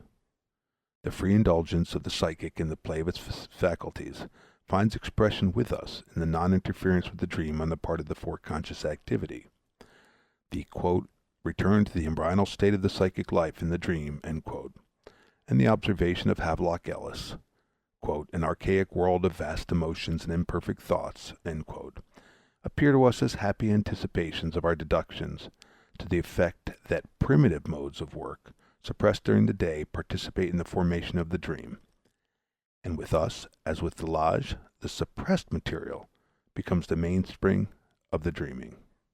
We have fully recognized the role which Scherner ascribed to the dream fantasy, and even its interpretation, but we have been obliged, so to speak, to conduct them to another department in the problem. It is not the dream that produces the fantasy, but the unconscious fantasy that takes the greater part in the formation of dream thoughts. We are indebted to Scherner for his clue to the source of the dream thoughts, but almost everything that he ascribes to the dream work is attributable to the activity of the unconscious, which is at work during the day, and which supplies incitements not only for dreams, but for neurotic symptoms as well. We have had to separate the dream work from this activity as being something entirely different and far more restricted. Finally, we have by no means abandoned the relation of the dream to mental disturbances, but, on the contrary, we have given it a more solid foundation on new ground. Thus held together by the new material of our theory as by a superior unity, we find the most varied and most contradictory conclusions of the authorities fitting into our structure. Some of them are differently disposed, only a few of them are entirely rejected. But our own structure is still unfinished. For, disregarding the many obscurities which we have necessarily encountered in our advance into the darkness of psychology, we are now apparently embarrassed by a new contradiction. On the one hand, we have allowed the dream thoughts to proceed from perfectly normal mental operations, while, on the other hand, we have found among the dream thoughts a number of entirely abnormal mental processes, which extend likewise to the dream contents. These, consequently, we have repeated in the interpretation of the dream. All that we have termed the dream work seems so remote from the psychic processes recognized by us as correct, that the severest judgment of the authors as to the low psychic activity of dreaming seems to us well founded. Perhaps only through still further advance can enlightenment and improvement be brought about. I shall pick out one of the constellations leading to the formation of dreams. We have learned that the dream replaces a number of thoughts derived from daily life which are perfectly formed logically. We cannot therefore doubt that these thoughts originate from our normal mental life. All the qualities which we esteem in our mental operations, and which distinguish these as complicated activities of a high order, we find repeated in the dream thoughts.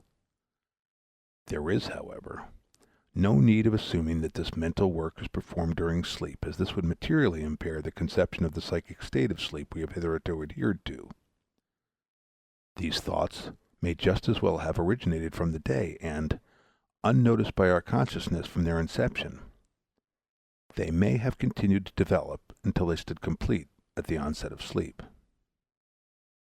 If we are to conclude anything from this state of affairs, it will at most prove that the most complex mental operations are possible without the cooperation of consciousness, which we have already learned independently from every psychoanalysis of persons suffering from hysteria or obsessions. These dream thoughts are in themselves surely not incapable of consciousness. If they have not become conscious to us during the day, this may have various reasons. The state of becoming conscious depends on the exercise of a certain psychic function, that is, attention, which seems to be extended only in a definite quantity, and which may have been withdrawn from the stream of thought in question by other aims. Another way in which such mental streams are kept from consciousness is the following. Our conscious reflection teaches us that when exercising attention, we pursue a definite course. But if that course leads us to an idea which does not hold its own with the critic, we discontinue and cease to apply our attention. Now, apparently, the stream of thought thus started and abandoned may spin on without regaining attention, unless it reaches a spot of especially marked intensity, which forces the return of attention. An initial rejection, perhaps consciously brought about by the judgment on the ground of incorrectness or unfitness for actual purpose of the mental act, may therefore account for the fact that a mental process continues until the onset of sleep unnoticed by consciousness. Let us recapitulate by saying that we call such a stream of thought a foreconscious one, that we believe it to be perfectly correct, and that it may just as well be a more neglected one or an interrupted and suppressed one. Let us also state frankly in what manner we conceive this presentation course. We believe that a certain sum of excitement, which we call occupation energy, is displaced from an end presentation along the association path selected by that end presentation. A neglected stream of thought has received no such occupation, and from a suppressed or rejected one, this occupation has been withdrawn. Both have thus been left to their own emotions. The end stream of thought stocked with energy is under certain conditions able to draw to itself the attention of consciousness, through which means it then receives a surplus of energy. We shall be obliged somewhat later to elucidate our assumption concerning the nature and activity of consciousness.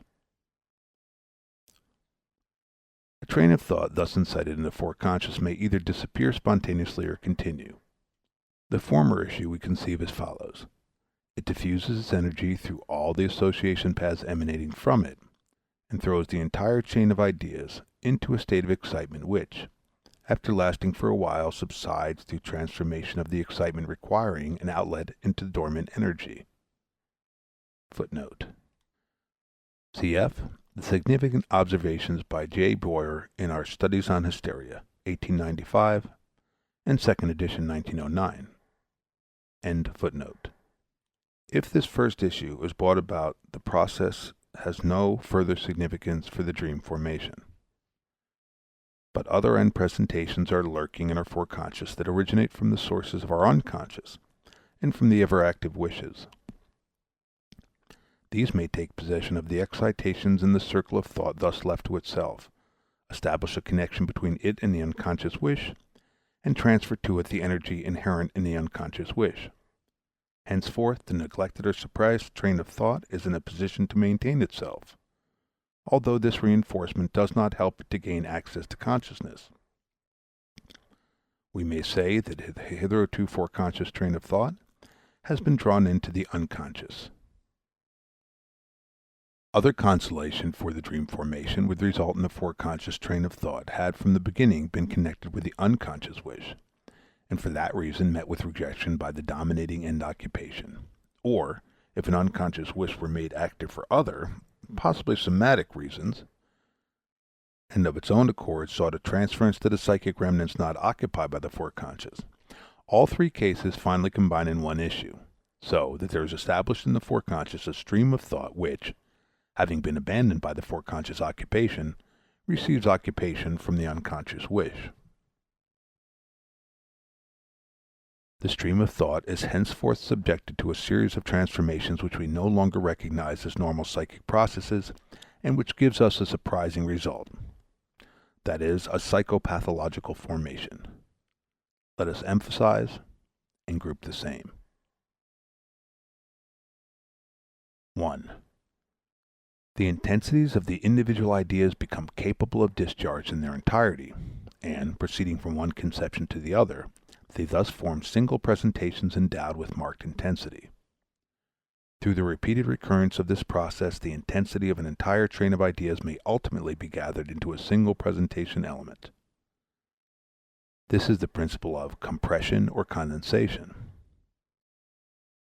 It is condensation that is mainly responsible for the strange impression of the dream, for we know nothing analogous to it in the normal psychic life accessible to consciousness. We find here also presentations which possess great psychic significance as junctions or as end results of whole chains of thought. But this validity does not manifest itself in any character conspicuous enough for the internal perception. Hence, what has been presented in it does not become in any way more intensive. In the process of condensation, the entire psychic connection becomes transformed into the intensity of the presentation content. It is the same as in a book where we space or print in heavy type any word upon which particular stress is laid for the understanding of the text. In speech, the same word would be pronounced loudly and deliberately and with emphasis. The first comparison leads us at once to an example taken from the chapter on the dream work, parentheses, trimethylamine in the dream of Irma's injection, end parentheses. Historians of art call our attention to the fact that the most ancient historical sculptures follow a similar principle in expressing the rank of the persons represented by the size of the statue. The king is made 2 or 3 times as large as his retinue or the vanquished enemy. A piece of art, however, from the Roman period, makes use of more subtle means to accomplish the same purpose. The figure of the emperor is placed in the center in a firmly erect posture. Special care is bestowed upon the proper modeling of his figures. His enemies are seen cowering at his feet, but he is no longer represented a giant among dwarfs. However, the bowing of the subordinate to a superior in our days is only an echo of that ancient principle of representation. The direction taken by the condensations of the dream is prescribed on the one hand by the true foreconscious relations of the dream thoughts, on the other hand by the attraction of the visual reminiscences of the unconscious. The success of the condensation work produces those intensities which are required for penetration into the perception systems. 2. Through this free transferability of the intensities, moreover, and in the service of condensation, intermediary presentations, compromises as it were, are formed. Cf. the numerous examples, period. This likewise is something unheard of in the normal presentation course, where it is above all a question of selection and retention of the proper presentation element. On the other hand, composite and compromise formations occur with extraordinary frequency when we are trying to find the linguistic expression for the foreconscious thoughts. These are considered, slips of the tongue, 3. The presentations which transfer their intensities to one another are very loosely connected and are joined together by such forms of association as are spurned in our serious thought and are utilized in the production of the effect of wit only. Among these we particularly find associations of the sound and consonance types. 4.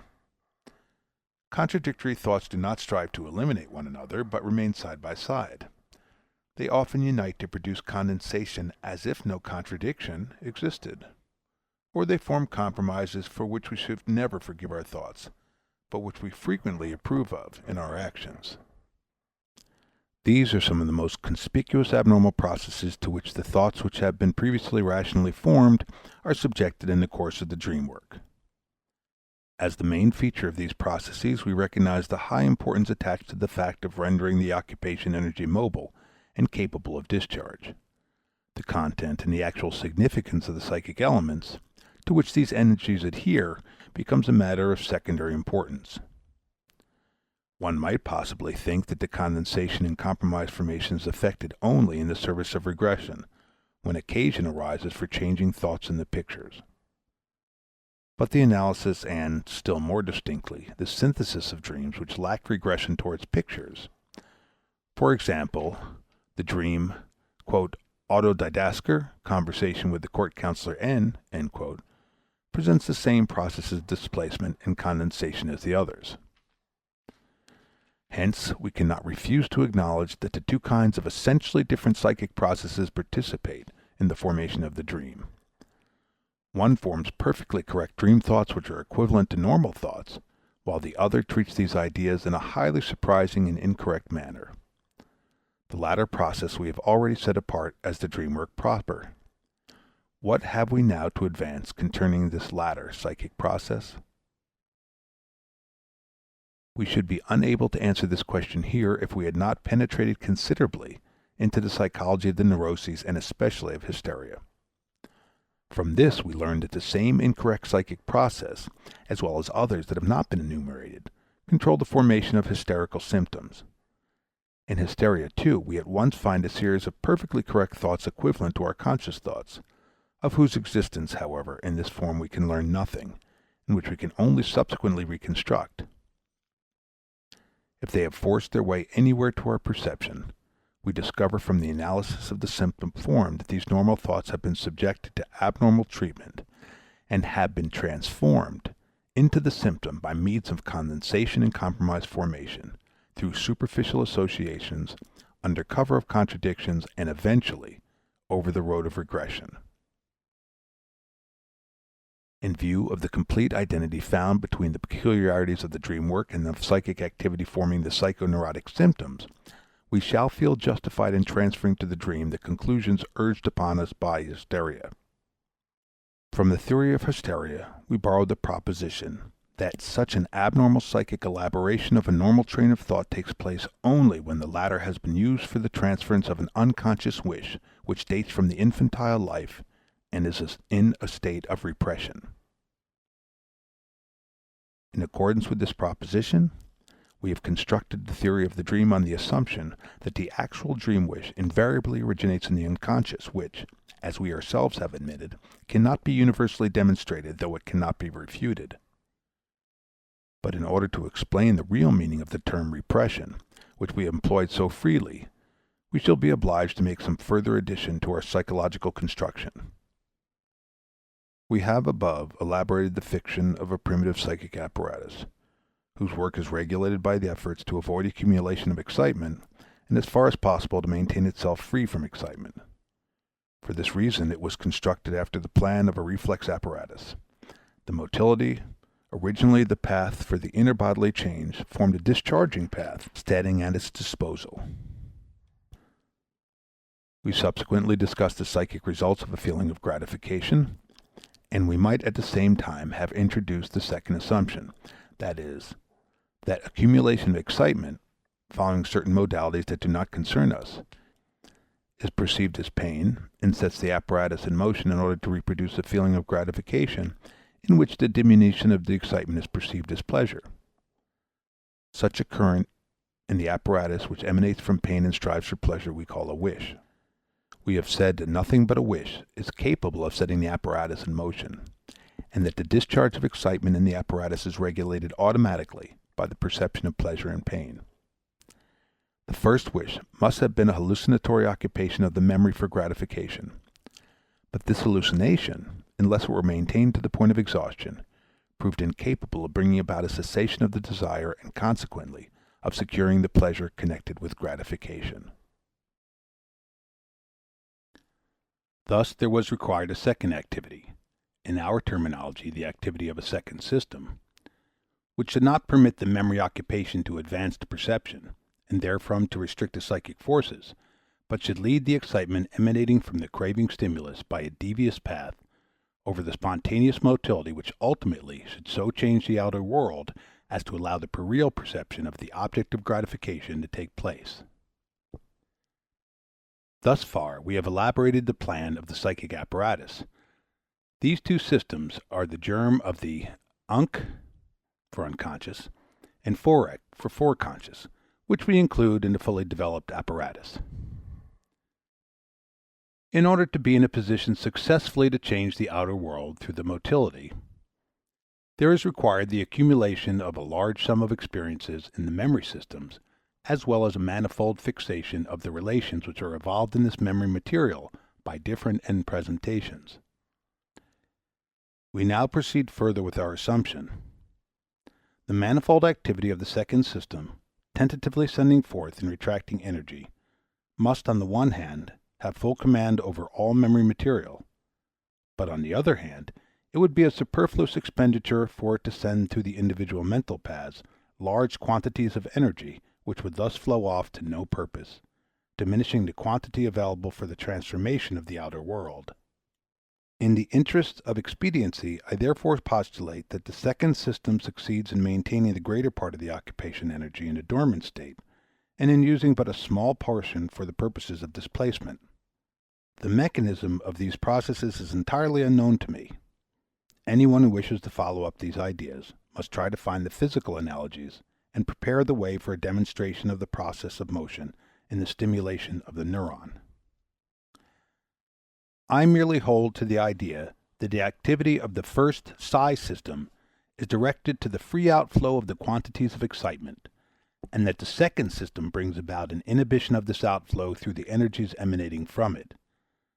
That is, it produces a transformation into dormant energy, probably by raising the level. I therefore assume that under the control of the second system, as compared with the first, the course of the excitement is bound to entirely different mechanical conditions. After the second system has finished its tentative mental work, it removes the inhibition and congestion of the excitements and allows these excitements to flow off to the motility. An interesting train of thought now presents itself if we consider the relations of this inhibition of discharge by the second system to the regulation through the principle of pain. Let us now seek the counterpart of the primary feeling of gratification, namely, the objective feeling of fear. A perceptive stimulus acts on the primitive apparatus, becoming the source of a painful emotion. This will then be followed by irregular motor manifestations until one of these withdraws the apparatus from perception and at the same time from pain. But on the reappearance of the perception, this manifestation will immediately repeat itself, perhaps as a movement of flight, until the perception has again disappeared. But there will here remain no tendency again to occupy the perception of the source of pain in the form of a hallucination or in any other form. On the contrary, there will be a tendency in the primitive apparatus to abandon the painful memory picture as soon as it is in any way awakened, as the overflow of its excitement would surely produce, more precisely, begin to produce, pain. The deviation from memory, which is but a repetition of the formal flight from perception, is facilitated also by the fact that, unlike perception, memory does not possess sufficient quality to excite consciousness, and thereby to attract to itself new energy. This easy and regularly occurring deviation of the psychic process from the former painful memory presents to us the model and the first example of psychic repression. As is generally known, much of this deviation from the painful, much of the behavior of the ostrich, can readily be demonstrated even in the normal psychic life of adults. By virtue of the principle of pain, the first system is therefore altogether incapable of introducing anything unpleasant into the mental associations. The system cannot do anything but wish. If this remains so, the mental activity of the second system, which should have at its disposal all the memories stored up by experiences, would be hindered. But two ways are now opened. The work of the second system either frees itself completely from the principle of pain and continues its course, paying no heed to the painful reminiscence, or it contrives to occupy the painful memory in such a manner as to preclude the liberation of pain. We may reject the first possibility, as the principle of pain also manifests itself as a regulator for the emotional discharge of the second system. We are, therefore, directed to the second possibility, namely, that this system occupies a reminiscence in such a manner as to inhibit its discharge, and hence, also, to inhibit the discharge comparable to a motor innervation for the development of pain. Thus, from two starting points, we are led to the hypothesis that occupation through the second system is at the same time an inhibition for the emotional discharge. That is, from a consideration of the principle of pain, and from the principle of the smallest expenditure of innervation. Let us, however, keep to the fact, this is the key to the theory of repression, that the second system is capable of occupying an idea only when it is positioned to check the development of pain emanating from it. Whatever withdraws itself from this inhibition also remains inaccessible for the second system, and would soon be abandoned by virtue of the principle of pain. The inhibition of pain, however, need not be complete. It must be permitted to begin, as it indicates to the second system the nature of memory and possibly its defective adaptation for the purpose sought by the mind. The psychic process which is admitted by the first system only I shall now call the primary process, and the one resulting from the inhibition of the second system I shall call the secondary process. I show by another point for what principle the second system is obliged to correct the primary process. The primary process strives for a discharge of the excitement in order to establish a perception identity with the sum of excitement thus gathered. The secondary process has abandoned this intention and undertaken instead the task of bringing about a thought identity. All thinking is only a circuitous path from the memory of gratification taken as an end presentation to the identical occupation of the same memory, which is again to be attained on the track of the motor experiences. The state of thinking must take an interest in the connecting paths between the presentations without allowing itself to be misled by their intensities. But it is obvious that the condensations and intermediate or compromise formations occurring in the presentations impede the attainment of this end identity. By substituting one idea for the other, they deviate from the path which otherwise would have been continued from the original idea. Such processes are therefore carefully avoided in the secondary thinking. Nor is it difficult to understand that the principle of pain also impedes the progress of the mental stream in its pursuit of the thought identity, though, indeed, it offers to the mental stream the most important points of departure.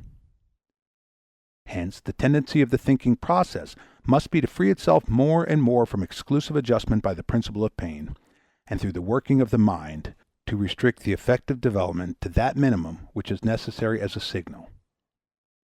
This refinement of the activity must have been attained through a recent overoccupation of energy brought about by consciousness. But we are aware that this refinement is seldom completely successful, even in the most normal psychic life, and that our thoughts ever remain accessible to falsification through the interference of the principle of pain.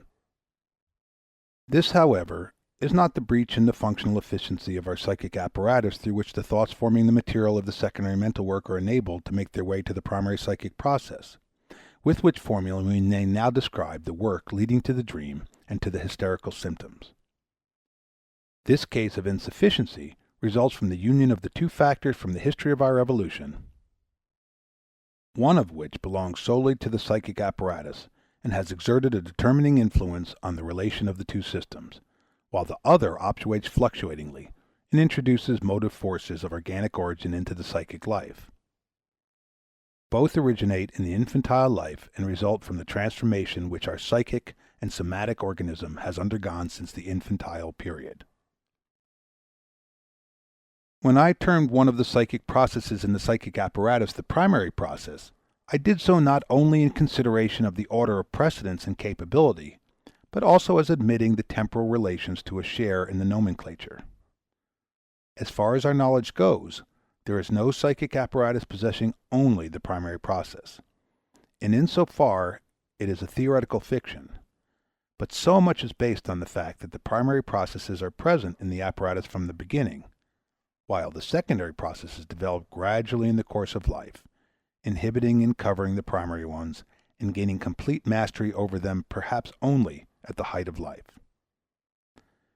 Owing to this retarded appearance of the secondary processes, the essence of our being, consisting in unconscious wish feelings, can neither be seized nor inhibited by the foreconscious, whose part is once and for all restricted to the indication of the most suitable paths for the wish feelings originating in the unconscious.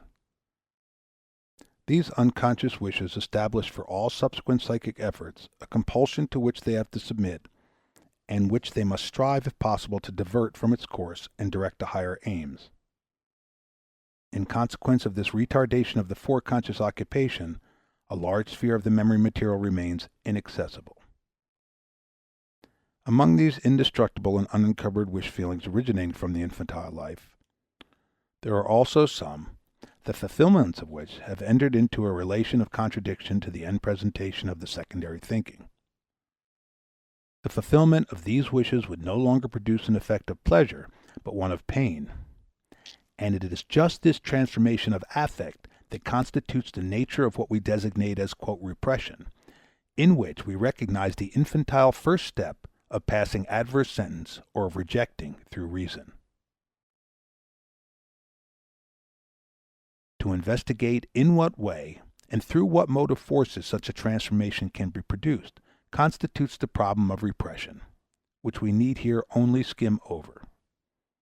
It will suffice to remark that such a transformation of affect occurs in the course of development. One may think of the appearance in infantile life of disgust which was originally absent, and that is connected with the activity of the secondary system. The memories from which the unconscious wish brings about the emotional discharge have never been accessible to the forec, and for that reason their emotional discharge cannot be inhibited. It is just on account of this affective development that these ideas are not even now accessible to the foreconscious thoughts to which they have transferred their wishing power. On the contrary, the principle of pain comes into play and causes the forec to deviate from these thoughts of transference. The latter, left to themselves, are, quote, repressed, and thus the existence of a store of infantile memories, from the very beginning withdrawn from the forec, become the preliminary condition of repression. In the most favorable case, the development of pain terminates as soon as the energy has been withdrawn from the thoughts of transference in the forec, and this effect characterizes the intervention of the principle of pain as expedient. It is different, however, if the repressed unconscious wish receives an organic enforcement which it can lend its thoughts of transference, and through which it can enable them to make an effort towards penetration with their excitement even after they have been abandoned by the occupation of the forec. A defensive struggle then ensues, inasmuch as the forec reinforces the antagonism against the repressed ideas, and subsequently this leads to a penetration by the thoughts of transference, the carriers of the unconscious wish, in some form of compromise through symptom formation. But from the moment that the suppressed thoughts are powerfully occupied by the unconscious wish feeling and abandoned by the foreconscious occupation, they succumb to the primary psychic process and strive only for motor discharge, or, if the path be free, for hallucinatory revival of the desired perception identity. We have previously found empirically that the incorrect processes described are enacted only with thoughts that exist in the repression. We now grasp another part of the connection. These incorrect processes are those that are primary in the psychic apparatus. They appear wherever thoughts abandoned by the foreconscious occupation are left to themselves, and can fill themselves with the uninhibited energy striving for discharge from the unconscious. We may add a few further observations to support the view that these processes designated, quote, incorrect, quote, are really not falsifications of the normal defective thinking, but the modes of activity of the psychic apparatus when freed from inhibition.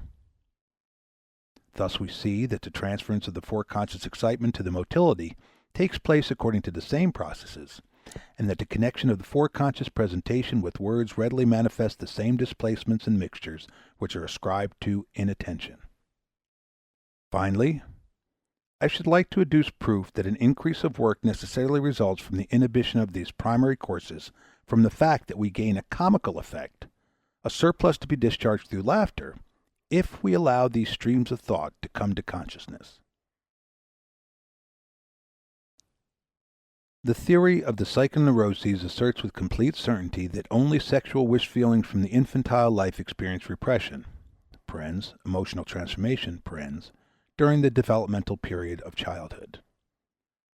These are capable of returning to activity at a later period of development, and then have the faculty of being revived, either as a consequence of the sexual constitution, which is really formed from the original bisexuality, or in consequence of unfavorable influences of the sexual life, and they thus supply the motive power for all psychoneurotic symptom formations. It is only by the introduction of these sexual forces that the gap still demonstrable in the theory of repression can be filled. I will leave it undecided whether the postulate of the sexual and infantile may also be asserted for the theory of the dream. I leave this here unfinished because I have already passed a step beyond the demonstrable in assuming that the dream wish invariably originates from the unconscious. Footnote. Here, as in other places, there are gaps in the treatment of the subject which I have left intentionally, because to fill them up would require on the one hand too great effort, and on the other hand an extensive reference to material that is foreign to the dream. Thus I have avoided stating whether I connect the word suppressed another sense with the word repressed. It has been made clear only that the latter emphasizes more than the former the relation to the unconscious. I have not entered into the cognate problem why the dream thoughts also experience distortion by the censor when they abandon the progressive continuation to consciousness and choose the path of regression. I have been above all anxious to awaken an interest in the problems to which the further analysis of the dream work leads, and to indicate the other themes which meet these on the way. It was not always easy to decide just where the pursuit should be discontinued. That I have not treated exhaustively the part played in the dream by the psychosexual life, and have avoided the interpretation of dreams of an obvious sexual content, is due to a special reason which may not come up to the reader's expectation. To be sure, it is very far from my ideas and the principles expressed by me in neuropathology to regard the sexual life as pudendum, which should be left unconsidered by the physician and the scientific investigator. I also consider ludicrous the moral indignation which prompted the translator of Artemius of Daedalus to keep from the reader's knowledge the chapter on sexual dreams contained in the symbolism of the dreams. As for myself, I have been actuated solely by the conviction that the explanation of sexual dreams I should be bound to entangle myself deeply in the still unexplained problems of perversion and bisexuality, and for that reason I have reserved this material for another connection. End footnote. Nor will I further investigate the difference in the play of the psychic forces in the dream formation and in the formation of the hysterical symptoms. For to do this, we ought to possess a more explicit knowledge of one of the members to be compared. But I regard another point as important, and will here confess that it was on account of this very point that I have just undertaken this entire discussion concerning the two psychic systems, their modes of operation, and the repression. For it is now immaterial whether I have conceived the psychological relation in question with the approximate correctness, or, as is easily possible in such a difficult matter, in an erroneous and fragmentary manner. Whatever changes may be made in the interpretation of the psychic censor, and of the correct and of the abnormal elaboration of the dream content, the fact nevertheless remains that such processes are active in dream formation, and that essentially they show the closest analogy to the processes observed in the formation of the hysterical symptoms. The dream is not a pathological phenomenon, and it does not leave behind an enfeeblement of the mental faculties.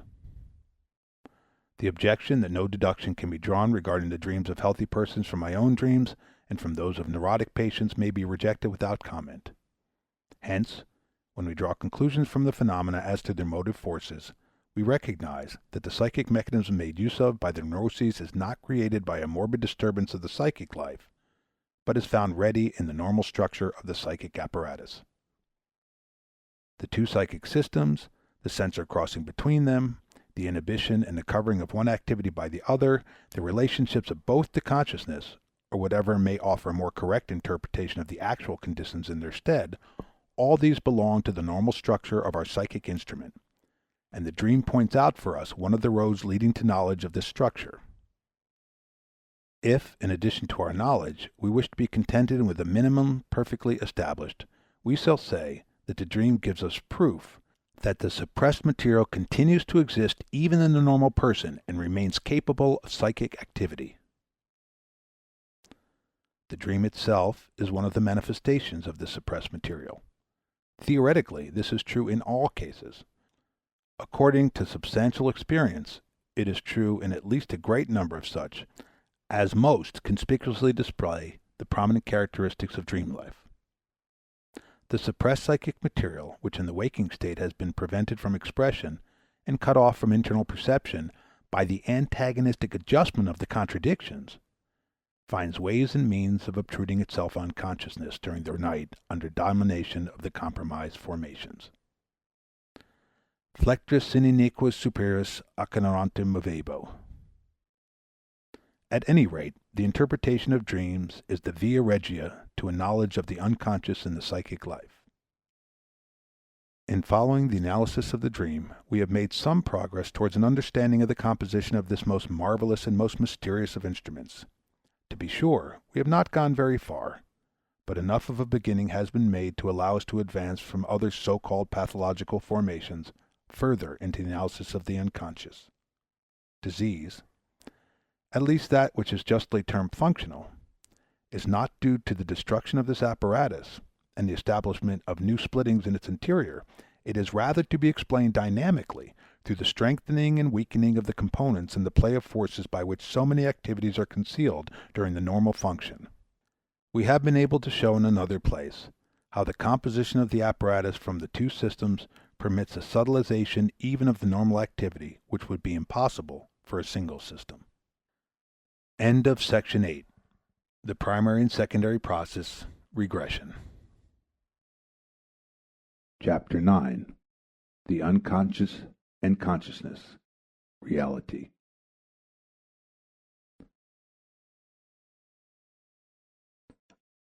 On closer inspection, we find that it is not the existence of two systems near the motor end of the apparatus, but of two kinds of processes or modes of emotional discharge, the assumption of which was explained in the psychological discussions of the previous chapter. This can make no difference for us, for we must always be ready to drop our auxiliary ideas whenever we deem ourselves in a position to replace them by something else approaching more closely to the unknown reality. Let us now try to correct some views which might be erroneously formed as long as we regarded the two systems, in the crudest and most obvious sense, as two localities within the psychic apparatus, views which have left their traces in the terms "repression" and "penetration." Thus, when we say that an unconscious idea strives for transference into the foreconscious in order later to penetrate consciousness, we do not mean that a second idea is to be formed situated in a new locality, like an interlineation near which the original continues to remain. Also, when we speak of penetration into consciousness, we wish carefully to avoid any idea of change of locality. When we say that a foreconscious idea is repressed and subsequently taken up by the unconscious, we might be tempted by these figures, borrowed from the idea of a struggle over a territory, to assume that an arrangement is really broken up in one psychic locality and replaced by a new one in the other locality. For these comparisons, we substitute what would seem to correspond better with the real state of affairs by saying that an energy occupation is displaced to, or withdrawn from, a certain arrangement, so that the psychic formation falls under the domination of a system or is withdrawn from the same. Here again, we replace a topical mode of presentation by a dynamic. It is not the psychic formation that appears to us as the moving factor, but the innervation of the same.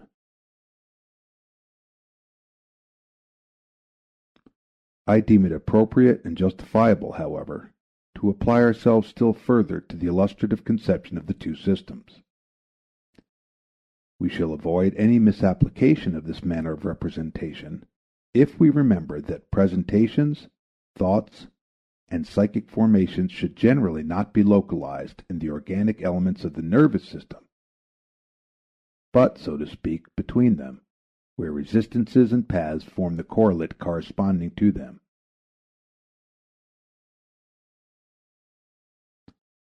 Everything that can become an object of our internal perception is virtual, like the image in a telescope produced by the passage of the rays of light.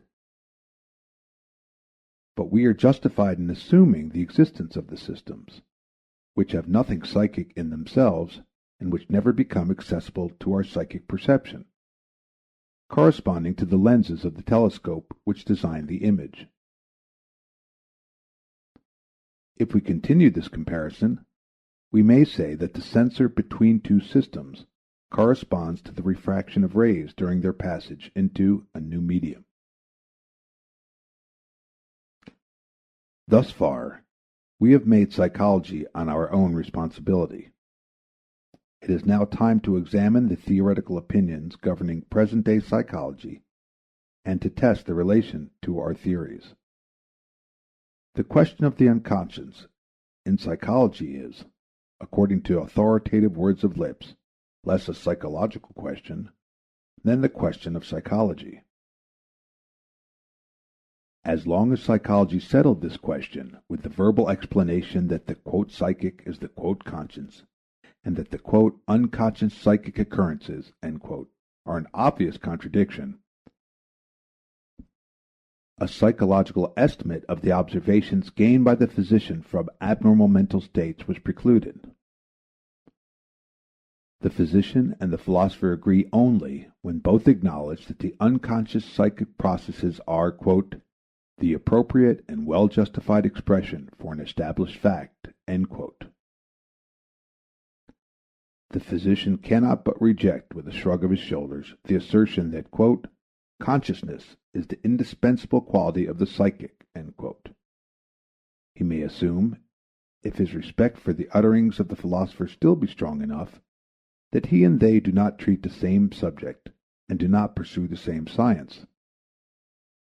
For a single intelligent observation of the psychic life of a neurotic, a single analysis of a dream, must force upon him the unalterable conviction that the most complicated and correct mental operations, to which no one will refuse the name of psychic occurrences, may take place without exciting the consciousness of the person.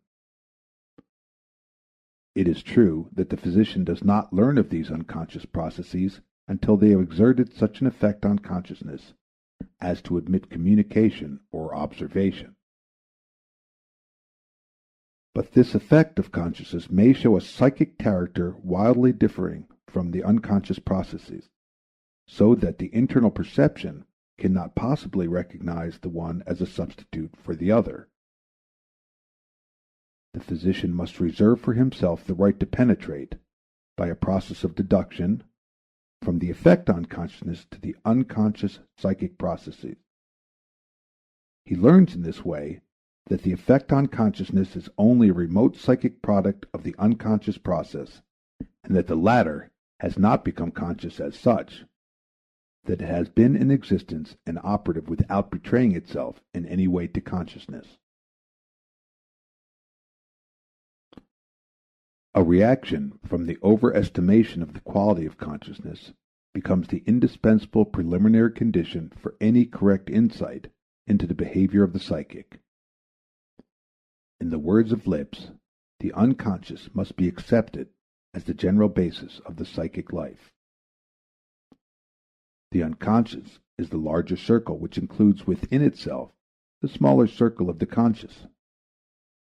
Everything conscious has its preliminary step in the unconscious, whereas the unconscious may stop with this step and still claim full value as a psychic activity. Properly speaking, the unconscious is the real psychic. Its inner nature is just as unknown to us as the reality of the external world, and it is just as imperfectly reported to us through the data of consciousness as is the external world through the indication of our sensory organs.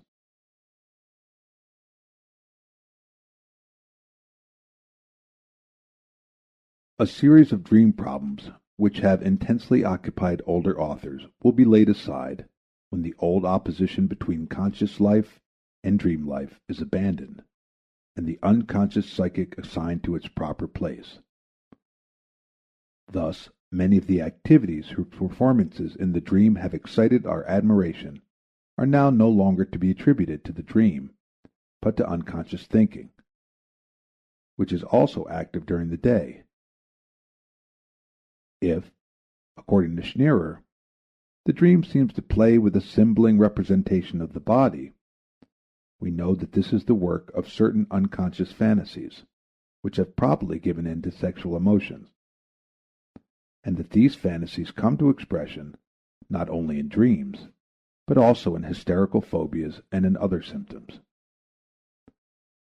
If the dream continues and settles activities of the day, and even brings to light valuable inspirations, we have only to subtract from it the dream disguise as a feat of dream work, and a mark of assistance from obscure forces in the depth of the mind. (Cf. the devil in Tartini's sonata dream. The intellectual task, as such, must be attributed to the same psychic forces which perform all such tasks during the day. We are probably far too much inclined to overestimate the conscious character even of intellectual and artistic productions. From the communications of some of the most highly productive persons, such as Goethe and Helmholtz, we learn indeed that the most essential and original parts in their creations came to them in the form of inspirations, and reached their perceptions almost finished. There is nothing strange about the assistance of the conscious activity in other cases where there was a concerted effort of all the psychic forces. But it is a much abused privilege of the conscious activity that is allowed to hide from us all other activities wherever it participates.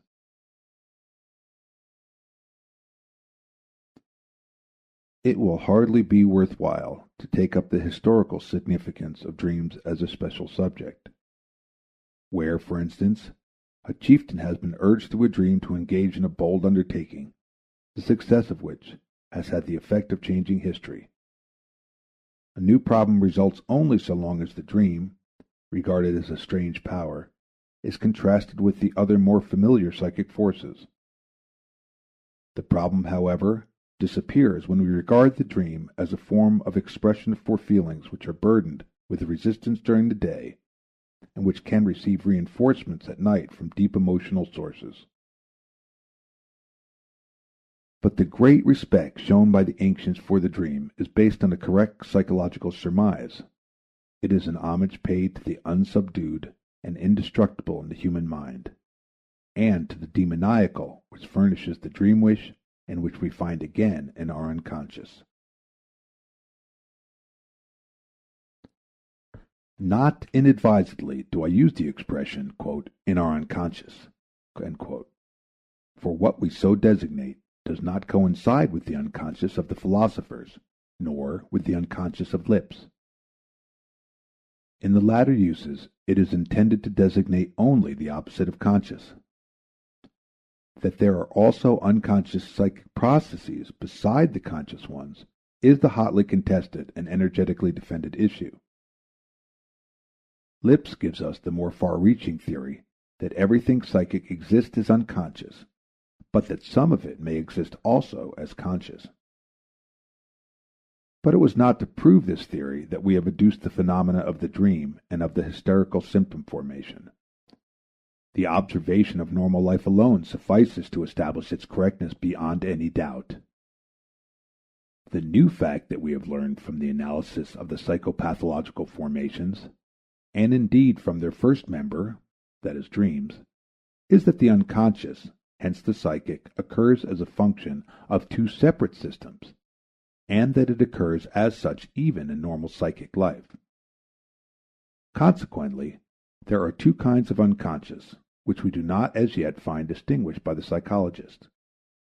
Both are unconscious in the psychological sense, but in our sense the first, which we call unsee, is likewise incapable of consciousness, whereas the second we term foresee, because its emotions, after the observance of certain rules, can reach consciousness, perhaps not before they have again undergone censorship, but still regardless of the unseen system. The fact that in order to attain consciousness the emotions must traverse an unalterable series of events or succession of instances, as is betrayed through their alteration by the censor, has helped us to draw a comparison from spatiality. We describe the relations of the two systems to each other and to consciousness by saying that the system foresee is like a screen between the system unsee and consciousness.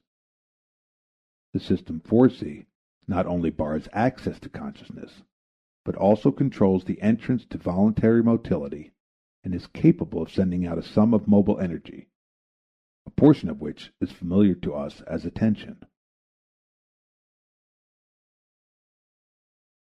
We must also steer clear of the distinctions superconscious and subconscious, which have found so much favor in the more recent literature on the psychoneuroses. For just such a distinction seems to emphasize the equivalence of the psychic and the conscious. What part now remains in our description of the once all-powerful and all-overshadowing consciousness? None other than that of a sensory organ for the perception of psychic qualities. According to the fundamental idea of schematic undertaking, we can conceive the conscious perception only as the particular activity of an independent system, for which the abbreviated designation cons commends itself. The system we conceive to be similar in its mechanical characteristics to the perception system P, hence excitable by qualities, and incapable of retaining the trace of changes, that is, it is devoid of memory. The psychic apparatus which, with the sensory organ of the P system, is turned to the outer world, is itself the outer world for the sensory organ of cons, the teleological justification of which rests on this relationship. We are here once more confronted with the principle of the succession of instances which seems to dominate the structure of the apparatus. The material under excitement flows to the cons, sensory organ from the two sides, firstly from the P system, whose excitement, qualitatively determined, probably experiences a new elaboration until it comes to conscious perception, and, secondly, from the interior of the apparatus itself, the quantitative processes of which are perceived as qualitative series of pleasure and pain as soon as they have undergone certain changes. The philosophers, who have learned that correct and highly complicated thought structures are possible even without the cooperation of consciousness, have found it difficult to attribute any function to consciousness. It has appeared to them a superfluous mirroring of the perfected psychic process. The analogy of our con system with the systems of perception relieves us of this embarrassment. We see that perception through our sensory organs results in directing the occupation of attention to those paths on which the incoming sensory excitement is diffused. The qualitative excitement of the P system serves the mobile quantity of the psychic apparatus as a regulator for its discharge. We may claim the same function for the overlying sensory organ of the con system. By assuming new qualities, it furnishes a new contribution towards the guidance and suitable distribution of the mobile occupation quantities. By means of the perception of pleasure and pain, it influences the course of the occupations within the psychic apparatus, which normally operates unconsciously and through the displacement of quantities. It is probable that the principle of pain first regulates displacements of occupation automatically, but it is quite possible that the consciousness of these qualities adds a second and more subtle regulation, which may even oppose the first and perfect the working capacity of the apparatus by placing it in the position contrary to its original design for occupying and developing even that which is connected with the liberation of pain. We learn from neuropsychology that an important part of the functional activity of the apparatus is attributed to such regulations through the qualitative excitation of the sensory organs. The automatic control of the primary principle of pain and the restrictions of mental capacity connected with it are broken by the sensible regulations, which in their turn are again automatisms.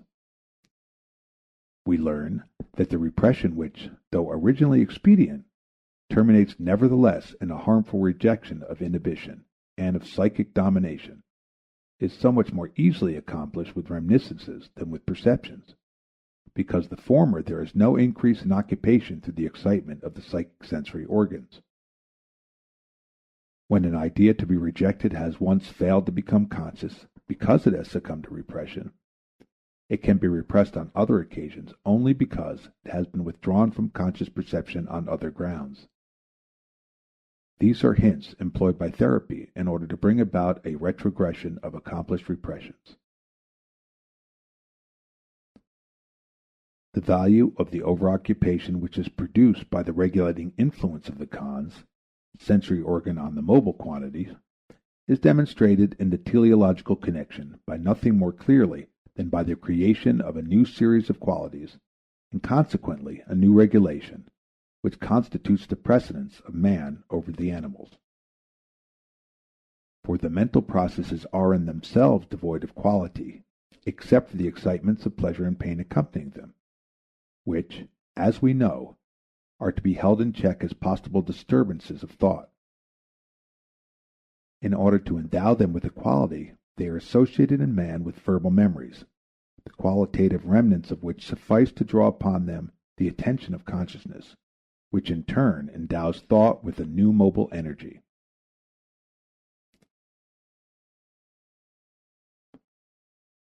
The manifold problems of consciousness in their entirety can be examined only through an analysis of the hysterical mental processes. From this analysis, we receive the impression that the transition from the foreconscious to the occupation of consciousness is also connected with a censorship similar to the one between the unsee and the foresee. This censorship, too, begins to act only with the reaching of a certain quantitative degree, so that few intense thought formations escape it. Every possible case of detention from consciousness, as well as of a penetration to consciousness, under restriction is found included within the picture of the psychoneurotic phenomena. Every case points to the intimate and twofold connection between the censor and consciousness. I shall conclude these psychological discussions with the report of two such occurrences. On the occasion of a consultation a few years ago, the subject was an intelligent and innocent-looking girl. Her attire was strange. Whereas a woman's garb is usually groomed to the last fold, she had one of her stockings hanging down and two of her waist buttons opened. She complained of pains in one of her legs and exposed her leg unrequested. Her chief complaint, however, was in her own words as follows. She had a feeling in her body as if something was stuck into it, which moved to and fro and made her tremble through and through. This sometimes made her whole body stiff. On hearing this, my colleague in consultation looked at me. The complaint was quite plain to him. To both of us it seemed peculiar that the patient's mother thought nothing of the matter. Of course she herself must have been repeatedly in the situation described by her child. As for the girl, she had no idea of the import of her words, or she would never have allowed them to pass her lips. Here the censor had been deceived so successfully that under the mask of an innocent complaint, a fantasy was admitted to consciousness which otherwise would have remained in the foreconscious. Another example. I began the psychoanalytic treatment of a boy of 14 years who was suffering from tic convulsif, hysterical vomiting, headache, etc., by assuring him that, after closing his eyes, he would see pictures or have ideas, which I requested him to communicate to me.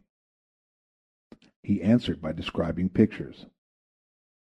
The last impression he had received before coming to me was visually revived in his memory. He had played a game of checkers with his uncle, and now saw the checkerboard before him. He commented on various positions that were favorable or unfavorable, on the moves that were not safe to make. He then saw a dagger lying on the checkerboard, an object belonging to his father, but transferred to the checkerboard by his fantasy. Then a sickle was lying on the board. Next a scythe was added, and finally he beheld the likeness of an old peasant mowing the grass in front of the boy's distant parental home. A few days later, I discovered the meaning of this series of pictures. Disagreeable family relations had made the boy nervous.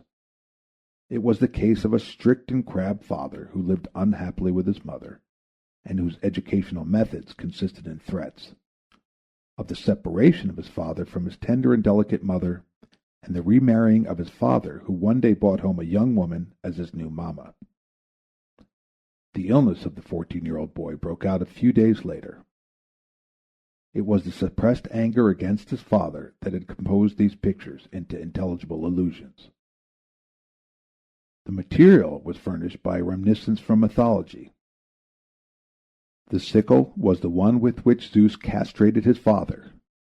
The scythe and the likeness of the peasant represented Kronos, the violent old man who eats his children, and upon whom Zeus wreaks vengeance in so unfilial a manner. The marriage of the father gave the boy an opportunity to return the reproaches and threats of his father, which had previously been made because the child played with his genitals (the checkerboard, the prohibited moves, the dagger with which a person may be killed). We have here long repressed memories and their unconscious remnants which, under the guise of senseless pictures, have slipped into consciousness by devious paths left open to them.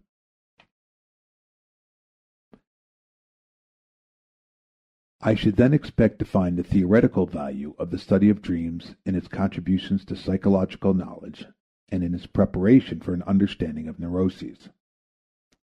Who can foresee the importance of a thorough knowledge of the structure and activities of the psychic apparatus when even our present state of knowledge produces a happy therapeutic influence in the curable forms of the psychoneuroses? What about the practical value of such studies, someone may ask, for psychic knowledge and for discovering of the secret peculiarities of individual character? Have not the unconscious feelings revealed by the dream the value of real forces in the psychic life? Should we take lightly the ethical significance of the suppressed wishes which, as they now create dreams, may some day create other things? I do not feel justified in answering these questions. I have not thought further upon this side of the dream problem. I believe, however, that at all events the Roman emperor was in the wrong who ordered one of his subjects executed because the latter dreamt that he had killed the emperor. He should first have endeavored to discover the significance of the dream. Most probably it was not what it seemed to be. And even if a dream of different content had the significance of this offense against majesty, it would still have been in place to remember the words of Plato, that the virtuous man contents himself with dreaming that which the wicked man does in actual life. I am therefore of the opinion that it is best to accord freedom to dreams. Whether any reality is to be attributed to the unconscious wishes, and in what sense, I am not prepared to say offhand. Reality must naturally be denied to all transition and intermediate thoughts. If we had before us the unconscious wishes, brought to their last and truest expression, we should still do well to remember that more than one single form of existence must be ascribed to the psychic reality. Action and the conscious expression of thought mostly suffice for the practical need of judging a man's character. Action, above all, merits to be placed in the first rank, for many of the impulses penetrating consciousness are neutralized by real forces of the psychic life before they are converted into action. Indeed, the reason why they frequently do not encounter any psychic obstacle on their way is because the unconscious is certain of their meeting with resistances later. In any case, it is instructive to become familiar with the much raked up soil from which our virtues proudly arise. For the complication of human character moving dynamically in all directions very rarely accommodates itself to adjustment through a simple alternative, as our antiquated moral philosophy would have it. And how about the value of the dream for knowledge of the future? That, of course, we cannot consider. One feels inclined to substitute, quote, for a knowledge of the past, quote, for the dream originates from the past in every sense. To be sure, the ancient belief that the dream reveals the future is not entirely devoid of truth. By representing to us a wish as fulfilled, the dream certainly leads us into the future. But this future, taken by the dreamer as present, has been formed into the likeness of that past by the indestructible wish.